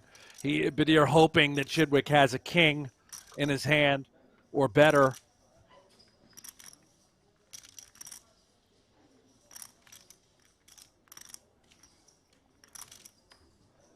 Yeah, that's the... Are we playing short deck or long deck? Yeah, Bedir's going to go for it. Just quads. You got to love the super high rollers. They just act like there's nothing there. I tell you, in my local 25-cent, 50-cent game, guy turns over quads, everybody's like, whoa, wow. Oh, amazing hand. Chidwick, he knows how fortunate he is right now to have avoided an 8 or a king on that river. Bedir, again, I mentioned it earlier, he had one hell of a Super High Roller Cyprus Series in 2021. I mean, he final tabled almost every other event. He was easily the player of the series as far as cashes and final tables were concerned. He is right at home here inside the Marriott Casino. And a beautiful spot in northern Cyprus. The Marriott Royal Hotel, Casino, Hotel, and Spa. As we watch Bedir, he's not going to make quads here as he lets that one go. There's Danny Tang. We've seen a lot of him over the last few years. Won himself a bracelet a few years back at the World Series. Eelis Parsinnen there. He's a PLO expert, but he's clearly come out to fire the entire series.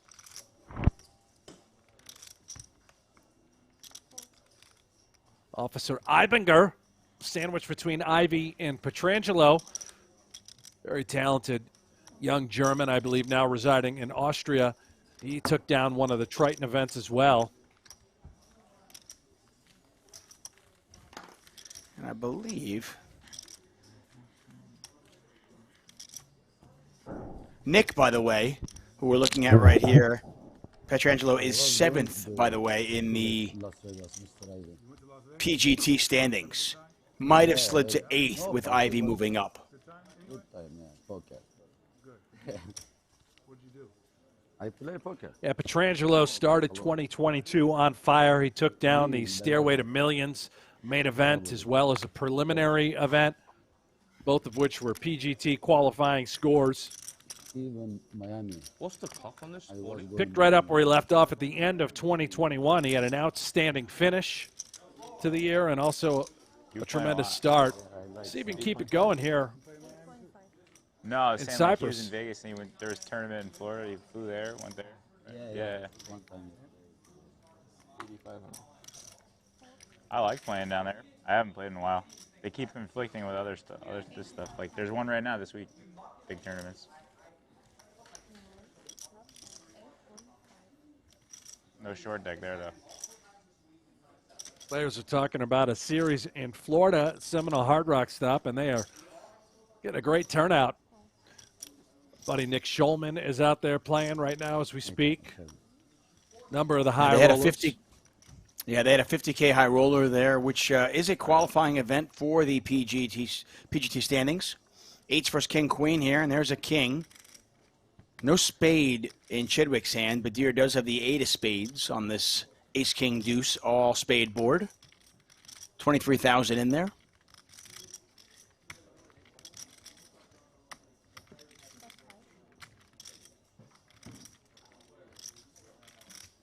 Chidwick. Any spade in your hand is a flush draw, and you're getting the right price to go ahead and peel.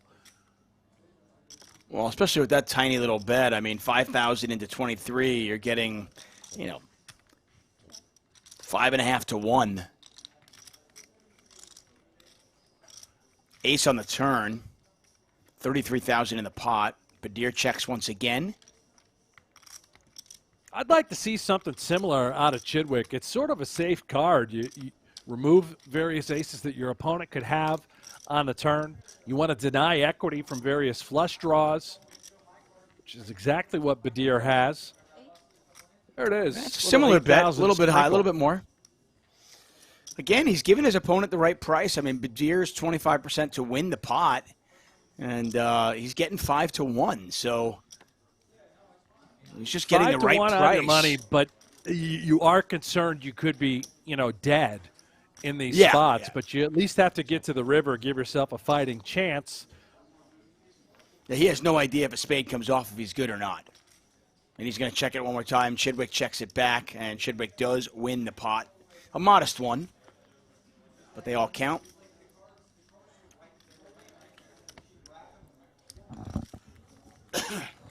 Once again, welcome to bonus coverage here. Super High Roller Series in Northern Cyprus. We'll be here for the next, maybe 3 hours or so. I think so. They don't tell me much, but as long as there's poker, I'll be talking about it, and I know Brent will as well. I want to say hi to everybody in the chat: Wisco Baron, Pyro Goyle, Zachary Duran, Mean Green, Keely Bradshaw. Thanks for joining us, guys. He play, I think, bro. No. Much appreciated, all the support. The fans on YouTube. Make sure you subscribe to the channel if you haven't already. Just do it right now. Show the support.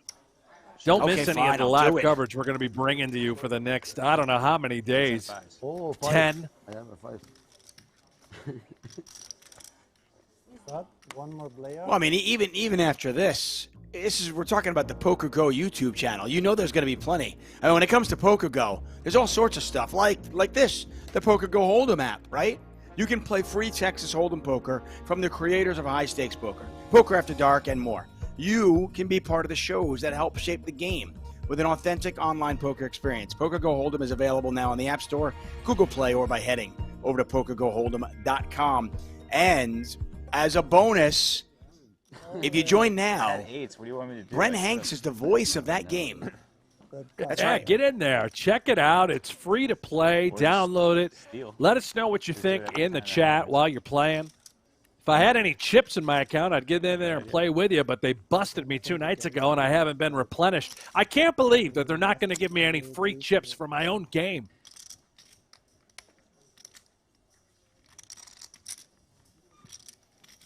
No chips for you.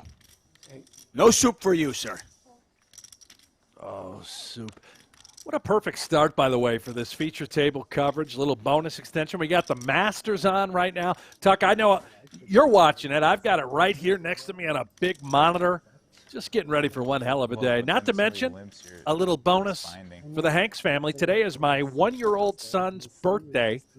Turned the ripe old age of 1 today. That's what I'm saying. Yeah. Oh, happy birthday. What's the little guy's name?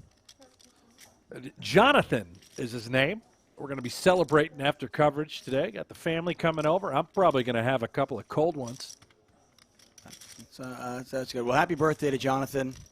Congratulations to the Hanks family. That's great. It is a wonderful day.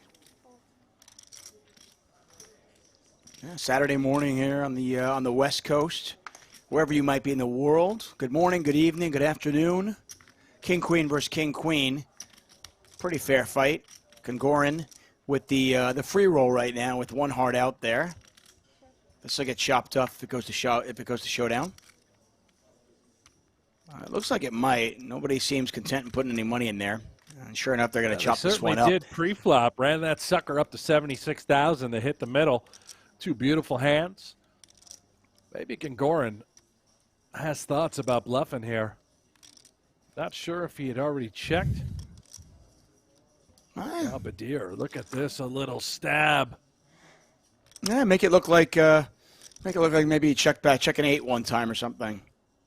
Yeah, maybe pocket 7. Even a small pair. Yeah, I was gonna say, yeah, even a small pair. Try to get some thin value from an ace high type hand, but gets that king high to fold.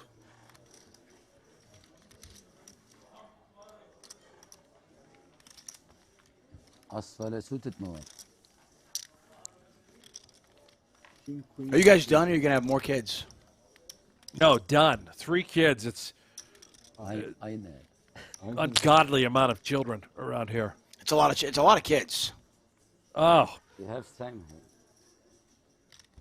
Speak about this Turkish. Sorry, guys. And they're absolutely insane. All boys. King Queen suited. You know what it's like. You got two. I do. I have 2 sons. boys. At Yeah, least they're a little older. I have 2 boys. Yeah, 4 and 8. I mean, I'll tell you, one was okay. One, you're like, okay, I got this. I got this covered. You figure it out after a little bit. Once after 6 months, 9 months, you're like, I got this down. And then, we're stupid enough to get a second one, and then you feel like, oh, now I'm crazy. 3, I don't know what you were thinking. I really don't know what you were thinking with 3. Well, there wasn't a lot of thinking in the moment, Tuck, if you know what I mean. Yeah, probably not. But between the 2 of us, we got 5 boys. We could get a basketball team. Oh, could we ever? You got a couple of hockey players. I know that. Those kids, they can put the puck in the net. Well, they'll fight you. They'll punch you in the nose, that's for sure. Get a raise here from Stevie. It's kind of nice to see some Hold'em. It's always nice to mix it up. We get so much no limit Hold'em, when you're doing these live streams, that it's nice to mix it up. A couple days ago, we had PLO. Feels like a couple days ago. That was just yesterday. We had short deck yesterday. We had short deck earlier this morning. And now we get some no limit Hold'em. So it's a fun week with a lot of different games being represented here. Top pair for Bedir, and he's got second pair as well. So top 2 with the King 10. Unlikely to get a ton of action, but maybe Chidwick feels compelled to come along for the ride for a little bit. He's got a pair of 8s. Yeah, Chidwick's hanging there with little 6-3. backdoor cards cooking too. He's got the hearts going 3 to the straight flush. He probably feels all right. Whenever he does connect with 2 pair, he will walk and tread carefully.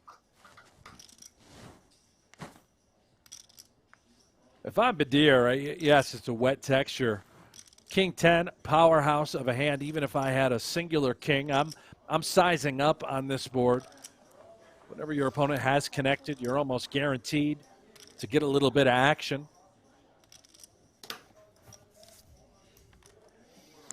Looks like he's going to take your advice. Well, he bets 14,000, so not quite as much. I thought it was going to be a 19,000 chip bet. 14 into 31, so not huge. Seemingly, Chidwick have enough to continue. Chidwick again with a great little price here. You peel for the snowman. You peel for the heart equity, the backdoor straight combo.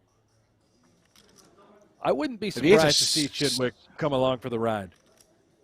Yeah, if he hits a 7, that'll just get him in trouble. 36. How about this? Well, he's taking the bait. I mean, I wonder if the small sizing has induced this.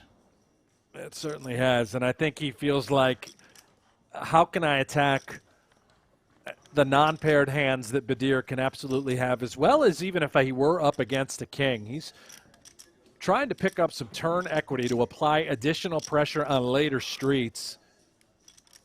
You're going to see this sort of maneuvering as the stacks are remarkably deep right now. If they were a little bit shallower, absolutely wouldn't happen. Bedir just shuts it down. He says, let's get it over with. Okay.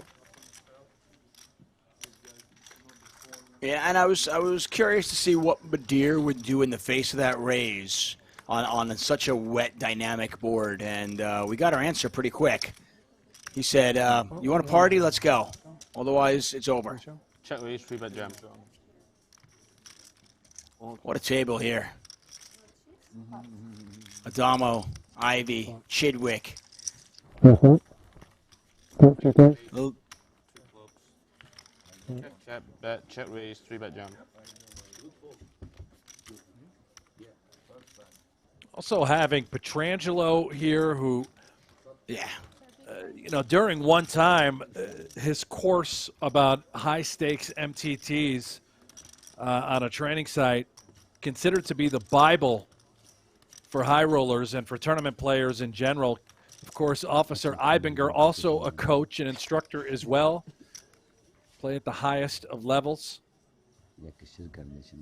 I often wonder why, you know, I get it why people coach. I think you get a lot of, you get a lot out of it, right? I coach, you know, myself, not at this level, obviously, and I'll coach sports, and I understand, you know, you're giving back, it's great. But sometimes I wonder why somebody like an Eibinger or somebody like a Nick Petrangelo, why they want to give away their secrets when they can make so much money with them. Well, I'll tell you what, they probably made a lot of money doing these training sites and websites as well, Tuck. I'm sure. And the game continues to evolve, right? I mean, what came out 2-3 years ago throughout that coursework, extremely valuable, no doubt about it. But, you know, the skill set, the solvers, everything has changed exponentially given the technology available to help you study poker, to continue to get better. Yeah, I've got a backlog of things to study, and I'm still on 2017 material. But hopefully I'll get to, by the time I get to 2022, I'll be on 2026. I'll forget it. I'll never catch up. That ship has sailed, Tuck. You know, you mentioned you got the 2 kids, I got the 3. Who's got time to study? You got to be single, playing poker, dedicated to the craft.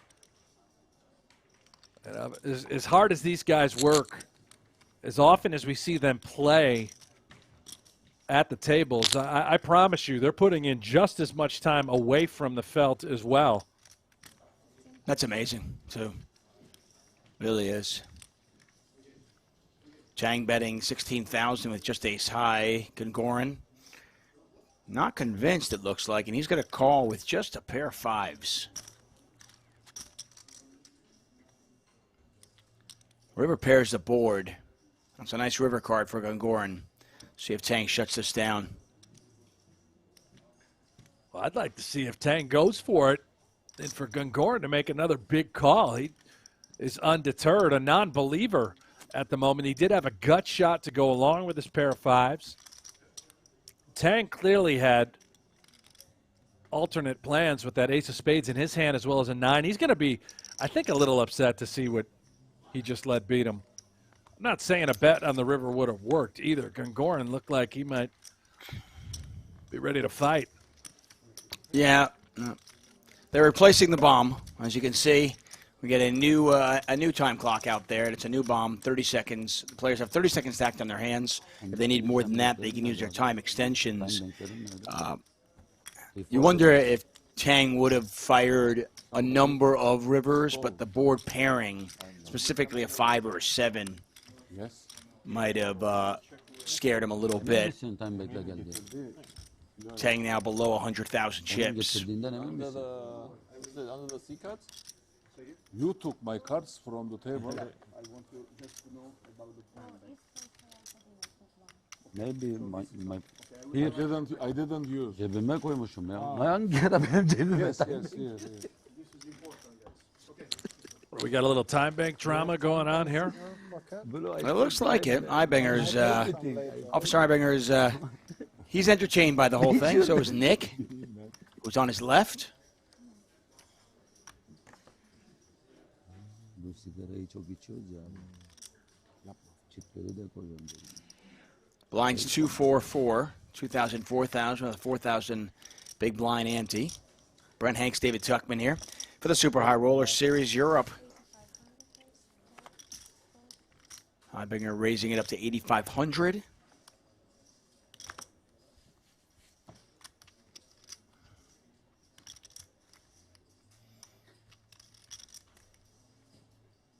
Hey, did you see the latest? I I saw a tweet from Patrick Antonius about a new innovative time clock, and curious what your take was on it. Did you see what he was doing? No. Well, I mean, anything is better than what's out there right now. Well, he was saying 10 seconds to act pre-flop on your hands, but it automatically becomes 20 seconds on a 3-bet if there's a 3-bet. And you've got 20 seconds to act post-flop, but you've got a lot of time banks cards. So basically, it's kind of an adaptive time clock that changes based on what action has happened before you. You get more time if there's a tough decision. Take a look at our Merit Poker featured table. Bedir pacing the featured table at 342,000. Matthias Eibinger at 238,000. Gungoran on 208. Ivey with just 78K in this one. Now it is a multiple re-entry tournament, so if these players do go broke, they can rebuy in. $25,000 will get you more chips. Tuck, get back to that clock sort of development from Patrick Antonius. I absolutely love it. I don't think that players need more than 10 seconds if there hasn't been action in a pot already. The 20 seconds, if you're facing a 3-bet, makes a ton of sense. Additional sort of extensions also make sense. I love it. Anything that can help speed up the pace of play absolutely needs to happen. And none of the players here today are taking too much time, in my opinion. You know, they're not letting it all count down to 30 before they decide what to do. I'd say about 75% of the time it's going to be a brisk pace of play, but man, there are situations that are just brutal. And not just from the viewer's perspective and the commentator's perspective. I just think from a player's perspective. I still remember my dad sitting in the booth watching play one time when I was commentating, and my dad was like, "This is boring. Why is he taking so long? I don't understand this."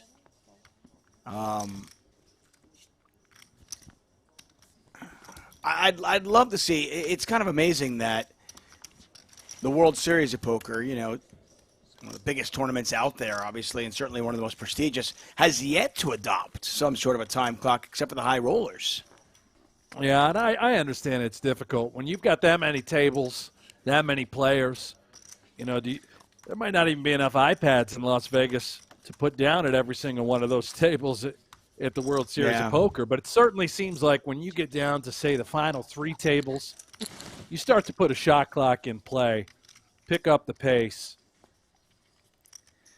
Yeah, there's also a question of, I think, you know, I think you hit the nail on the head. I think when you've got 2,000 people in the tournament, they're also dealing with a lot of inexperienced dealers, and this is no fault of the dealers. They're bringing them in. They don't have a lot of experience. Do you really want to give them more tasks to do outside of just running the game? Now they've got to deal with the time clock as well. So I certainly understand that, but I'm with you. I think you get down to whether it's 3 tables, 4 tables, whatever it might be, you got more experienced dealers there.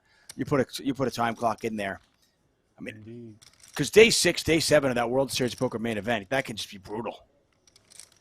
Absolutely. We've seen it year after year as well. Chidwick, pretty one on the button, considering maybe a little incoming 3-bet. It's also nice to just simply have position. And good call. He will take the route of 3-betting. How effective as well. You notice Eibinger threw King-Jack offsuit into the muck. He was in the big blind. Part of the reason why a 3-bet is so optimal. You fold out better kings that could potentially be behind you. That's for sure. He is now front and center in position. Petrangelo obviously not going anywhere with Queen 10 suited. These guys are deep. They want to play pots. Let's see 3. Yeah, I mean, that 3-bet sizing from Chidwick, the intention of it is to isolate one player, get bigger kings to fold, because that sizing's never going to get the original raiser to fold, right? That's not the intention. It's not, and oftentimes what you're going to see is if you're in position, your 3-bets are typically on the smaller side, 2.5x, closer to 3x, whereas if you're out of position in the small blind or the big blind, larger sizes have a tendency to occur, talking 4 or 5x sizing. Great stuff there by Chitty, bang, bang. Yeah, he just picks his spots so well. Pantera saying, you know, talking about shot clocks and everything, he says, well, if we had better commentators who could fill the dead air with interesting chatter. I agree from a viewer's standpoint. I just think also from a playing standpoint, though. Yeah, it's better. I don't play a lot of poker tournaments. I just play a handful, but you know, I have no interest in playing a poker tournament where people are tanking 45 seconds a minute pre-flop. That just doesn't interest me. I'll go do something else. And trust me, you want me in your poker tournament. I'm the guy you want. You know, middle-aged Not a lot of dad. discipline Yeah, out of you, I want. Yeah. You want me. Actually, like 10 seconds, otherwise That's the a hand great is not tournament. Three? every straight. No, not 10 seconds, less than that. I think Ivey might be talking about length of time as well. He wants 10 seconds less, perhaps suggesting 20 seconds is all you need rather than a full 30. Yeah.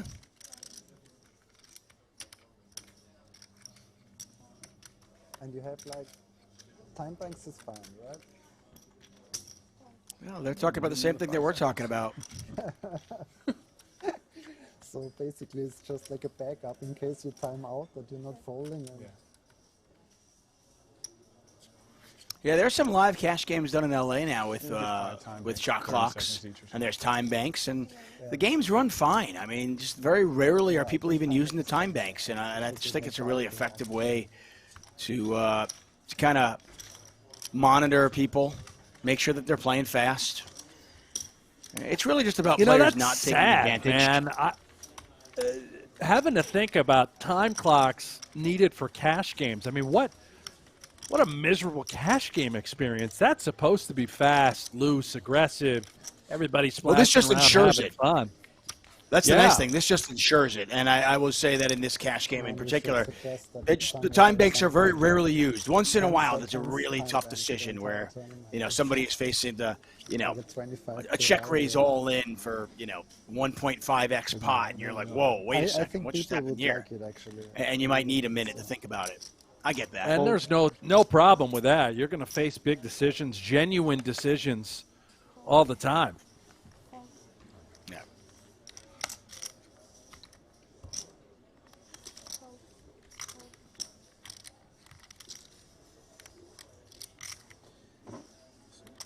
The one thing that I'll say, and I am kind of optimistic about it, is we're watching the best players in the world play poker.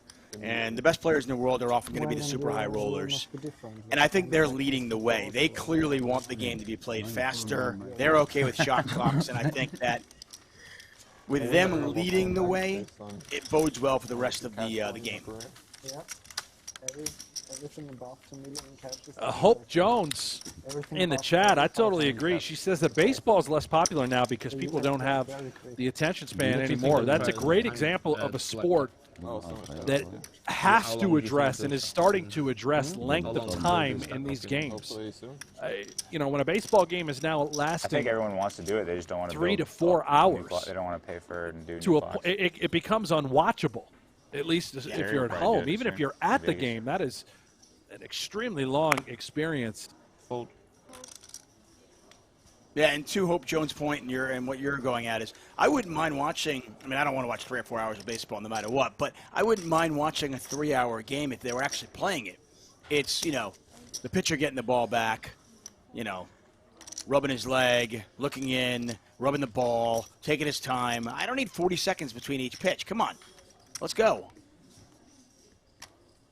Ivey's going to raise it up A lot here. of it has to do with the analytics involved with the game. So much now is dialed in as far as what pitchers are most effective, lineups. But a lot Ivey of with a pair of changes. nines. They're trying to speed it up. Gungoran with a pair of 5s. Third diamond out there. Still no money in there post-flop. See if Ivey goes for thin value on the river. This would be pretty thin. Well, he checked the flop and the turn. Stick by Ivey. Little 5K bet. Might get called exactly by a 5. Beautiful. What do you think about emojis? I think Ivey got max value there. Like we should have some GG emojis for live poker. Emojis? Yeah. Isn't that just your face? Yeah, but like. What is that? On GG, you can. Yeah, like the whatever. Well played, nice hand, hurry up, you suck, and those kind of emojis. Just say those things. Yeah, but it's more funny, like if you put it in front of you and you have this face or something. For live poker? Yeah. You can just look at my face. You suck. Yeah, but that's rude, right? If you just say it in your face.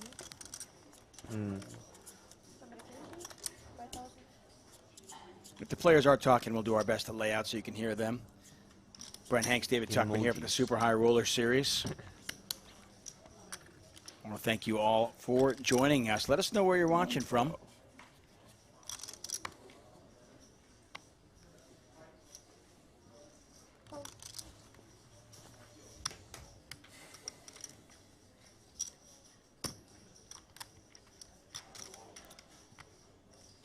I don't think there's a prettier hand than Queen Jack suited. That's just gorgeous. Show us how it's done, Chitty.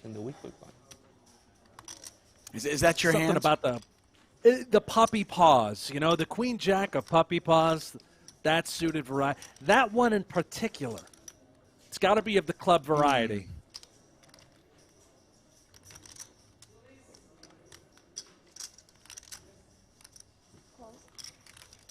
I've always been partial to the 5-4 hearts, but I can see where you're going with the Queen Jack suited. Queen Jack suited is one of those hands where if you raise and you get 3-bet shoved on, you really hate folding. You just hate it. Oh. You're like, oh, I want to see the flop with that one.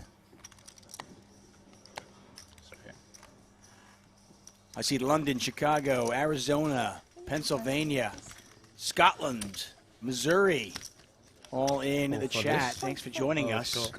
A couple of folks out of Australia. How about Missouri? What's going on, Roy Henson? How you doing, man? How about the Doyle Brunson? Tang in there with 10 deuce, and he flops top and bottom. Yeah, Tang. He got a little price out of the big blind. He did a little gambling.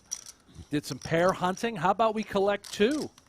Up against a gutter from Gungoran, and Petrangelo's got some sticky 7s. I don't think he's overly in love with the texture, but he's also probably not that fearful. Yes, we're concerned about someone containing a 10 in their hand, but otherwise we may take a shot right here. Try and win the pot on this sort of texture, even 4 ways. Oh, and it checks through, and now Chidwick's got a queen. This pot's got 38,000 in there. Tang's going to check again. Sneaky little check here. Tang, yeah, he knows that he's queen hoping to probably is connected with somebody.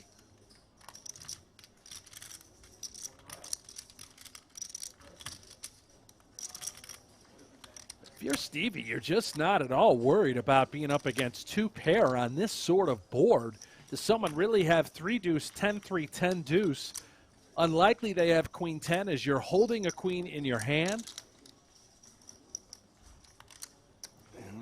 Chidwick's going to bet 10,000 into 38. Pot's now 48,000.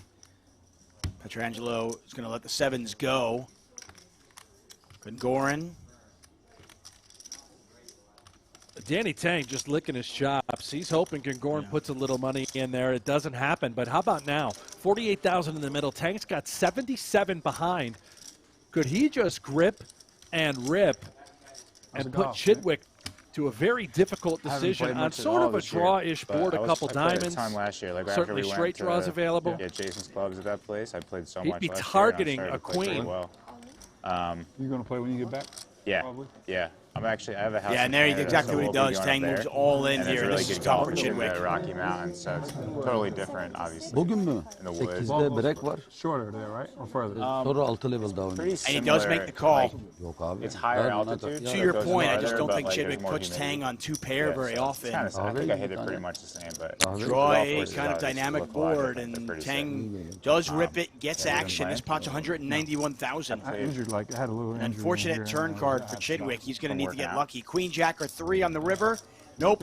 Tang fills up Excessive yoga. and doubles up. Yeah. I was doing a little too much yoga. Did you like Eat your heart out, did that- Doyle yeah, Brunson. holding How about something 10s for- full with the old 10 Dewey? It's fine now. I can go off you. Yeah. My buddies came out from the East Coast and we played Shadow. Like right before I came out here, we played Shadow and Cascada. Oh, okay. Talking golf now? Ivey. Yeah, Ivey and Petrangelo talking golf. Petrangelo just played out at Shadow Creek, he said. That piqued Ivey's interest. I'm going to blind you now 2,500, 5,000. Yeah, I heard Shadow and I heard Cascada. I haven't played Shadow. I've played Cascada. Same. That was the first time. Did you play a bunch of Cascada or mostly? Only played a couple times. Yeah, that was my first time I played there, and we played Shadow, and yeah, that was really fun. Yeah, I played Shadow a lot.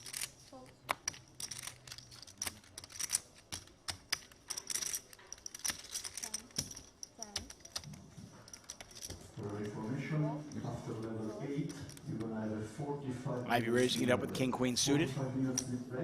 I'm not sure if the levels went up or if Ivey just sized it up a little bit more. No, they just went up to 2,500, 5,000. There you go. So it is a stone min raise, King Queen suited. Yeah. Ivey looking for action. He's going to get it out of Tang.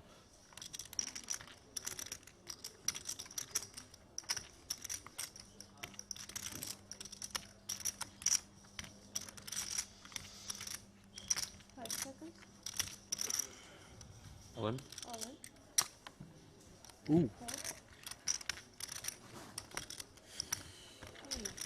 And I think this is out of the small blind. Ace-10 suited for Tang. Ivey decision time. Does he feel like flipping? Knows he's never dominating anything. Tang would unlikely do this with a hand like King-Jack, even of the suited variety. King-Jack suited. He's up against Ace-10, 60-40 scenario. Yeah, Ivey started this hand with about 18 big blinds. He's in there for 2, and he is going to relinquish the King-Queen, and Tang takes it. That's so painful to do, and he understands that Tang, again, you think about the range of hands he would just be moving it in with. It's probably 7s, 8s plus, and it's very likely going to be, you know, Ace-10 suited, clearly, that we saw, Ace-Jack off, Ace-Queen, Ace-King. You're not in great shape. I thought, Ivey, we might see a little old-school gambling there. Just King-Queen of shovel's too pretty, a little too powerful. You're never dead. Unlikely you're up against kings. I feel like he had like 10s or something like that. You say it as if 10s is not a big hand, man. That's what I said. It feels like you had 10s. Oh, no.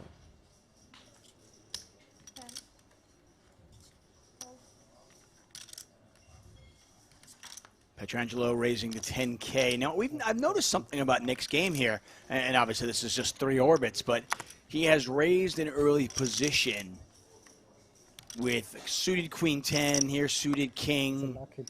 Not necessarily a premium hand from up front, but he has opted to do that. He's just getting, you know, relatively pretty hands, decent hands to be opening pots with. I don't think the intent is to simply try and be the aggressor from early position. It's just more about the cards he's being distributed. They're good enough to raise. Well, we got a bit of an action flop here. Chidwick with a flush draw. Nick with top pair. Backdoor clubs. And it is interesting, right, for Chidwick. If Petrangelo does come with some sort of bet, which it looks like he is grabbing 6,000, Chidwick has the sort of situation where, yes, we have a flush draw, but on a paired board, King 3-3, Chidwick has all the 3s. Petrangelo doesn't have any. It would have to be Ace-3 suited. That's about it. So Chidwick could really apply a lot of pressure in these spots. A very effective check raise if he does decide to do that. Now, granted, he is just getting a great price to peel with hearts. But there it is, the check raise out of Chidwick. And he would do this with a 3. Bunların sitesi var, çok güzel anlatıyor şeyleri. I'm assuming Nick's hand is too strong to fold at this point. Reevaluate the turn. It's too strong, right? But Nick also understands that Chidwick should be check raising and can be check raising various flush draws representing a 3. Kardeşim, bir orta kahve rica edebilir mi? I would assume the flush draw that he might not be check raising with would be an ace-high flush draw, though. Unlikely. Yeah, Tuck. I think that's more of a check call candidate.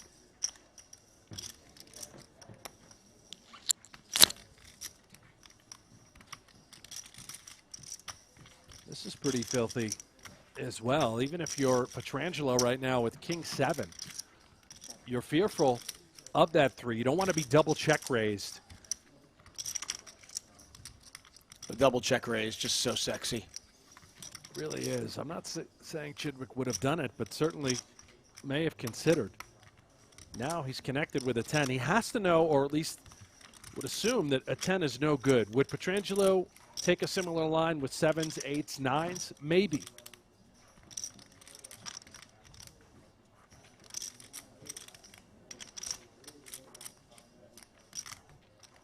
If Chidwick bets, and he's not, he's going to knuckle it over. He's hoping he's up against 7s, 8s, 9s. He sees the bad news, and Nick Petrangelo does collect the pot. He's up to 144,000. Chidwick down to 106,000 as we continue. This is day 1 coverage of event number 3, the 25K at No Limit Hold'em.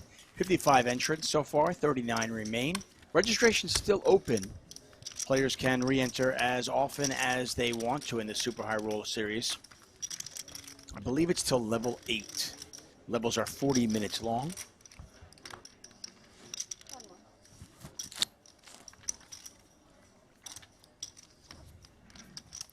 Brian Hanks, David Tuckman here. We have we've seen a couple of champions already. Yesterday, Tom Vogelsang won the PLO event, and this morning, Mikita Badziakouski just went wire to wire. Came into that final table as the chip leader and never looked back. Just dominated it throughout. Eventually defeating Phil Ivey, heads up for $756,000. With that second place finish, Ivey vaulted himself into 3rd place in the PokerGO Tour standings. So,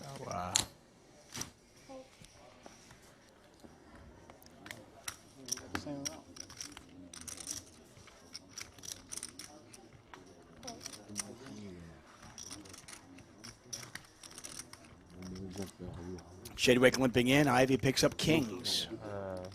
There's a raise. This is sort of guaranteed action for Ivey. Chidwick's hand is just plain and simple. It's too good. It might even be good enough to just simply stick it in. No, he's not, and I think Chidwick recognizing that. Unlikely Ivey would do this with air. We do see it on the PGT from time to time.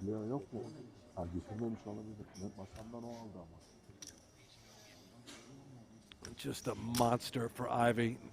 No action, though. Now, Chidwick, not a diamond on board. So hard to continue. Now, far be it from me to question Ivey, but I'm asking you, when you only have 57,000 chips, why not check that back once and let your opponent catch something? Is there a thought to do that with top set? I think it, sort of came back to just Chidwick limping in and then calling a 3x raise.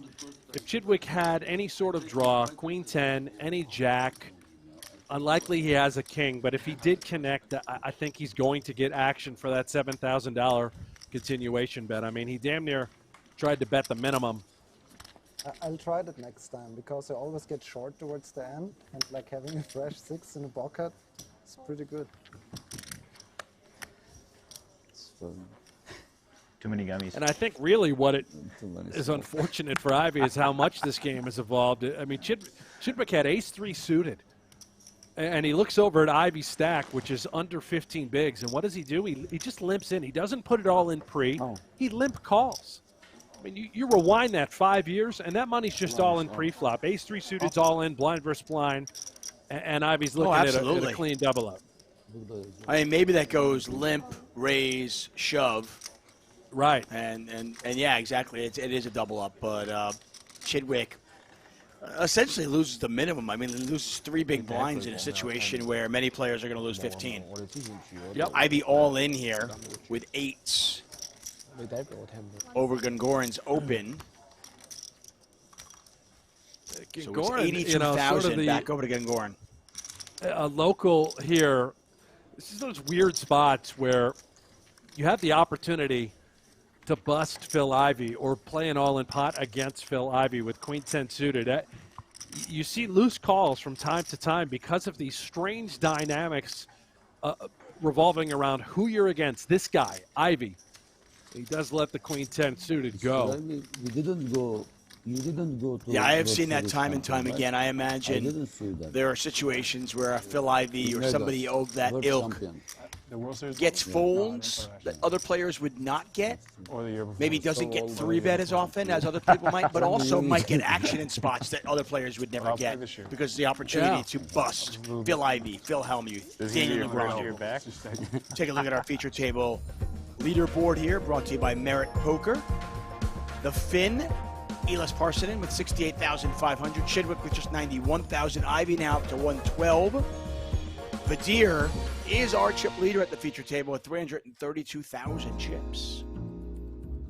No surprise, this is home court for Bedir. He did it the last time around in Northern Cyprus here at the Marriott Royal Casino and Hotel, and he is doing it again. Selahaddin Bedir, local legend around these parts.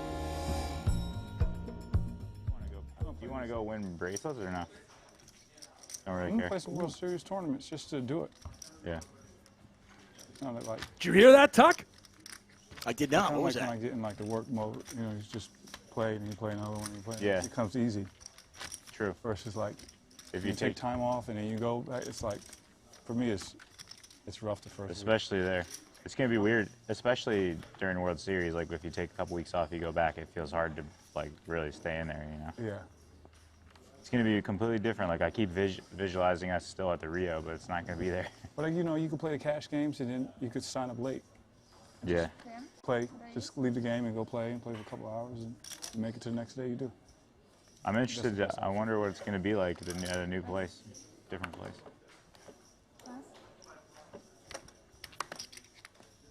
What did he say? Oh, you heard it. Did Ivey say that Ivey he's is gonna coming play to it? the World Series. Yeah, he says he just wants to every play. 2 levels, bro. Just wants Every to 2. play because of what it is.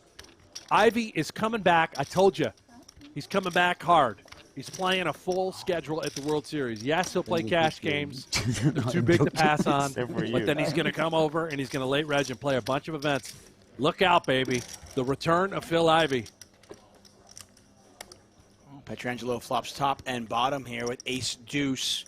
And for those of you who play, fantasy poker, put Ivey on your radar for sure. I mean, Ivey should always be on your radar, but you've got to be, cognizant of how many events somebody like him will play. And if he is true to his word and he's going to play a full schedule, then you want him on your team. That's for sure. I believe him.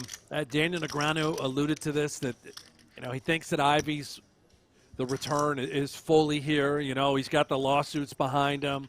Everything's gone. He's done. It's in the past. Ivey is back, and I think he's back with a vengeance.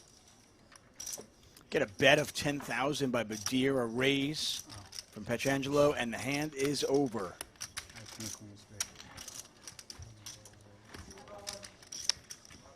How much did he shove? 2 That would be close, right? Think so? Probably. I have like 80 out. We're looking at Ivey's talking Parsinnen. about that King Queen of Spades hand where he raised folded to Tang. Sure. He and Eibinger are talking about the hand. Eibinger said it's close.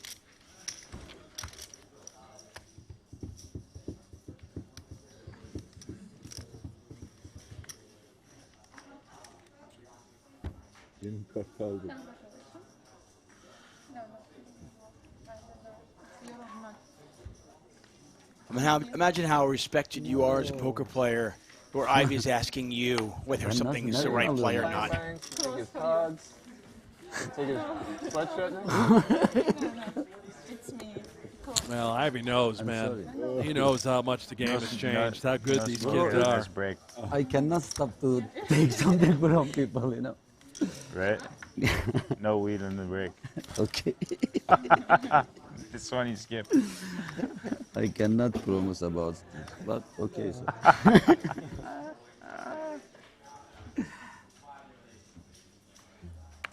These guys talking about smoking a little bit of the ganja at break, I think. Whatever floats your boat, Tuck. A little too early for that here in Las Vegas. Yeah, legal here in California, legal in Nevada.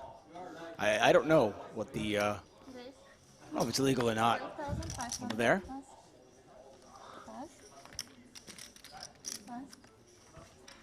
Gungorn raising it up here. A little bit more than last time. He made it 10K and folded the queen 10. This time he goes 13K with ace 10 and does not get any action.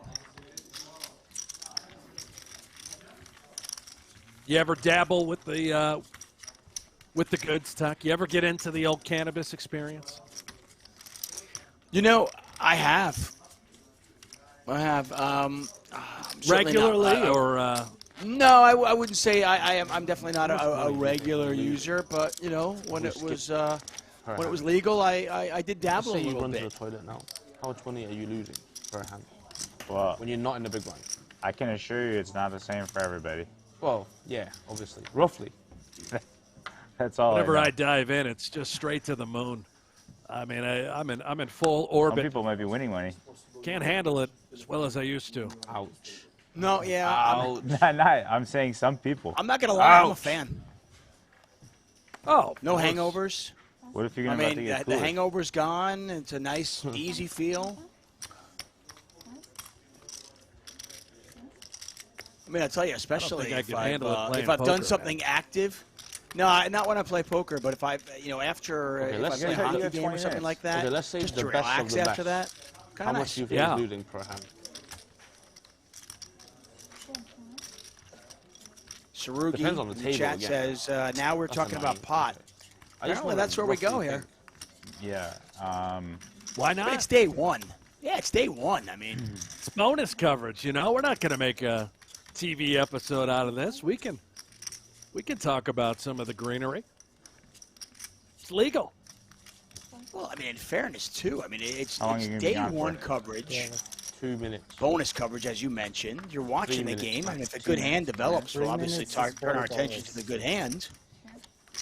But you're watching some of the best players in the world. Enjoy it. No, There's probably a lot of people out there dabbling right now as we speak, just sort of kick back, feet up, enjoying the show. Why not? On their way to the moon. I actually went to a cannabis dispensary with Doug Polk when they first opened up in Vegas. Is that right? Yeah. I'd say 20. Maybe 15 to 20. Okay, in a normal cash game table, which people are usually faster compared to this, I think, in my opinion. You get dealt like roughly 22 hands an hour. 22. It's been a long time since you've played cash games, huh? I'm thinking shuffle machine maybe. Yeah, shuffle machine, including shuffle machine. Yeah. Oh, am I? You have big blind, I'm? No. I should be big blind. It's a misdeal, I guess. What we got going on here? Yeah, I think he should be big blind. This one's not your fault. He was more blind last hand. I think so. And you were big blind.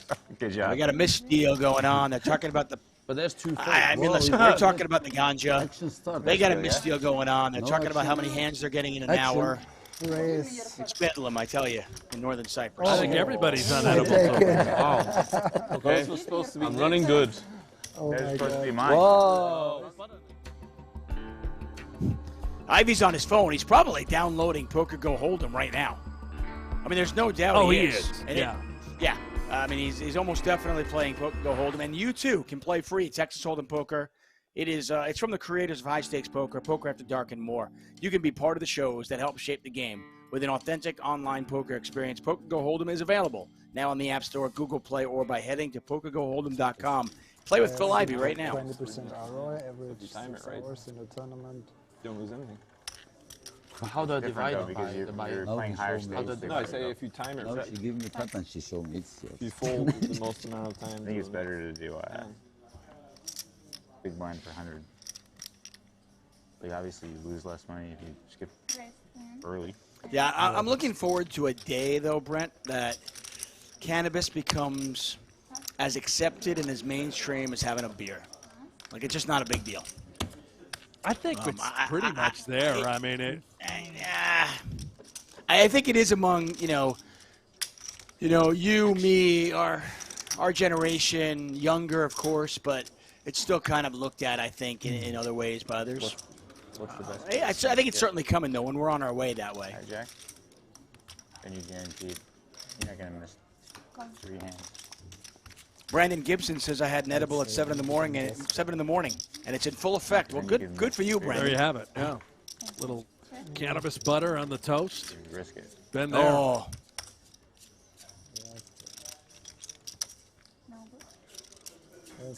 Queen high flop here.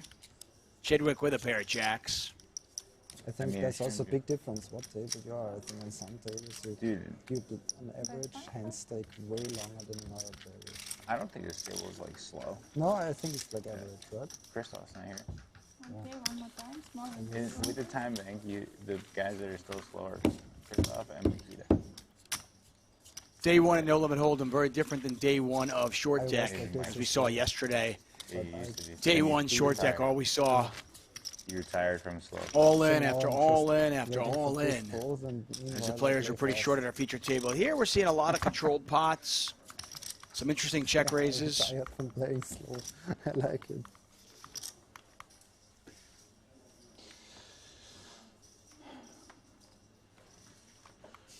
Players talking about golf. A lot of fun going on here on this Saturday. Of course, it is Masters weekend. Anything going on in the Masters there, Hanksy? Speaking of, I Tony Finau, I love Tony. Just misses a little baby par putt to drop a shot. You can't be missing those on Saturday at the Masters. Tony, get the putter together, man. Yeah, not if you want to win. Not if you want to win. You got to make those.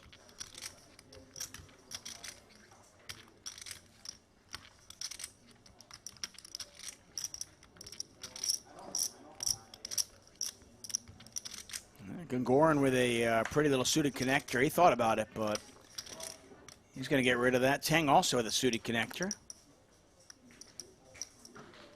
Out of the small blind.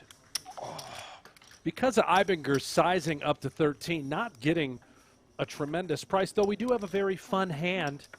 We're partially committed. Tang likes to gamble. He's going to splash it in there. Why not? He's in pretty good shape.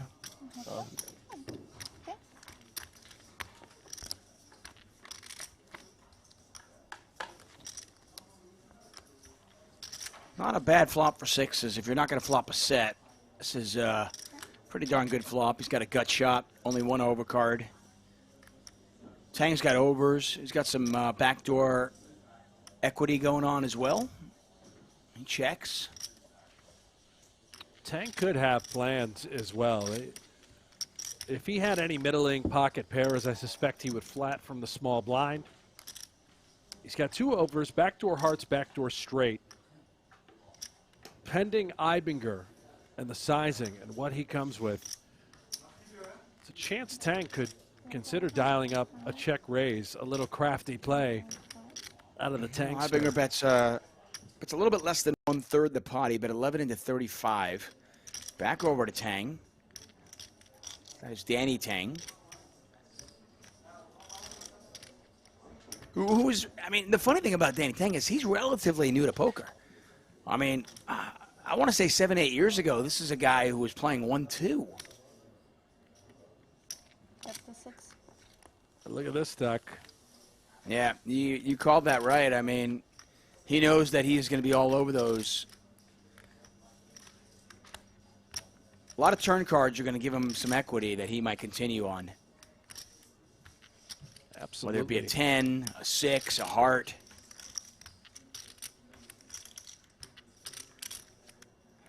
I don't think Eibinger's going to go away, and not with sixes.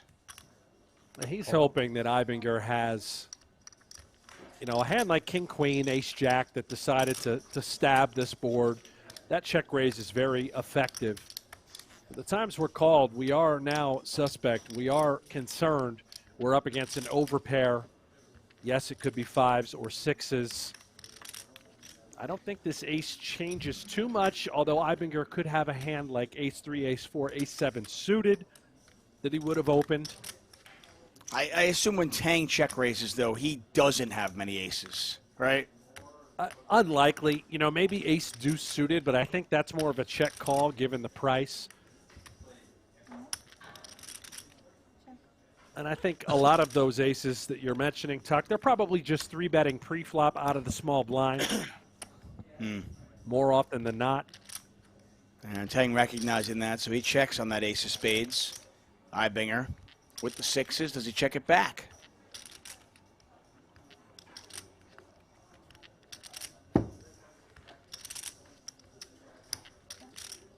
He does.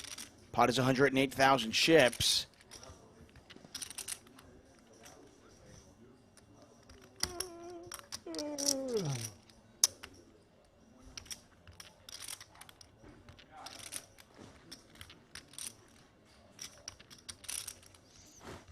Something I've noticed good players are more apt to do than inexperienced players is when they see a good flop to check raise on, if the turn doesn't cooperate, they'll abort the mission.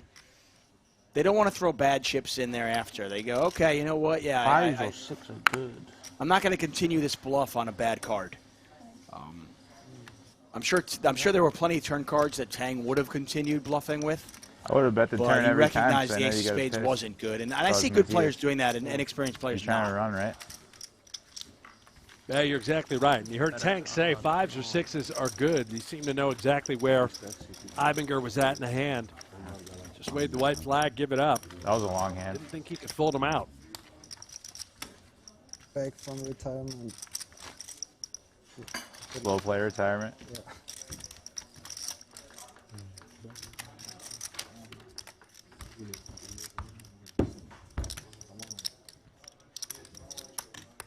Wisco Barron saying Ivey is the Michael Jordan of poker. I mean, I think the comparison is appropriate. I mean, he's certainly, you know, whether you want to say he's the Michael Jordan or. You watching in Masters?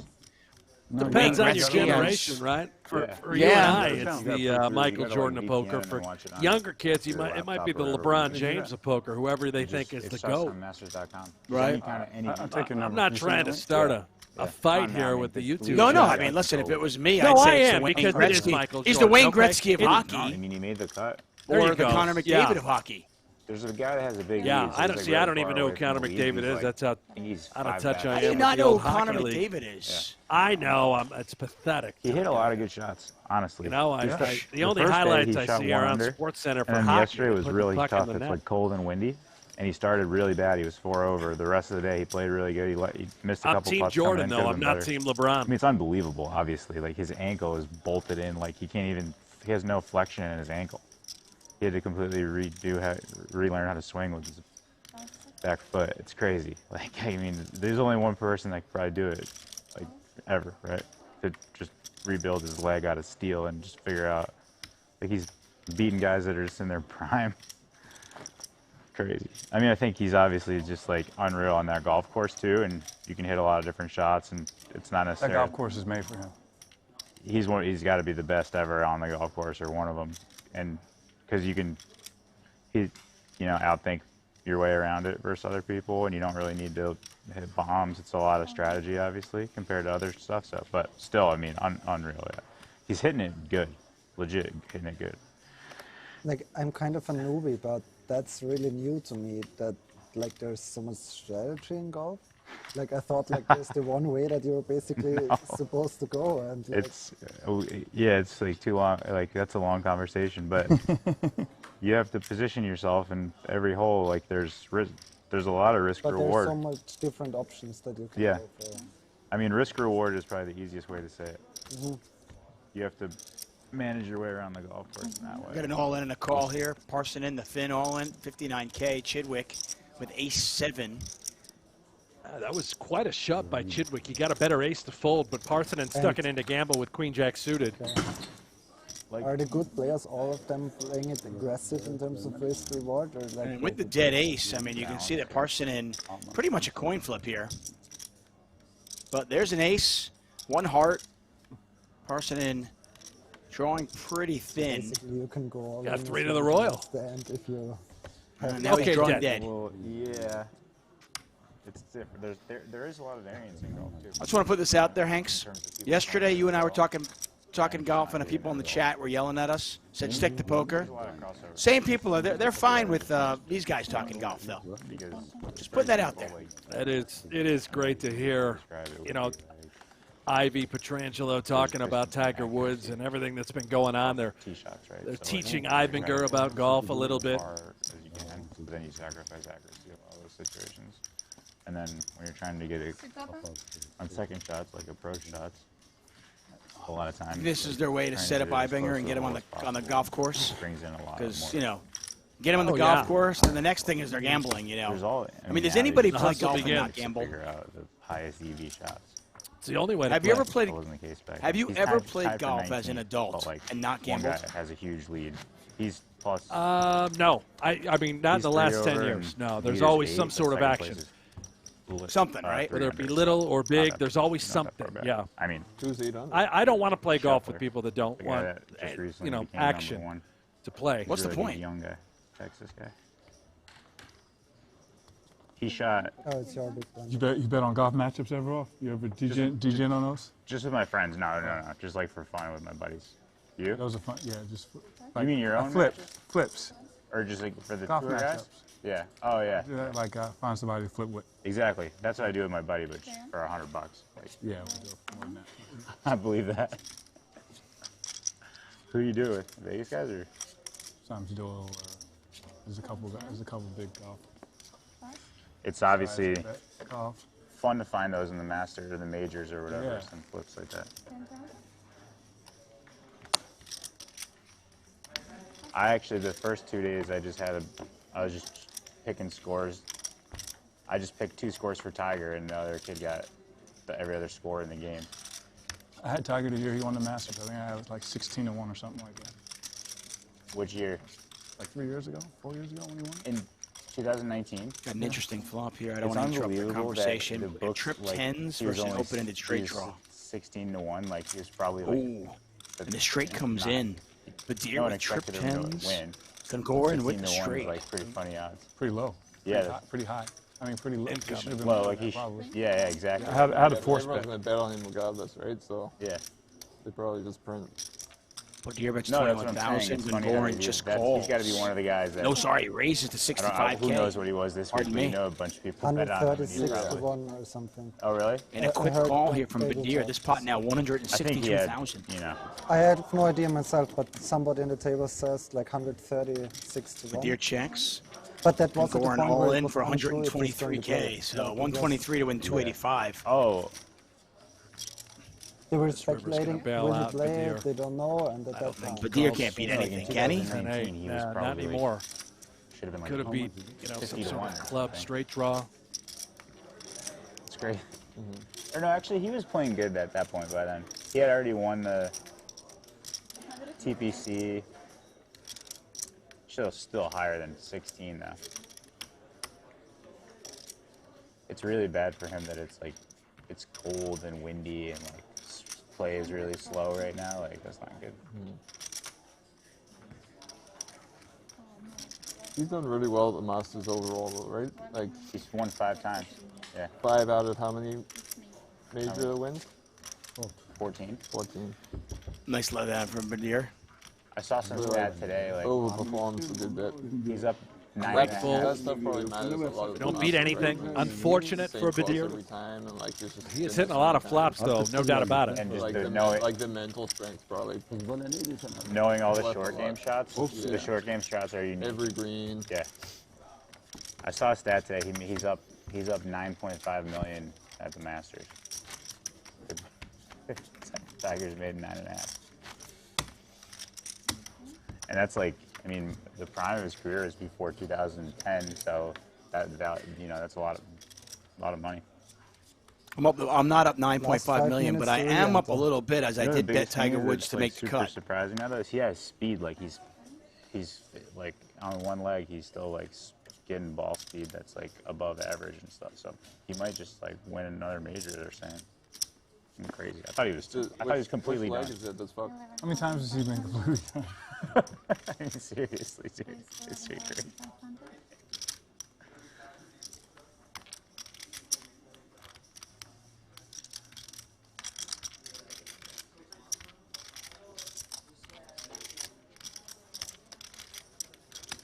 Get a raise here from Gongoran.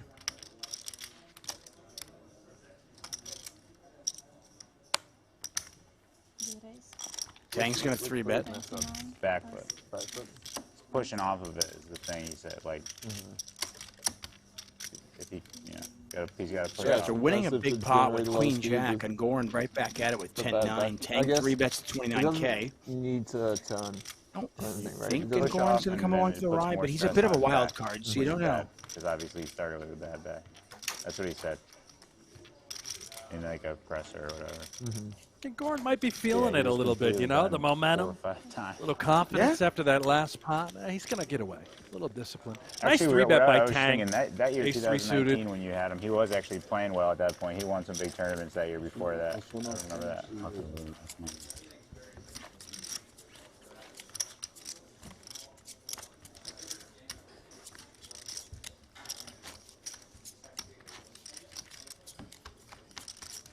How did the hand go? He raised, he 3-bet jam small blind, and you call for A7 off, right?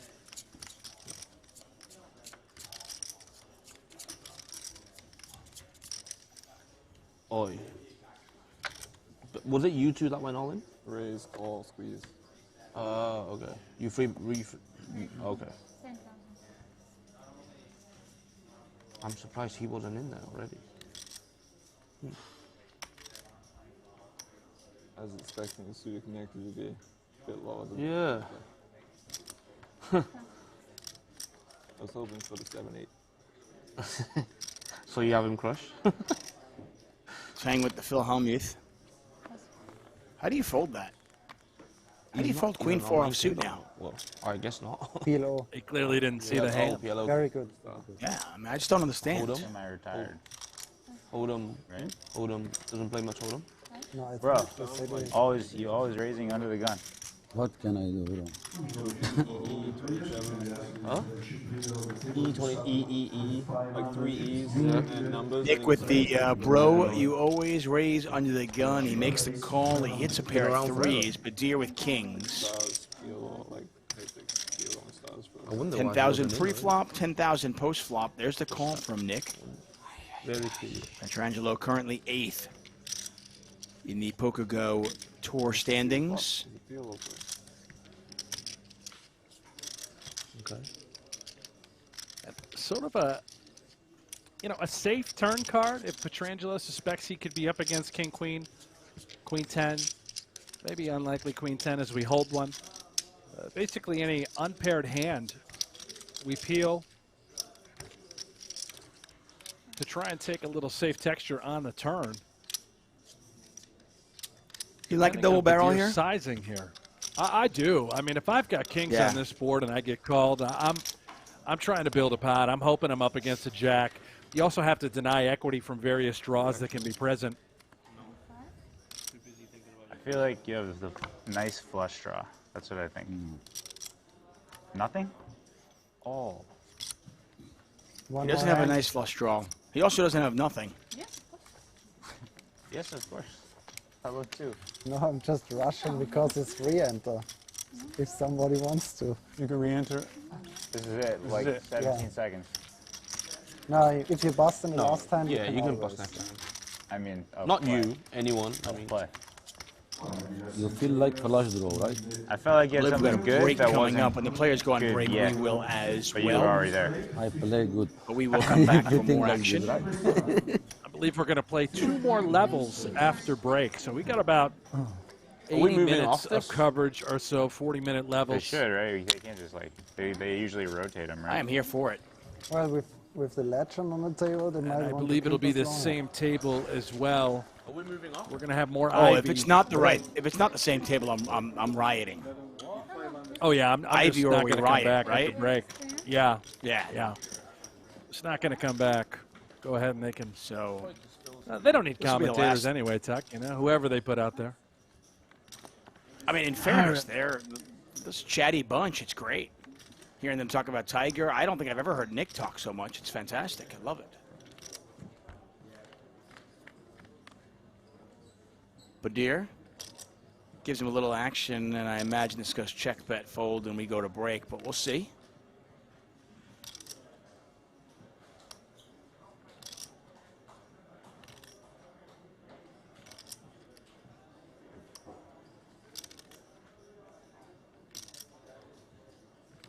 Has anybody ever thought that Chidwick looks like the Terminator?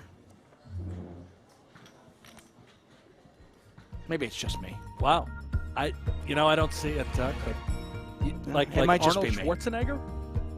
No, not like Arnold Schwarzenegger, but like, the stripped-down version. More on that when we come back from Take break. us To take to a look break, from our, Jesus. Yeah, we take a look at our Merit Poker leaderboard. Gungoran, our chip leader at the feature table with 274,000. Phil Ivey on 100,000. More poker action from the Merit Royal Casino when we get back. We got about a 9-minute break. See you then.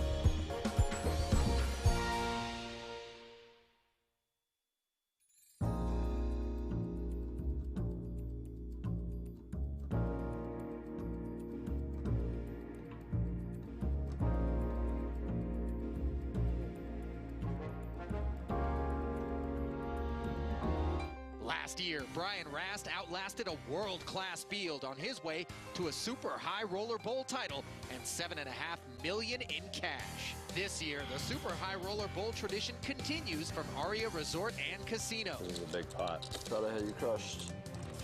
49 of the world's best and wealthiest poker players. A buy-in of $300,000 and a first place prize of $5 million. 4 full days of live poker. The Super High Roller Bowl from start to finish gets underway right now. You ever find yourself opening up a little bit when you know guys are tired and a little bit less interested in competing toward the end of a day's play? Absolutely. That's a really big part of tournaments, having the feel for those situations. And recognizing also that people can be polarized when fatigued, where they either have it, because otherwise they wouldn't be out there stepping out, or they're just phoning it in. Right. Taking a more conservative approach with their medium strength holdings. Exactly. Because they don't want to think as much, and there's a lot of thought that has to go into those gray area type plays, as we see 3 players in a raise pot pre-flop, and the flop yield is Queen 7-6 with a couple of clubs. Goes without saying, that's a nice flop for Budiga. Yeah, top pair with a king kicker. Nothing much for Anthony Gregg, who's checked as well as Petouche. And Rainer Kempe checks his 2 4s. Here comes the turn card. Kempe picks up the bottom end of an open-ended straight draw. That is a nice turn for Kempe. However, 2 flush draws on board for Petouche now. He's got top pair. Budiga leads here. It really depends on how much as far as Kempe's decision goes. And Petouche fires 20,000. Don't see Gregg continuing. He lays the 5s down. And I don't think Kempe has quite enough to continue.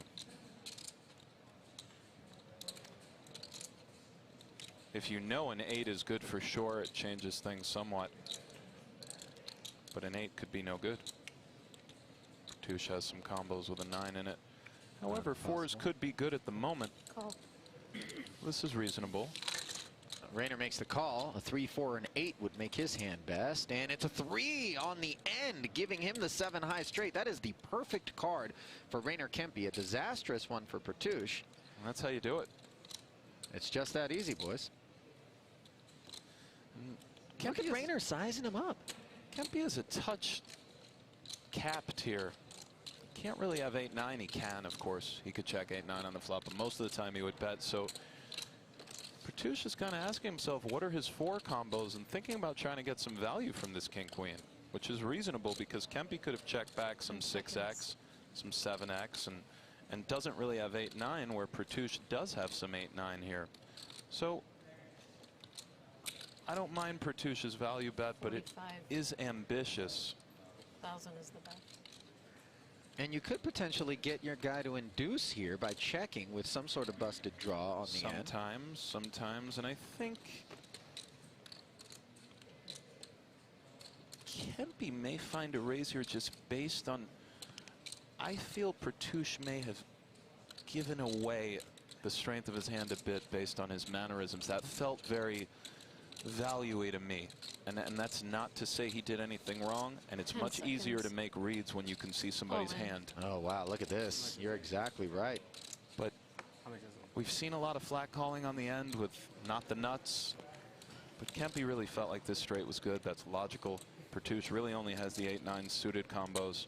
He's not taking off out of the small blind with 8-9 off. He might not be taking off out of the small blind with 8-9 suited. So Kempe really believes his straight is good. It is, and it puts Pertouche in a very awkward spot. 80K to call. If you're going to make thin value bets, you have to be prepared to face these decisions. Well, Pertouche didn't find the auto fold. He's asking for a count here. No, it's. But could Kempe really be bluffing for his remaining stack in this situation with just 80K? Great question, Ali. It's so hard to say. we can't get into Kempe's mind or know one of the beautiful things about poker. Oh, Pertouche thinks he could be. Maybe Pertouche thinks that. To turn these over. And that's why you don't stand behind a horse. And Fedor. And we come right back to a possibly curious Fedor holes, and I love when we only get to see the one card. I really do. Yeah. Because start to imagine, what do you think Fedor does with the jack of spades? How about a queen? Play along with Fedor. He knows that Helmuth has been splishy splashy, to say the least. Yeah, and the deuce 4 offsuit here, 3-betting to 90K. That's right. And it looks like Fedor is taking a flop. Excuse me. Oh, it looks like he's going to charge him more to take a flop, isn't he? 52 raised to 235. It's a 4-bet to 235,000. And It's like a soul read. I think after a little bit of Hollywooding, Helmuth is probably going to let this go. What's going on here? I 3-bet the kid twice in 4 hours, and he 4-bet me both times. Are you in a hurry? You got a death wish?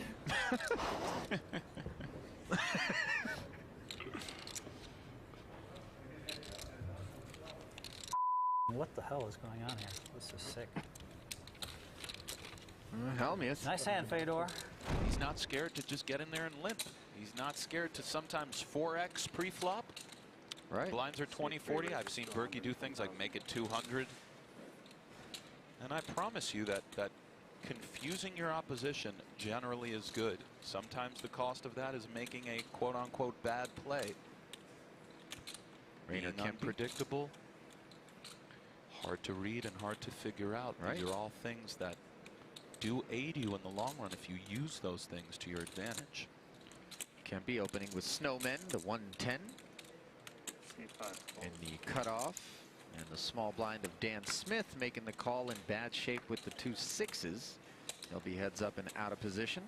We haven't seen too many vicious coolers this tournament, Ali, like 8-6 deuce or something crazy. And look at this. I mean, listen, I just want the people to know, I swear on my life, I cannot predict the future. And that's just very odd. You are a broom rider. If that deuce came, I really would have been speechless, because this is already one of the weirdest things that's ever happened to me. Set over set. One of the most horrific situations you can be in. I myself, on one of the few occasions in which I've played a higher stakes buy-in poker tournament, found myself in a similar spot against Gabe Kaplan. Cost myself a cool 20,000 on Poker After Dark. That one hurt. And this one's going to hurt as well for Dan Smith, who checks it. Over to Rainer Kempe. Sounded pretty painful. To the great Gabe Kaplan. Right now, Dan Smith has major problems, and sometimes it's okay to spell out the obvious. Dan Smith, after this hand, could easily be crippled. He may elect to just start check calling, but even so, unless a 7 or 9 of hearts rolls off, Kempe has a lot of great cards to barrel, get check raised in all likelihood, and this is just so brutal for Dan. And he's using a time extension here. Why do you suppose that is? He knows he's going to continue in the hand. He's not trying to make it look weak, is he? Of course, no. He's trying to decide whether to call or raise. I mean, there are times you are beat here, and again, being the relative chip leader versus another chip leader, this is an interesting situation because he might be well advised to simply call the flop. However, if he raises it, he does know that he will probably have to go with it. There are some extreme... 475,000. 475,000. Music to the ears of Rainier Kempe with 2 8s in his hand. A set. And he's got to believe he's golden here, right? He's not up against the 7-9 and probably not up against the 2 10s. Not impossible, though. Not impossible, for sure. Golden is a touch more than what he's feeling, but he's feeling pretty good. It's one of these spots where 2 overs in the flush draw come to mind, maybe. I don't think Smith Queen Jack of Hearts. Yeah, no? exactly. I don't think Smith check raises Jack Queen of Hearts. The hand is too good. You kind of don't want to be forced to sort of fold it given stack sizes or decide you have to get it in because you've put yourself in a spot where Kempe using a time extension. Pot odds are just too good, and this is a really sickening spot for Dan Smith. And I just don't know how I just went out there and said we haven't seen a vicious cooler. I feel bad for Dan. Of course, me saying that did not influence the flop, but it's very weird. I'm having a very philosophical moment. This is a situation where Rainier Kempe is that speeding commuter train and Dan Smith is that car stuck on the tracks. In all likelihood, they will get it in. My only question, as crazy as it may sound, is there any way Smith finds a way to get away from this on the flop? Just given that we're on the bubble, he's such a great player. And Rainier Kempe says, I'm all in. Kempe's reached. Snap call by Dan Smith. But you notice the trepidation in his voice. He called. He doesn't want to have to play this hand on the bubble. So Two relative chip leaders.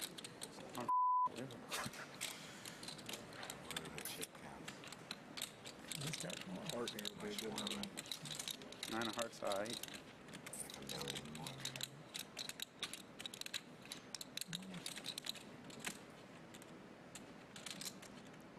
It's looking pretty thin at the top of the screen next to the outs graphic. Does have backdoor hearts. And of course he can hit that 6, but yes, 9% is pretty thin and just a deflating feeling for Dan at the moment. So brutal. He's rooting for a heart on the turn. Instead it's an ace, and now he has 1 out, 1 time to avoid a massive blow. Unbelievable, really. Really. Set over set in this situation. Just horrifically cold.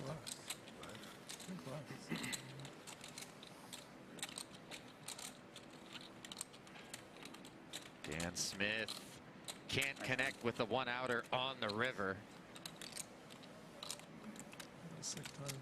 Set over set, one of the grossest feelings in all of tournament poker. See 3 calls.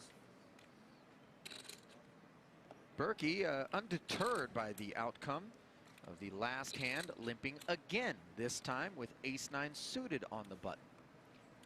And again, Kempe and Holt so range-oriented in their preparations and have a lot of ideas on what they'll do versus certain styles. Often that style is a player who generally min-raises pre. Kempe with a real holding. Second straight time he's raised a limp from Berkey. And a call. He's got 2 7s, and this time Berkey is going to call for his Whole stack well covered by the chip leader, and at risk. He's behind with 2 overcards. And just like that. Is this kind of what Berkey was scripting? He was saying, I'm going to continue to do this until I get the right opportunity to try to double? Yeah, I think A, it reduces variance, and B, Berkey was hoping that Kempe and Holtz to a degree would start attacking his limps, and he would have some reships, much like this, which is very reasonable. And it's a multifaceted approach, one that in the next level Berkey could stop limping and resume. So if Berkey can win this pot, he will vault over Phil Hellmuth for 3rd and chips, but he's going to need some help. And the board is 7 high, top set for Rainer Kempe, and a very uphill climb for Matt Berkey. If he doesn't get help on the turn, he'll be drawing dead and done in 5th. Some possible sweats. certainly. Needs a spade, 5 or a 6. And he does catch the spade. Wow. There it is. Best case scenario. He now needs 1 more of those spades. 7 outs once for his tournament life. Rainer Kempe's thinking red card.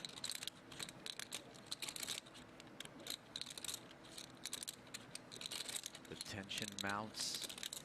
And here comes that river. It's a 4. 7's full for Rainer Kempe, and the end of the road for Matt Berkey. Good game. Good, Phil. You definitely win best dressed. Thanks.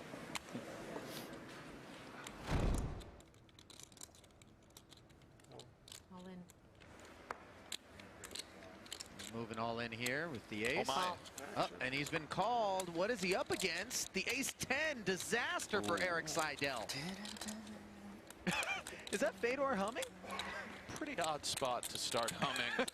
I know me on my off days, mood-wise, may have had a choice comment or two for Fedor the Songbird, but no doubt about it. Maybe that's just the awareness that he balances his humming range. The kids are really on top of everything these days. Look, if Seidel's out of here, that's an extra guaranteed 1.1 million into Fedor's pocket. So it certainly is, and for Eric, who's battled so hard, and for Holtz, what a huge equity pot this is. Yeah, 9-9 Trey. There's some chop outs here. There's always hope for the short stack in this spot. It's never easy. Kempe's gonna have to sweat it out.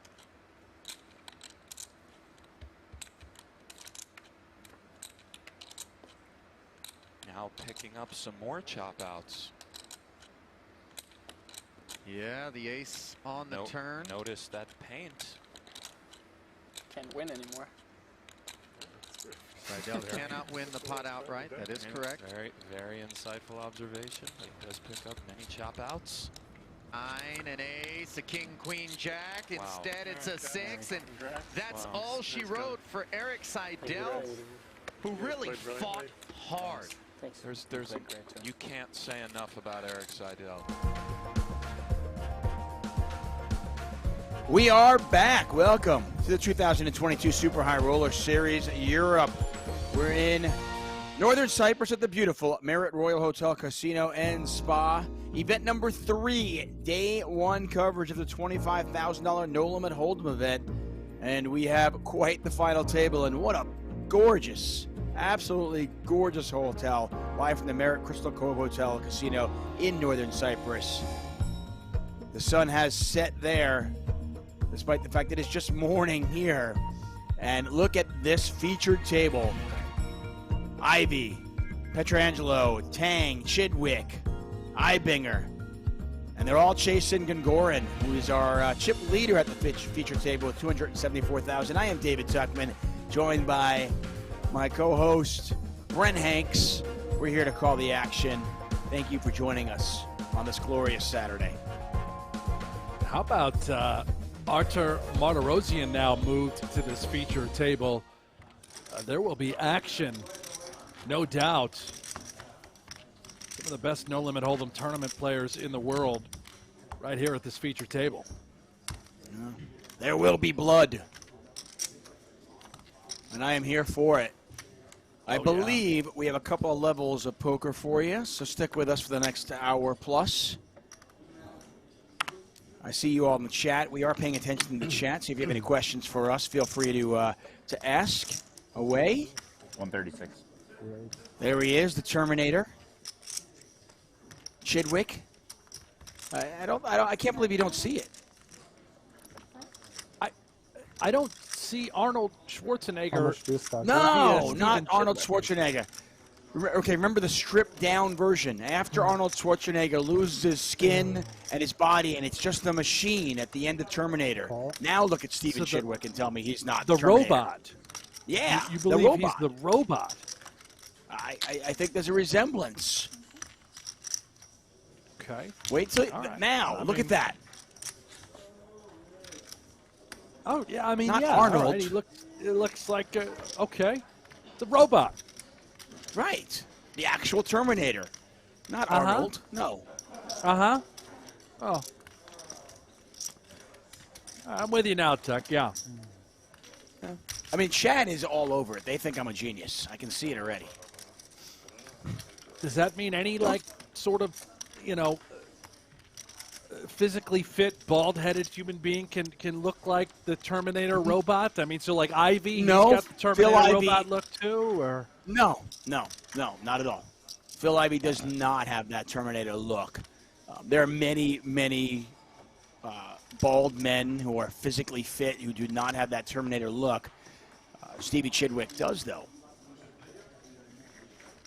And I, for now on, will call him the Terminator. I might be the only one who does it, but I'm going to do it. I believe. You're alone on that island, I think, Tuck. I'm okay with that. I'm alone on many islands, Yeah. okay? Eibinger here with the best hand with just king high. Let's see who bets at it. Who wants it?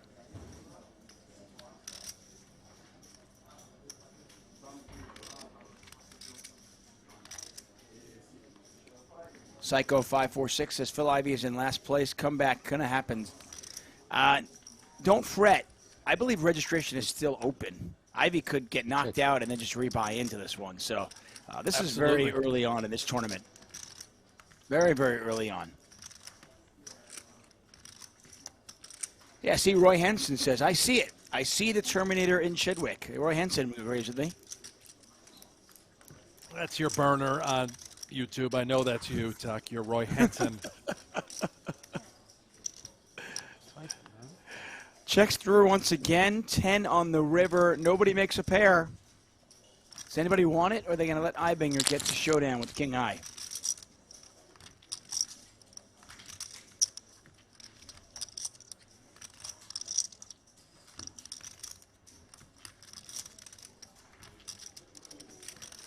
I think the only way everybody will buy this is if Chidwick lets me or somebody else use like body paint, and we can paint him a metallic color, and then I think you'll see it. Mm-hmm. Yeah. Yeah, I'll talk to him about this. See if we can get this done. Chidwick's gonna bet. See if he can get a king high to fold. He is, I don't even know if he's targeting a pair. I think he's targeting exactly king high, and he gets the king high to fold. The Terminator takes one down. Yeah, I can see it. You like it. I could. You're loving it, aren't you? I'm loving it, Tuck. Yeah, I'm loving the Terminator. Yeah.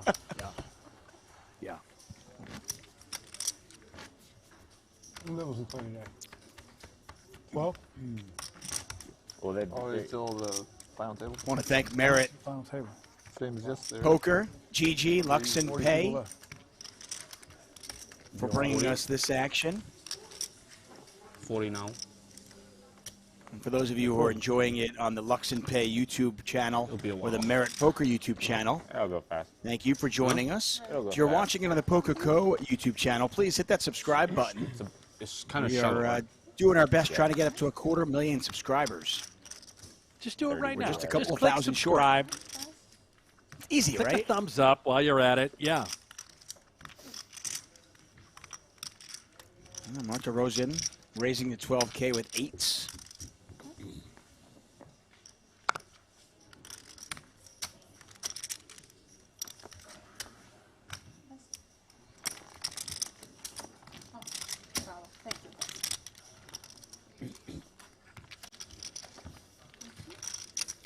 T says, is Daniel Negreanu or Tom Dwan in this tournament? I don't believe so. Negreanu did not make the trip out there. He was on Twitter expressing some FOMO, talking about how he wanted to make it out there, but he did not. And I have not seen Tom Dwan anywhere. Sort of surprising that Dwan didn't make the trip, considering his allegiance to the Triton team. He's almost always there.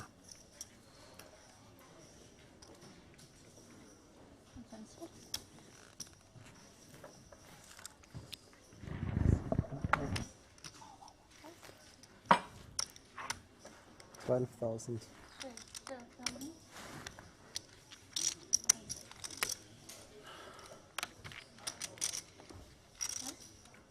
Blinds right now 3,000, 6,000 with a 6,000 big blind ante. Eibinger raising a minimum raise to 12K with fives. Gangorn picks up sixes.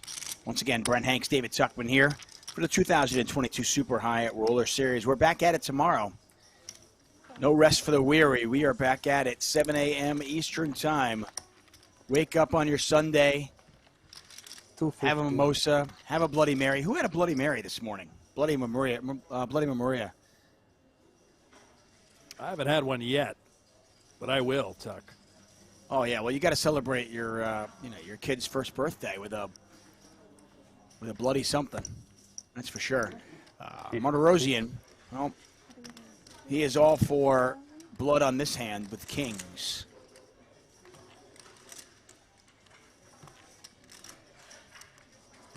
See what there? Sizing too by Martirosian, keeping Eibinger, Gangorn interested. The door is open certainly for a 4-bet if they think that Martirosian could ever be light, which is certainly the case from time to time. Martirosian, a very aggressive player. Yeah, it's a pretty good squeeze spot, right? I mean, he happens to have the goods right now, but he doesn't need to.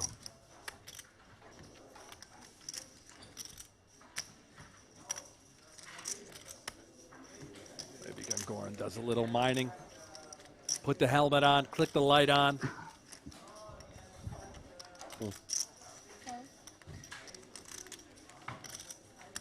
And Gordon makes the call. Pot's now 133,000.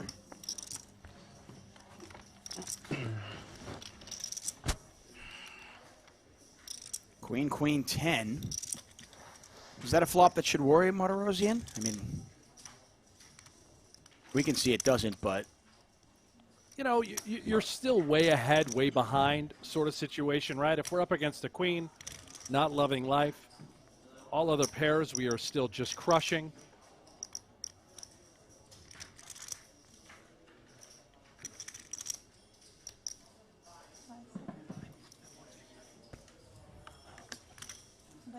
Martirosian's going to bet here, see if Gangorn can convince himself that his opponent's got ace-king. Pot's 156, 23,000 to call. And Gangorn, not a believer. He's going to raise to 85,000. Wow, this does put Martirosian at a very strange spot with two kings. Unlikely to go away anytime soon. But this is pretty brutal. Gangorn hoping to just take it down right now.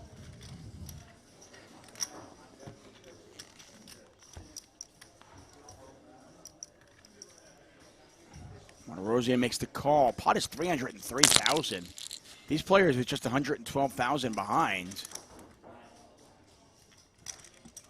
This may slow Gangorn down. If we're betting, we're representing a queen and only a queen. You have to be worried that Martirosian could have had some ace-king, ace-jack types of holding. Certainly need to be worried about Martirosian having a queen as well.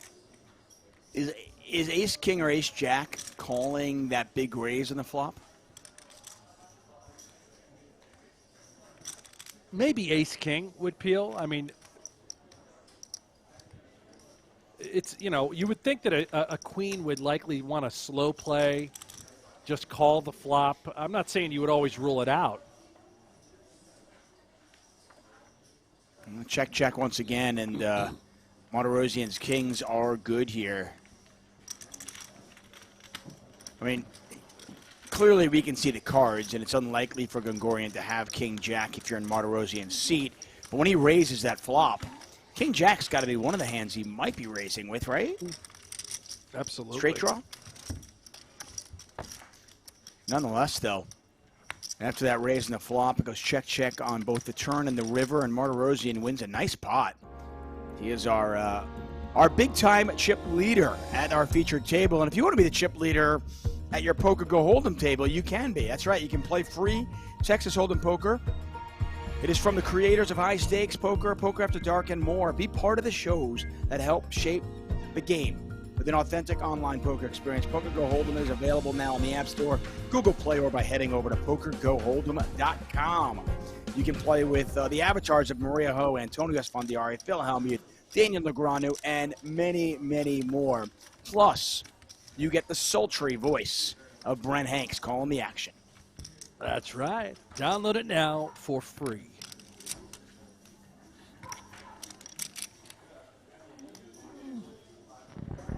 See if you can hold on to your chips longer than Brent Hanks can. I bet you can't. 12,000. Oh, short and sweet, wasn't it? They busted me in one hand. Short and sweet. Story of our lives, huh? Yeah. Eibinger raising 12K with just one card. That's how good he is. Now, we can't see his other card. He's got the queen, and unlikely to have Tang beat in this spot. Tang with the ace-queen.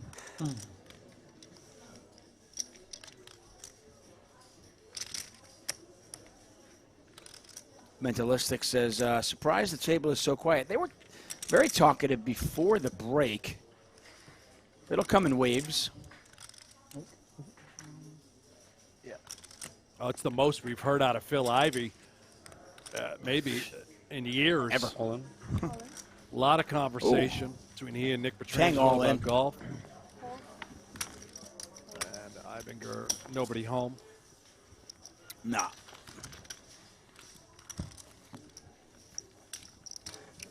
Ball till we fall, says I like Hanks. Yeah, me too. We're going to keep him around. I like you, ball till we fall, 82. Yeah. Noah Repko, go Bills. Love that little Bills icon by his name as well. Let's go, Buffalo. It's April. Really? It's always Bills season, baby. You guys can't see this at home, Tuck can, because we're linked up with a little camera setting, but I've got a big Bills Mafia flag right behind me. He does, he does. And for those of you who can't see it, I know Brent can. Over my right shoulder, I've got a I see terrible the Islanders Jets helmet. jersey, Tuck.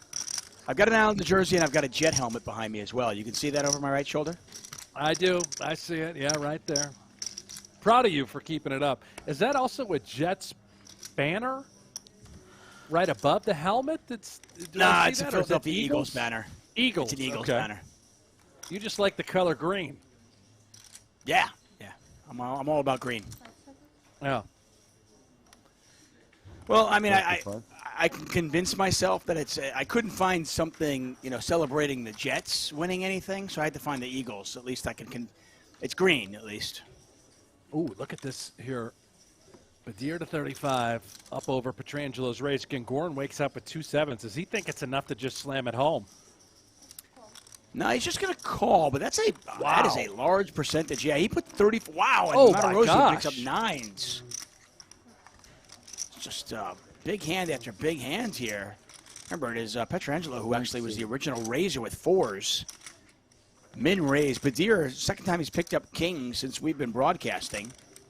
Martirosian already has a pile of chips, 400,000. This is treacherous territory for him. Yeah.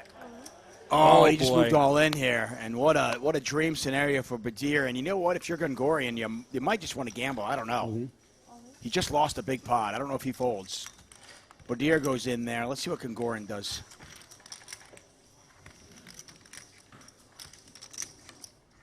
He's put 35 in. By now, he's got to know the sevens probably aren't good. What's the best case? You're up against ace-king, ace-king.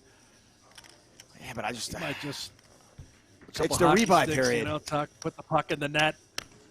Rebuy Yeah, period. it's the rebuy Goran. period. I mean, clearly it's a gamble, but, you know, maybe somebody's got ace-king. The other guy's got ace-king too, right? Happy?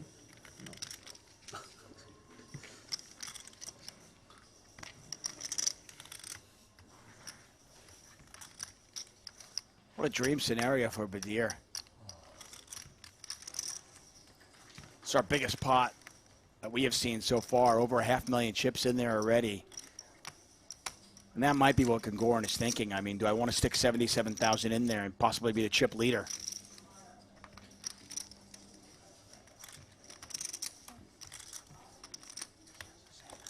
You know what they say, Hanks? No gamble, no future. No gamble, no future. Yeah, they do say that, Tech.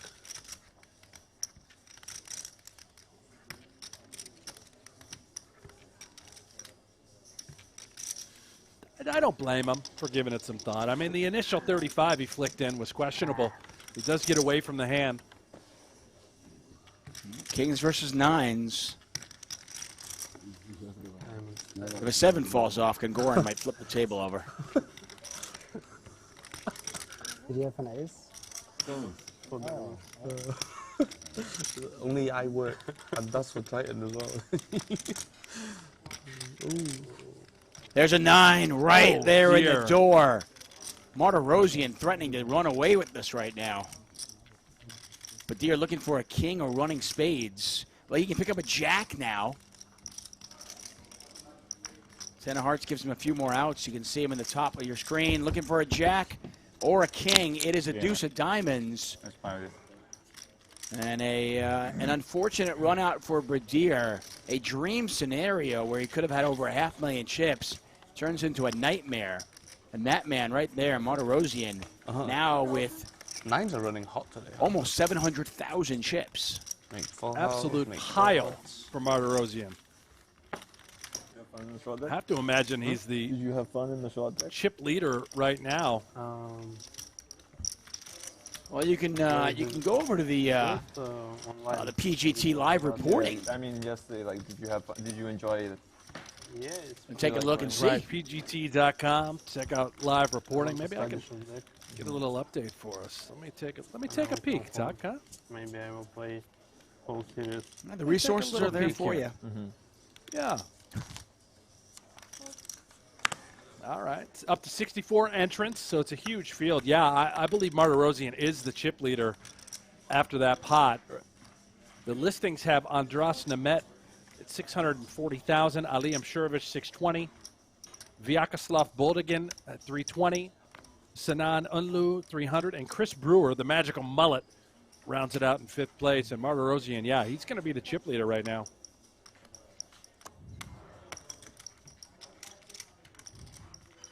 Bill Ivey with a meager 85,000 to work with, but we have seen him spin that up before. See if he can do it again. Blue has the same hand.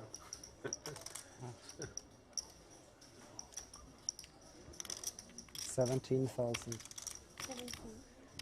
And Eibinger's going to take his trash hand and raise it up, and I don't know if Ivey's going to go anywhere. We'll see.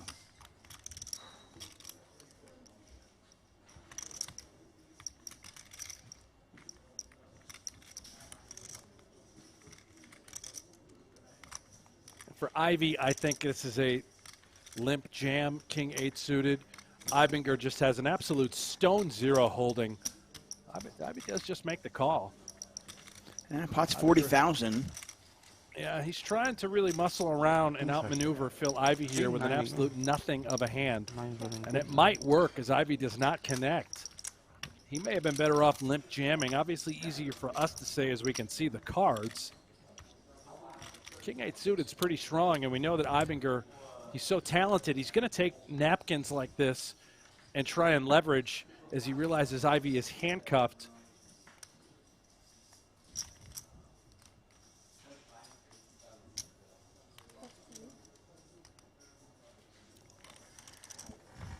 And Eibinger does outplay Phil Ivey there. Officer Eibinger at your service. Jack 3 off. I'm not afraid of you, Ivey. I'll show you how it's done. Beautiful stuff. That's also something that I find very intriguing. You know, when we see Ivey playing, say, the World Series of Poker against inexperienced recreational players, no doubt a lot of those players are in awe of Phil Ivey, intimidated by Phil Ivey, and why wouldn't you be? I certainly would be.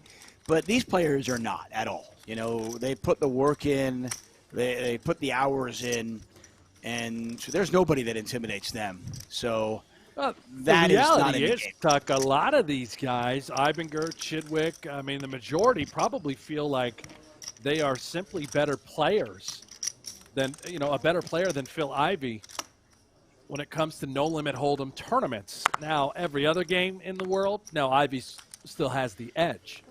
And Ivey, obviously, a great player. These guys are very comfortable with their skill sets. Yeah. I think you hit the nail on the head. I mean, a lot of these players, they just put the work in, and they're so comfortable. And, in fact, it was, you know, you heard Ivey actually talking to Eibinger earlier about that king-queen of spades hand, asking him, you know, what's the play there? And Eibinger said it was close. So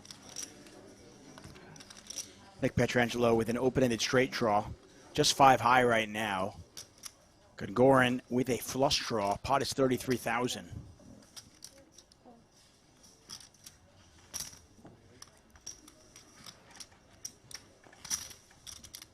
Rory McLean says, why would these people think they are better than Ivey?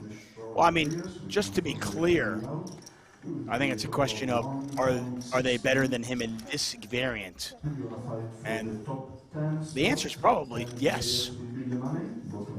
Well, I think Ivey would be the first to tell you that you put him up against the Stephen Chidwicks, Ali Amshurovich's, Alex Voxens of the day, then he's a dog. You know, he'll tell you that. These kids are better. Nick Petrangelo, another great example. They're very well studied. In fact, Ivey will go to them with any questions he may have about particular hands. We've heard it time and time again throughout this final table. Ivey was picking the brain of Matthias Eibinger, the big pot that was played. And that king-queen spade hand I was talking about.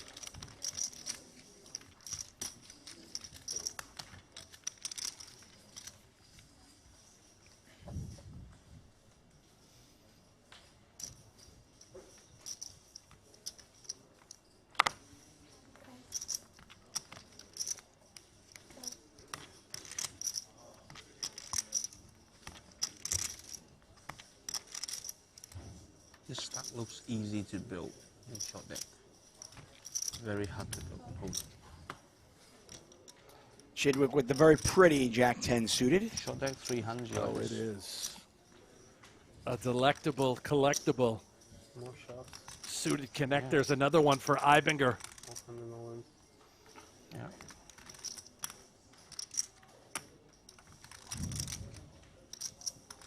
Yeah, I can't imagine Eibinger folding here. Question of does he want to 3-bet this or not, and he just calls. Yeah, in position.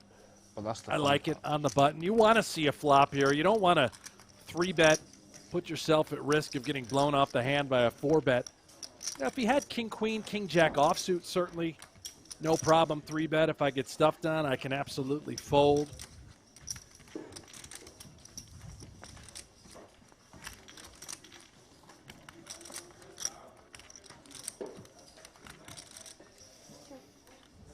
Pair of 10s for Chidwick. Goran calling with the 9-deuce. Oh, the Montana banana, Tuck. Underrated hand. Yeah, sensing a little bit of frustration from him, I think. Just trying to make things happen.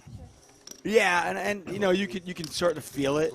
You lost a big hand with the 6s against kings. Then he had 7s, put 30% of his stack in, didn't see the flop. We've all been there before. You get frustrated. You try to make something happen. I get it. Another 10 here. Chidwick checks back, and he hits trip 10s. Eibinger now drawing dead.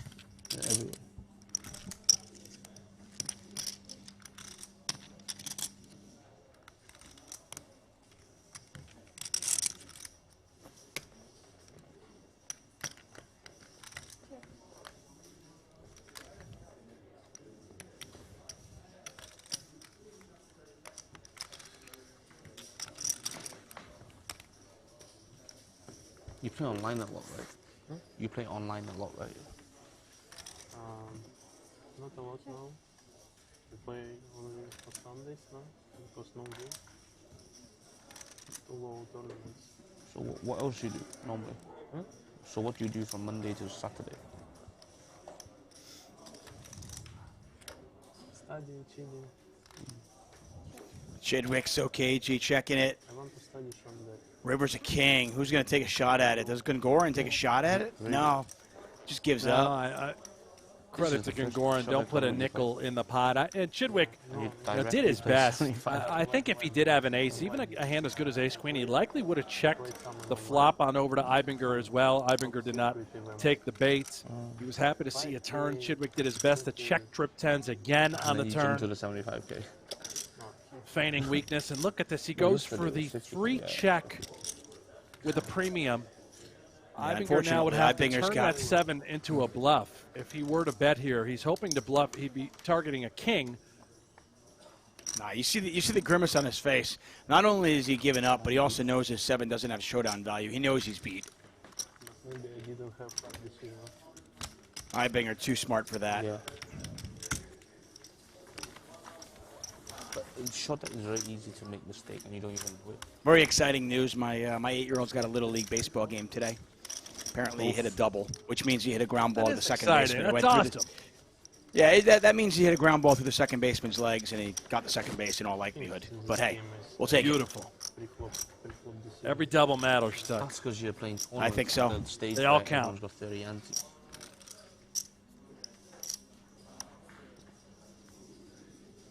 You are watching the Super High Roller Series Europe. We're at the beautiful Marriott Royal Hotel, Casino, and Spa in Northern Cyprus, where some of the best poker players in the world have come together to play Pot Limit Omaha, Short Deck, and No Limit Hold'em. The stakes range from $25,000 all the way up to $250,000. That is the Super High Roller Bowl, which will be happening on April 13th, 14th, and 15th here. You're good. Make sure you join us all week for the exciting coverage. Coverage starts each day at 7 a.m. Eastern Time, and you can join us here on the PokerGO YouTube channel. Make sure you hit that follow button. Give us a thumbs up. No. The more you support us, the more free content we can bring to you. So hit that subscribe button. Give us a thumbs up. We do appreciate it. Thank you all out there. Matthew A., Roy Henson, Dimitri, Andrew Anderson. Thank you. He's not giving away. Ask someone who's good at shot. Huh? Ask someone who's good at shot. You. New final table. Stevie is still low chance. Phil. Yeah, there you go. There you go.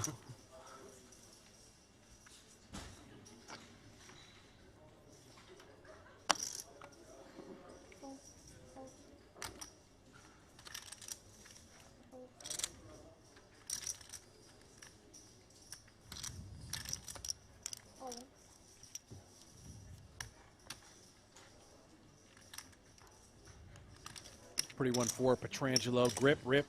Jack 10 suited. Gungoran now another small pair. He might just stick it in now, Tuck. You know, you've had enough. Yeah, it wouldn't shock me at all. I mean, you kind of want to have some fold equity with this hand, but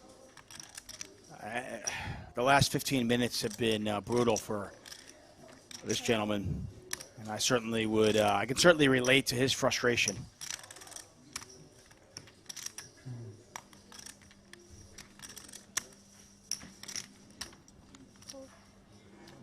Give him credit. You know what?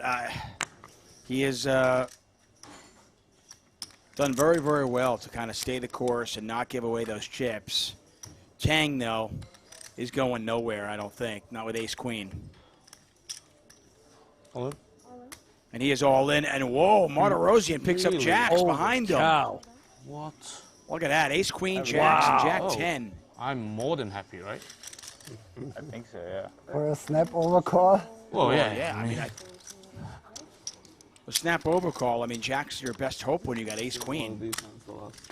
Short deck, Don't open for. This is a 300,000 chip pot. The side pot is 146,000. Martirosian in the lead right now. Well, we got a classic flip. See if Tang can catch an ace or a queen. You okay? Come on. 10 high flop. 10 Jack's now. still good. King of diamonds. Wait. It's just an extra out. I would root for an ace if I were you. But that's 6 the of rule, hearts. You can't ask for the ace. Like, On the river. We bink it in on the river. Bing! Yes. oh, my Oh, wow, he God. called it.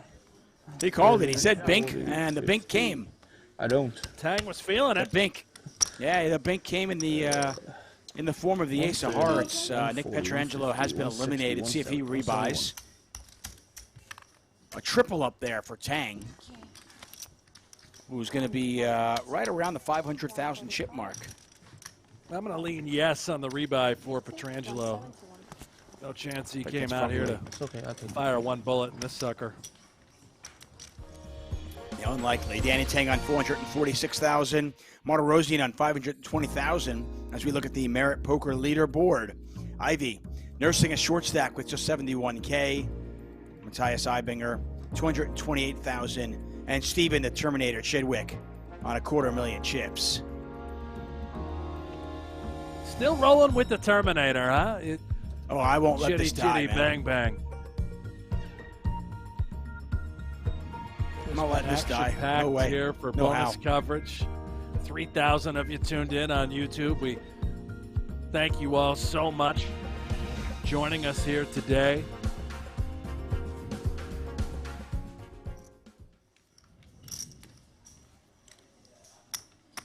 There's a look at the legend, the 10-time bracelet winner, Phil Ivey, who's currently third. That's right, third in the PGT leaderboard standings. That tracks pretty much all tournaments. What is it, $10,000 and above? 10K price point at the bottom. Anything bigger than Is that, there- 10K plus. Are there any tournaments that are excluded from that based on, or on anything, or is it pretty much I any don't form? think any of the EPTs count. So, a couple, what do I say? A couple tournament providers, if you will, have asked to be excluded from Fair the enough. PGT. Yeah, that's fine.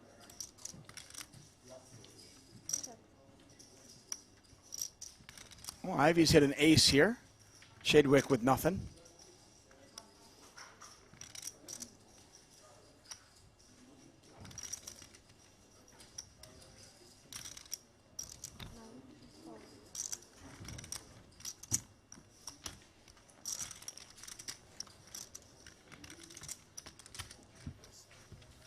That's 7 there.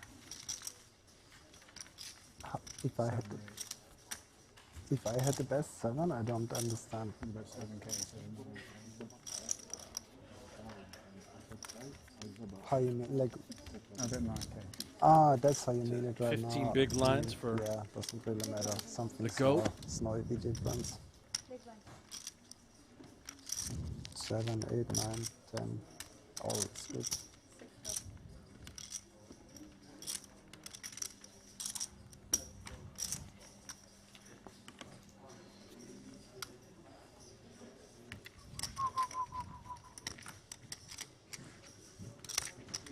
Eibinger picks up the ace of clubs. Can't see his other card, but 12,000.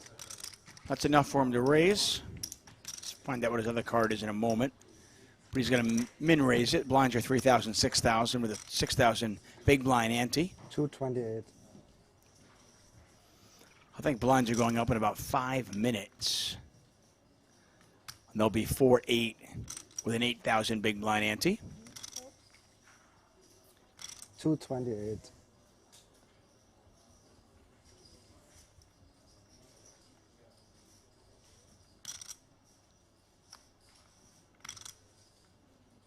Tang with ace-6 of hearts. Aggressive player.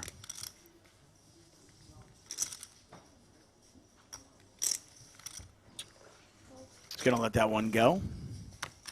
Martirosian with king-10 suited. He's likely to come along for the ride. He's going to peek at the levels and see what he wants to do. When a player does that, are they looking at the clock as a randomizer? What's going on there? You know, he could have, because there's a world in which we're flatting the king 10 suited on the button. And, of course, once in a while we do decide to 3-bet these sorts of hands. And the intent with 3-betting, obviously, is to, well, in hopes we get called or we get a lot of folds. We don't ever want to be 4-bet. If that were the case here, Eibinger would, Martirosyan would absolutely be 3-bet folding a hand as good and as pretty as king 10 suited. Yeah. And all these players, they're just so well balanced the way they mix. Still don't know what Eibinger's other card is. Yeah, I mean, he's never calling a 3-bet with much less than like ace-10 of clubs. It could be a hand like ace-jack off, where he did not want to 4-bet all in. You keep the worst aces in by electing to just call. It is difficult to navigate post-flop now, of course, whenever we are unpaired. And there is a world in which he could just have a couple of bullets here. I was going to say, how balanced is he here? I mean, does he ever flatting with ace-king, ace-queen, or is he always 4-bet ripping those? It must have been a hand like maybe ace-10 of clubs, or and he ace-jack. just got off of it. Yeah. Yeah. That's Martirosyan just being aggressive and earning himself a pot. Martirosyan lost a few chips to those jacks, but he's back up to 565, and there's Gary Katz. Gary, yeah, he bubbled the 50K short deck, and I thought it was really, really interesting and quite funny. So he was the bubble boy, and not just the final table bubble boy, but the money bubble as well. 6 players got paid in that one, in event number 2. And we had 6 at our final table, which we aired earlier this morning. Gary Katz was eliminated yesterday in 7th. And he had ace-king of diamonds. He was up against Mikita's jack-9 off. Mikita put some pressure on him, and Gary said, I don't give, you can fill in the blank, about a min cash. And he stuck it in with ace-king, and unfortunately for him, a 9 on the turn and 9 on the river. And Carey was gone in 7th place, but he is here to battle. This table has gone dead silent, hasn't it? He started the deal. There we go. Yeah, you did. We're going to liven up a little bit. It was just, you flipped over the king of hearts, but the first shuffle was... No. Carey told me... No. Carey showed me the clock and said you were lucky because there were 7 seconds left. 100%. Yeah, I think they're good. So I take it Carey's hat has not been shipped out to Northern Cyprus. Funny, I thought maybe because they'd you call showed somebody me up this and have them time, ship it yeah. out, or maybe order another one. I've never seen him do that. Well, he definitely wanted it. He reached out and asked if I knew anyone going to Cyprus. I told him to check with Daniel, and then I knew Dan Smith. There was a chance he was going out. I don't know. Maybe it's on a flight. I don't think I've ever seen him play poker without a hat on. He always has a hat on. It's his lucky hat. Well, we'll see how this week goes for him. If he wins a tournament or two, he may never wear it again. And if he doesn't, if he strikes out, he may always wear it. So.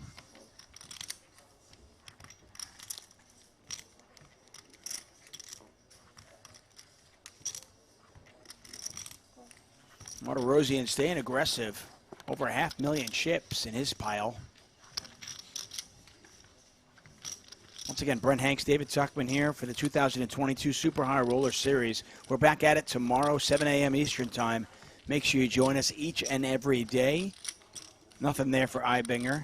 Martirosyan continuation bet should get the job done. We'll see. Thank you. And it does. Higher blind level, lose more. My job. That's why I'm your favorite American player. Some nice accumulation for Martirosyan after losing that massive coin flip, 3-way all-in between Petrangelo, himself, and Tang. He was up over 700. That dipped him down to around 500. He's now right around 600 again. Talking about Tiger making the cut. And somehow he fades that river, by the way. He's up to over 1 million chips. By the way, the chat is overwhelmingly positive on Gary Katz's hair. I don't think any of them thought he had hair. Oh, he's got a great head of hair, doesn't he? That's what they're saying. I mean, here, look at Johnny Reddy says, first time I've ever seen Katz without a hat. I didn't know he had such beautiful hair. Somewhere Blinds are up there's 4,000, a, 8,000. I don't want to stay anymore. a picture of a very young Kerry Katz, probably in his 20s, circulating out there. Jason Koon had it. I think there was a picture maybe yesterday that came out. Koon was looking at an old photo of El Jefe, and he had a bit of a Chris Brewer-like mullet back in his 20s. Well, in So he fairness, went I through mean, a in little his 20s, phase. the mullet was probably in then, right? Yeah, it had to be in. Yeah. Yeah.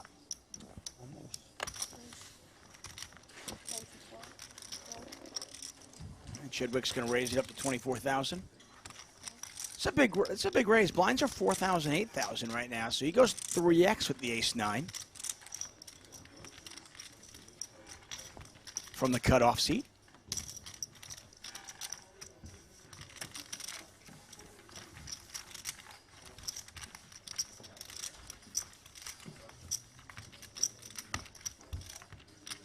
Did you look into the Wim Hof courses already? Like where they have them? No, I haven't. I'm going to start looking at the Inter World Series. Stuff like I'm not even thinking Actually, I had a bet with, well, not a bet, but thing with Dan Smith. Some tournament over the summer, like if one of us won it, they would pay for us both to go. main event. Hmm? No, Or no, any it's like one of the high rollers.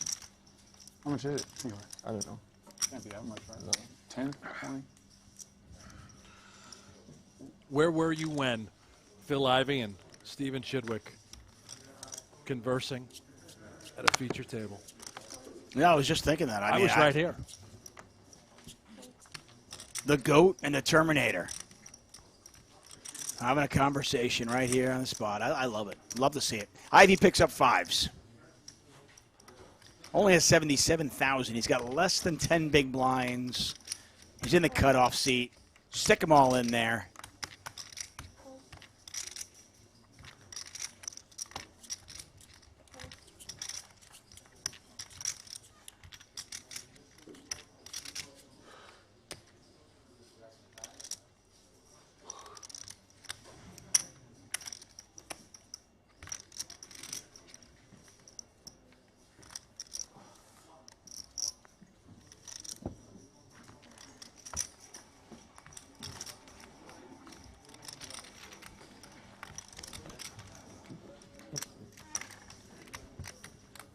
I know everybody's waiting for Ivey to get all in and search of that double up here at this feature table.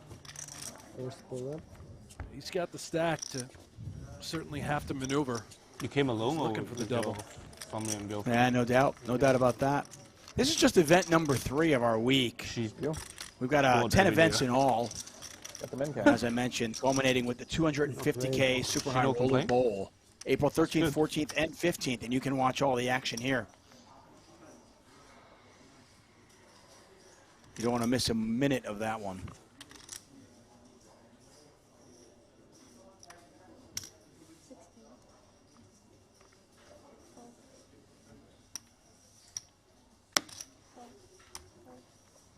By the way, we've been referencing the PokerGo, the PGT leaderboard. Ali Mazurovic is our leader right now with 1,493 points after yesterday's performance. Isaac Kempton in second with 1,375. And it is Phil Ivey who is vaulted ahead of Alex Foxen. And Ivey is third now. Foxen fourth. We saw Nick Petrangelo get eliminated earlier on, just a few moments ago. He is currently 8th on that list. It's not big enough. The beauty of the, what we're trying to do with the PGT, top 21 complaining? Your wife will qualify for the PGT Tour Championship in December. Nothing to do. Meaning that guys are going to be chasing points. Everyone's got good other house. Throughout the calendar year. A guy like Isaac Kempton is simply a great example of, a player that you might not think would be in contention for the PGT. He was going to play all of the high rollers, but because of his score that happened at the Win, and now coupled with this $500,000 free roll at the end of the year, he's out there playing a number of the PGT events, incentivized Yeah, I mean, you got a $500,000 free roll for the top 21 players. If you're in contention, I don't know how you don't play. Other players, by the way, other notables on this list, and obviously they're all notables. Jake Schindler, Carrie Katz, Daniel Negreanu, Tom Vogelsang, who won the PLO here at the Super High Roller Series Europe. He's there. Laszlo Boitis came in second place in that one, currently 19th. Can I have a sparkling Eric water? Seidel is 21st. So right now, Eric Seidel would be the final person in there. Some players on the outside looking in. Mike Watson, Lucky Chewy, Andrew Lichtenberger, Joseph Chung. All just on the outside looking in, but a lot of play left. We got an all-in here from Gungoran with the aces. Katz doesn't like it, but... He doesn't. You know, Katz many. has great instincts. He understands he's up against a big hand. The problem is King-Queen is just, oh, man, it might be too big to pass on. For nine, Just what, give for him the 9 money. big blinds? Right. That was a big hand. Nice. Yeah, he knew it. His instincts were spot on. Just, it's a sub 10 big blind shove. I mean, what are you going to do? I wish it was short duck. I'd have a chance. Good luck. If Kerry Yeah, had he would have seen a much much better of the chance. play leading up to this all-in, I think he would have called even quicker. Honestly, Gungoran has been Hoping it looking was 10s or hungry to eat. Yeah, no, I think it's spot on. Queen high flop here, so some light for Katz. Looking for a king or a queen. Like a 20% chance.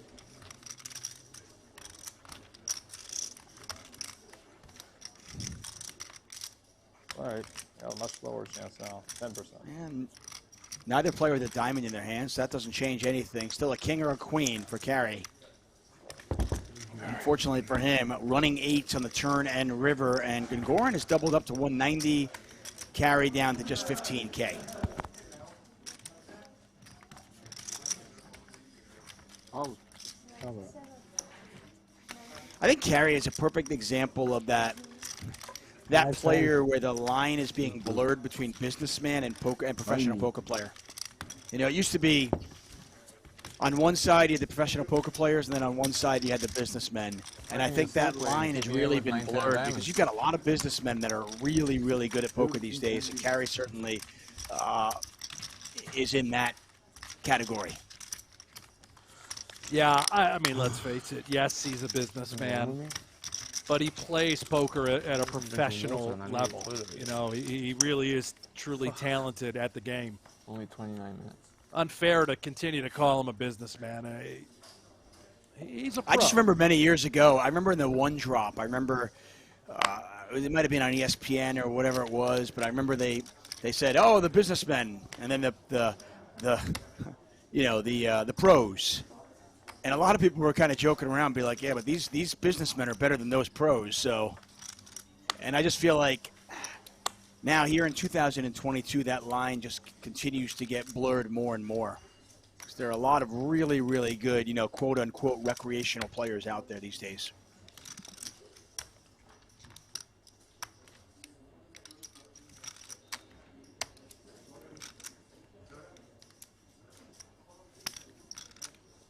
I believe this is the last level we'll play today. But again, we will be back at it tomorrow, 7 a.m. Eastern Time. The final table of this event we'll have for you. So kind of like the way this is setting up. We get a little bit of taste, and then we get the final table the next day.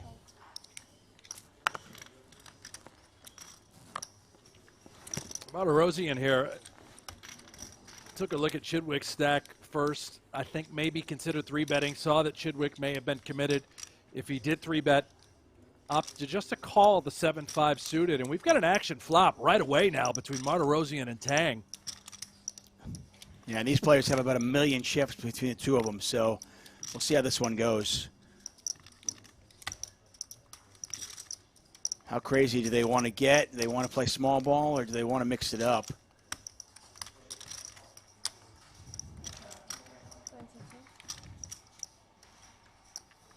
Just 7 high, open-ended variety for Martirosyan. Doesn't have a spade on board. But perhaps a check raise is indeed profitable in most situations.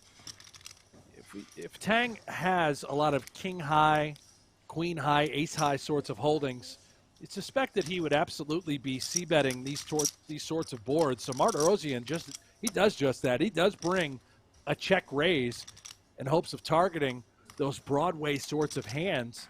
And even in the event that we're up against a 6, an unlucky scenario where you're up against trip 4s or any overpair, it would simply just be calling all of those hands in this spot for Tang. He'd never be putting in an extra bet.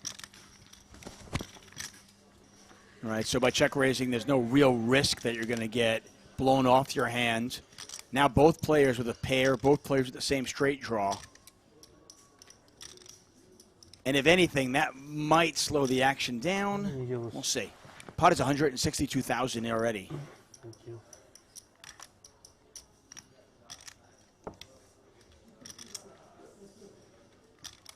This gets 45. very interesting in a hurry. Martirosyan, 45,000. 45,000. So after check raising the 52, I want to say 55, now he only bets 45.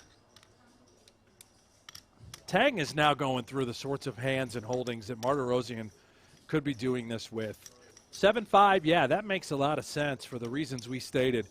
How about anything that had backdoor puppy paws coming home? The club variety.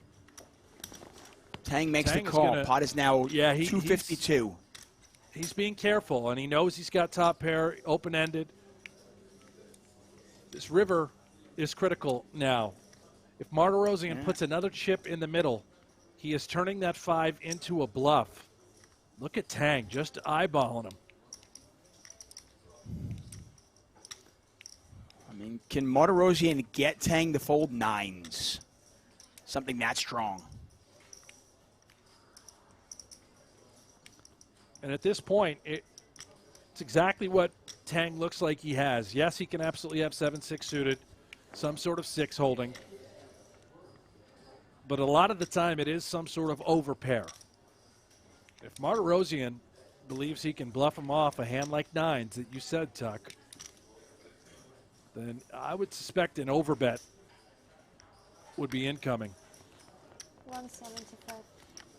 And look at this. He does go for it. He bets 175. It's not an overbet. He bets 175 into 252, but it is a hefty bet. And he is absolutely turning his pair of 5s into a bluff. Yes, he is. And Tang now concerned about the ace of diamonds. He's wondering, could there have been some sort of ace X of clubs holding, ace 3 of clubs perhaps, that Martirosyan would have check raised the flop with, picked up some turn ammo, and would now be value betting the river. Look at Tang. Tang just goes, just take them all. Take all my time extensions. I need it all right now. Pocket 5s and ace X of clubs. That's exactly what Tang is worried about. I think Martirosyan probably would have check raised 5s as well, as there would have been no good turn cards for him. What about a hand like 7-8 of diamonds, 7-8 of hearts, where you've got the overs, you got a gut shot, you got backdoor flush draw possibilities? Yeah, I think they're all there, right? And 7-8 of hearts, as you mentioned, that's already come home. Yeah, no, totally. You're exactly right. Fascinating hand, a variety of levels. And this is just top shelf poker being played by Martirosyan. He's put Tang right in the blender. Well, the interesting thing is a lot of Martirosyan's bluffs would have made a pair, and a lot of players aren't turning that pair into a bluff, which aren't continuing to bet it. So it's a tough spot.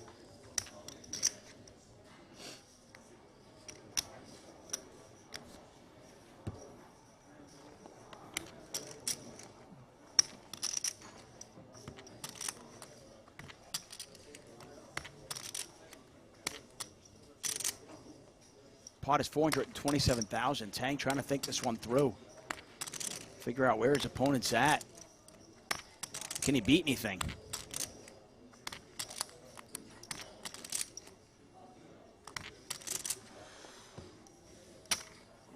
Makes the call.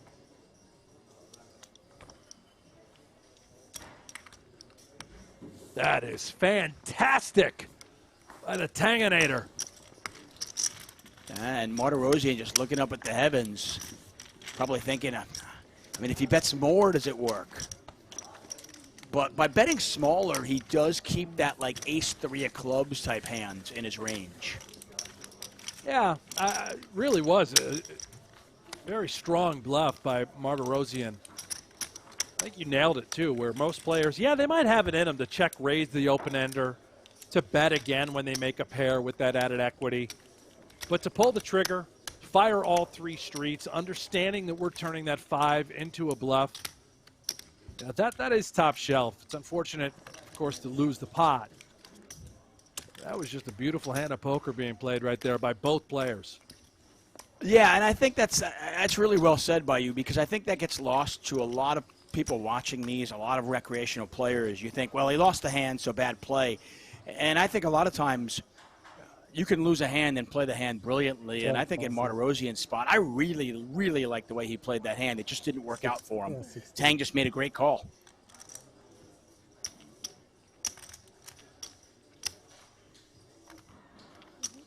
Eibinger raising it up to 16,000. That's a min raise. Blinds are 4,000, 8,000. Gungoran picks up king-queen. And you can kind of sense as the blinds move up, the gravity of the play has certainly has increased as well. Everything just getting a little bit more serious now. Tang now on nearly 750,000 chips, by the way. Nice call. Almost. I think nines, kings. Fold. 6, 7. 10 high flop, 10, 4, 4, 2 spades out there. Neither player with a spade in their hand. Eibinger's 8 still good.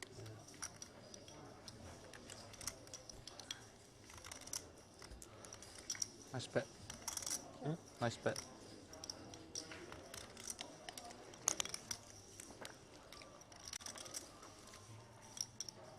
C. Murray 85 brings up a point. He said he called pre, which eliminates the ace-5 suited. Does that eliminate the ace-3 suited as well? It's a good point. I don't know if he's 3-betting those hands 100% of the time, but you would certainly think that ace-3, ace-5 suited, the ace-wheel variety suited from the small blind could be, a 3-betting candidate. There is a world in which you're deep, you can call out of position from the blinds. It's not a 100% automatic 3-bet, but one that I think would be weighted heavily towards 3-betting.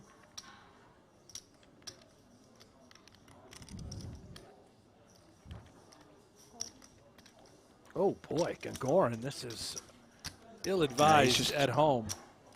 Yeah, just not a believer.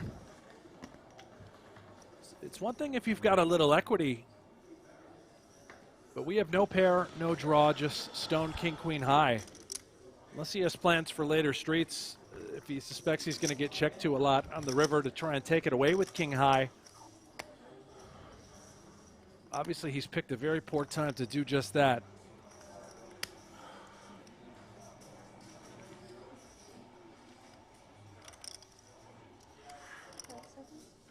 $52,000. Well, and if there were any bluffs you could beat, you got to imagine the jack of clubs kind of eliminated a lot of that. Not sure he called with the intent of picking off any bluffs, although maybe you're right. No. Now there it is, the disgruntled bull. Right. I think he was just kind of peeling, trying to hit a king or a queen. Maybe try and Lucky bet for- if check to in the river. Yeah, lucky for him he did not hit a king or a queen, and also lucky that Eibinger did not check to him.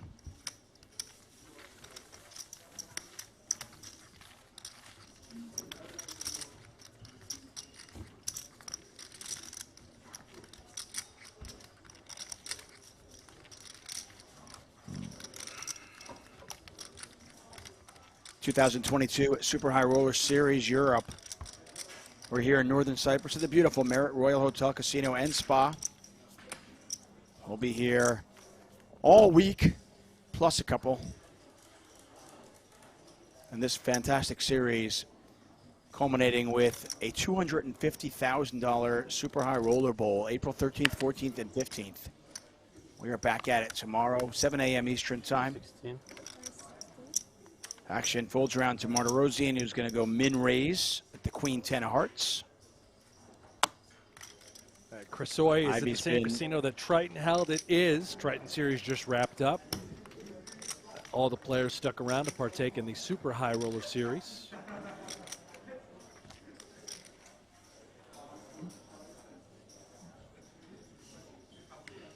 Call.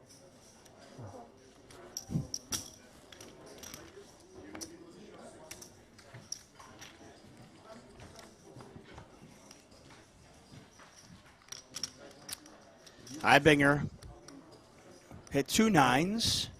So after turning a full house last hand, he flops trip 9s. Eibinger starting to heat up a little bit. Martirosian's got some backdoor equity, but not much going on. Are we moving after this? You know, you're going to be betting move this after board this? 100% of the like time really with pretty a little much bit all of your holdings. Because Maybe once in these a lights and while. Stuff are very draining. The Queens, Kings, Aces, we check it back way ahead, way behind. But when we have just Queen High, backdoor draws, we suspect we can win the pot a lot right here. Eibinger check calls. Pot's 60,000. See if the turn brings Martirosian some equity. Nope, he's drawing dead now. He is, and you know, it's interesting because given the price, I think Martirosian expects Eibinger to fight on these sorts of flop textures no matter what. Even if he didn't have trip 9s, he would probably peel, float out of position, any sort of backdoor draw, anything like Jack 10 offsuit, you know, would be coming along for the ride. And again, Martirosian, because of those reasons, he's going to fire a second shell here, understanding you still get a lot of folds. I was going to say, I mean, if Eibinger has a hand like, you know, King X with a backdoor spade draw or something like that, those are hands you can target with that second barrel, right? Absolutely. Total Badoogie board. 65. Right now is where Eibinger has the bad news, but this is where things again get sort of insane, right? Martirosian understanding that Eibinger can absolutely check raise with air here, sort of suggesting or repping that he has a 9. It's extremely polarizing right now.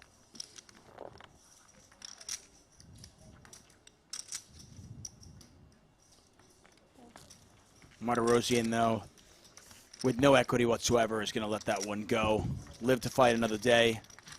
And Martirosian moved to our feature table, and it was all roses for him, everything going his way. He was, we think, our chip leader in the entire tournament for a brief moment. Then he got in a flip situation, Jacks versus Ace Queen, and he was one card away from 1 million chips. An ace on the river to Danny Tang. Then what we think a well-played bluff where Tang just called him down, and unfortunately it is now Danny Tang's world and Martirosian playing catch-up.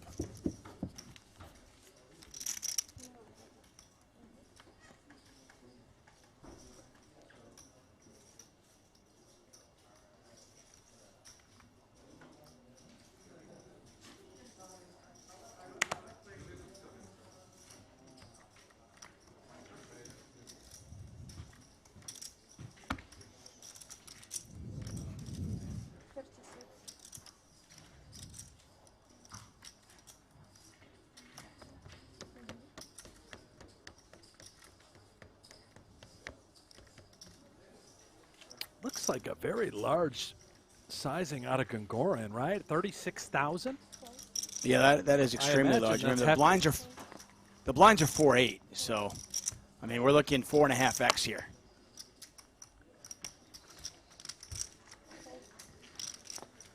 And he gets Chidwick to fold the king queen. It's the kind of bet that says I don't want any action, and well, he's not going to get any action.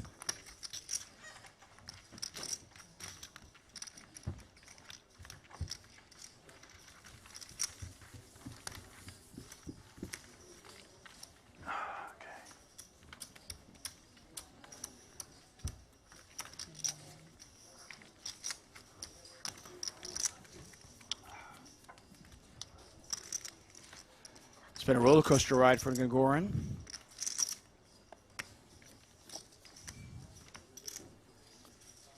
If you're wondering what that box is, we do play the shot clock here. 30 seconds to act on your hands.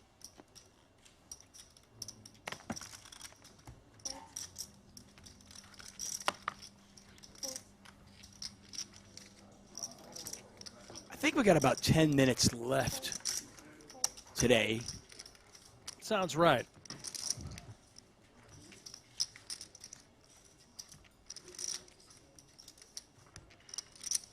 And I believe the game plan for tomorrow, well, for the rest of today, is I think they're going to play down to 9 today, and then we're going to come back with a full final table.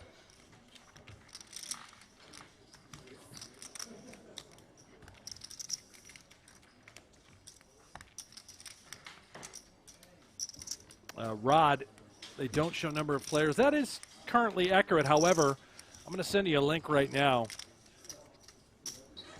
This, my friend, is where you can get all of the live reporting updates for the remainder of day 1. pgt.com/live reporting.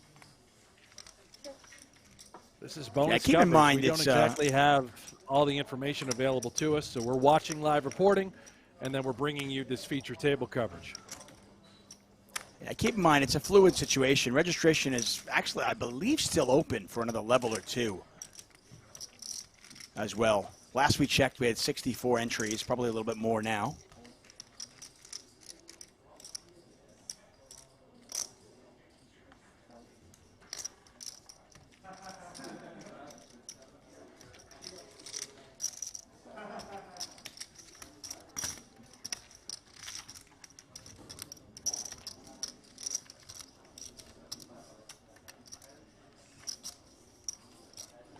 Eibinger with the best hand right now with the queen. Gagarin with a 10. Does either player want to rip the jack? Eibinger probably thinking he doesn't need to. Stevie, do you have like the updated version of the schedule for this? I have. Can you send it to me? What's up? Don't have your number, but What's up?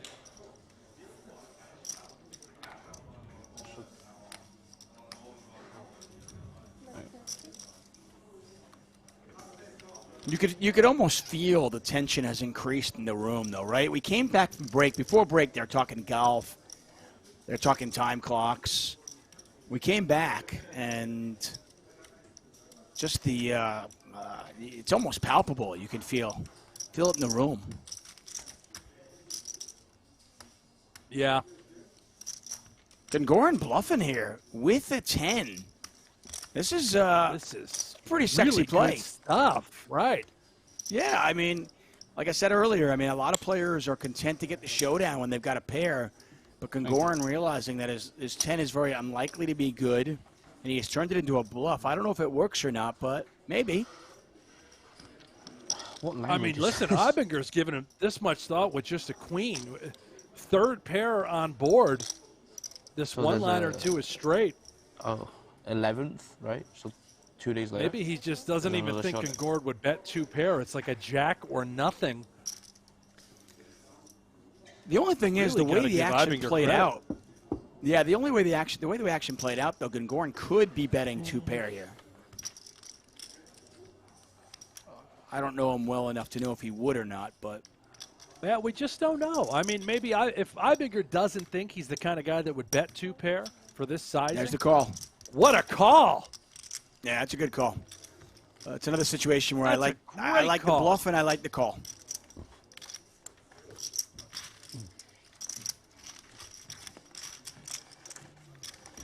Gagarin down to 153,000. The Officer Eibinger picks up a nice little pot as he snaps We Gagarin salute off. you. What a call by Officer Eibinger. Ooh, playing the sheriff today. We'll take a look at our Merit Poker leaderboard. Danny Tang on almost 750,000 chips. Eibinger now on 330,000. Martirosian, well, he was our chip leader for a little while. He's ran into some hard times. He's down to 255,000. Chidwick on 209. And Ivey bringing up the rear with just 77,000 chips. He has under 10 big blinds. Come on, Ivey. Let's go. Get it going, man. Get it going. We don't have a lot of time left, Ivey. Do it for all of us at home. Yeah. Send them some heat. We got to send them some fire.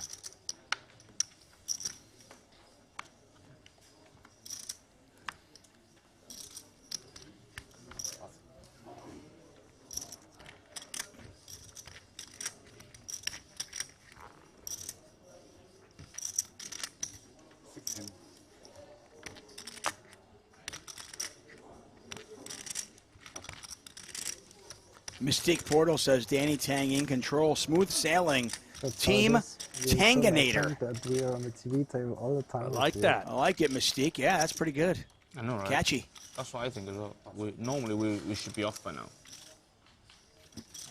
I think you had the highest TV time.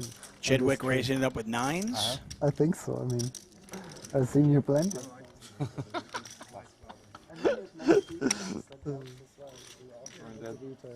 You saw my hand? You saw my hand? I just know the kinds of hands that you fold in the big ones, and they don't do it very well against big hands. King X suited, no good.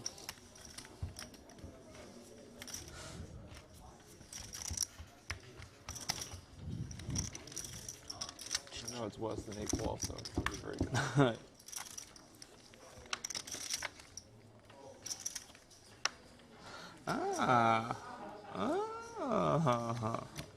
That was a wide one. That was a wide one. God damn it.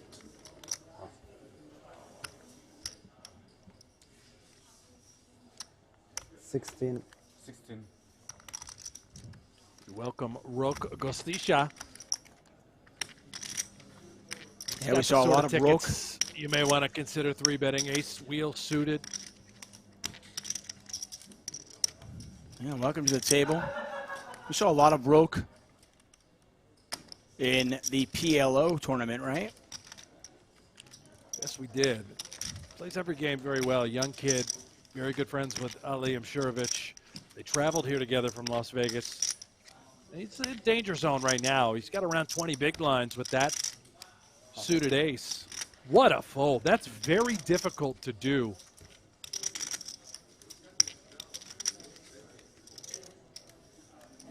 Let's see what Goran does here at the 8-7 of hearts.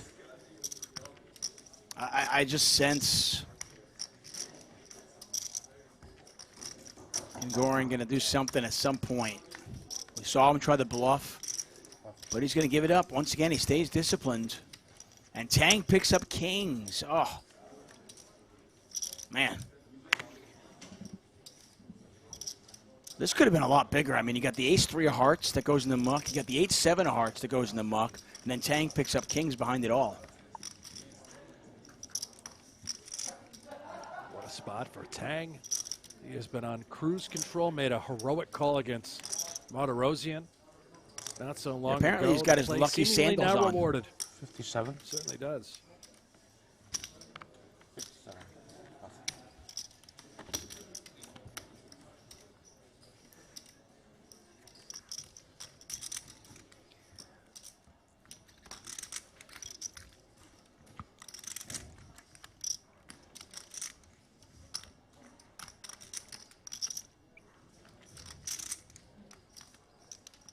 $41,000 back over to Eibinger. Pot's $89,000. Yeah, this is really brutal for Eibinger. He might have the very bottom. Ace jack off, Tang on the button too, which always looks oh so suspicious. In fact, the Tang's got chips. He's on the button, maybe he's in the blinds. I'm not sure. This is just a great call by Eibinger rather than 4-bet jamming ace jack off and getting snapped. He's going to take a look, peel 3, try to connect. Well, he's got a gut shot. Unfortunately for him, if he hits it, he's in a world of hurt because Tang will have a full house.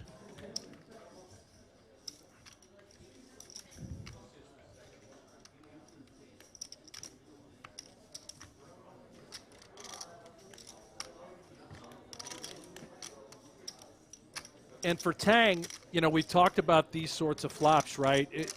This is an extreme scenario where we are very much way ahead, way behind. You have to be a little bit concerned about some sort of queen. Now, when you have two kings, we can eliminate the king-queens, those combos.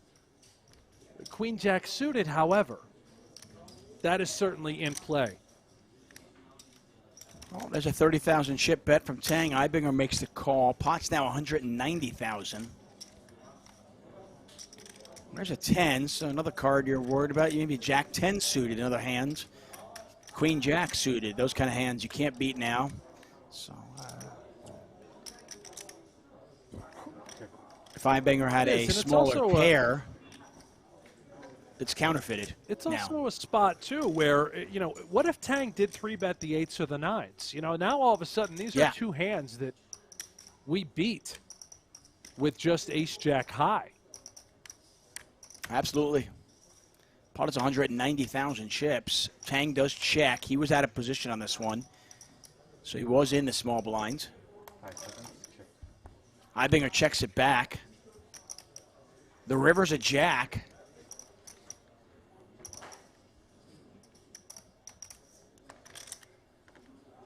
Just all Broadway on board. Yeah. Check. You check? You just check to me and I check back. Yeah. Yeah. I have kings.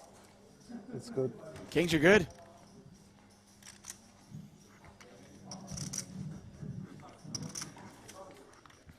Another pot for the Tanginator.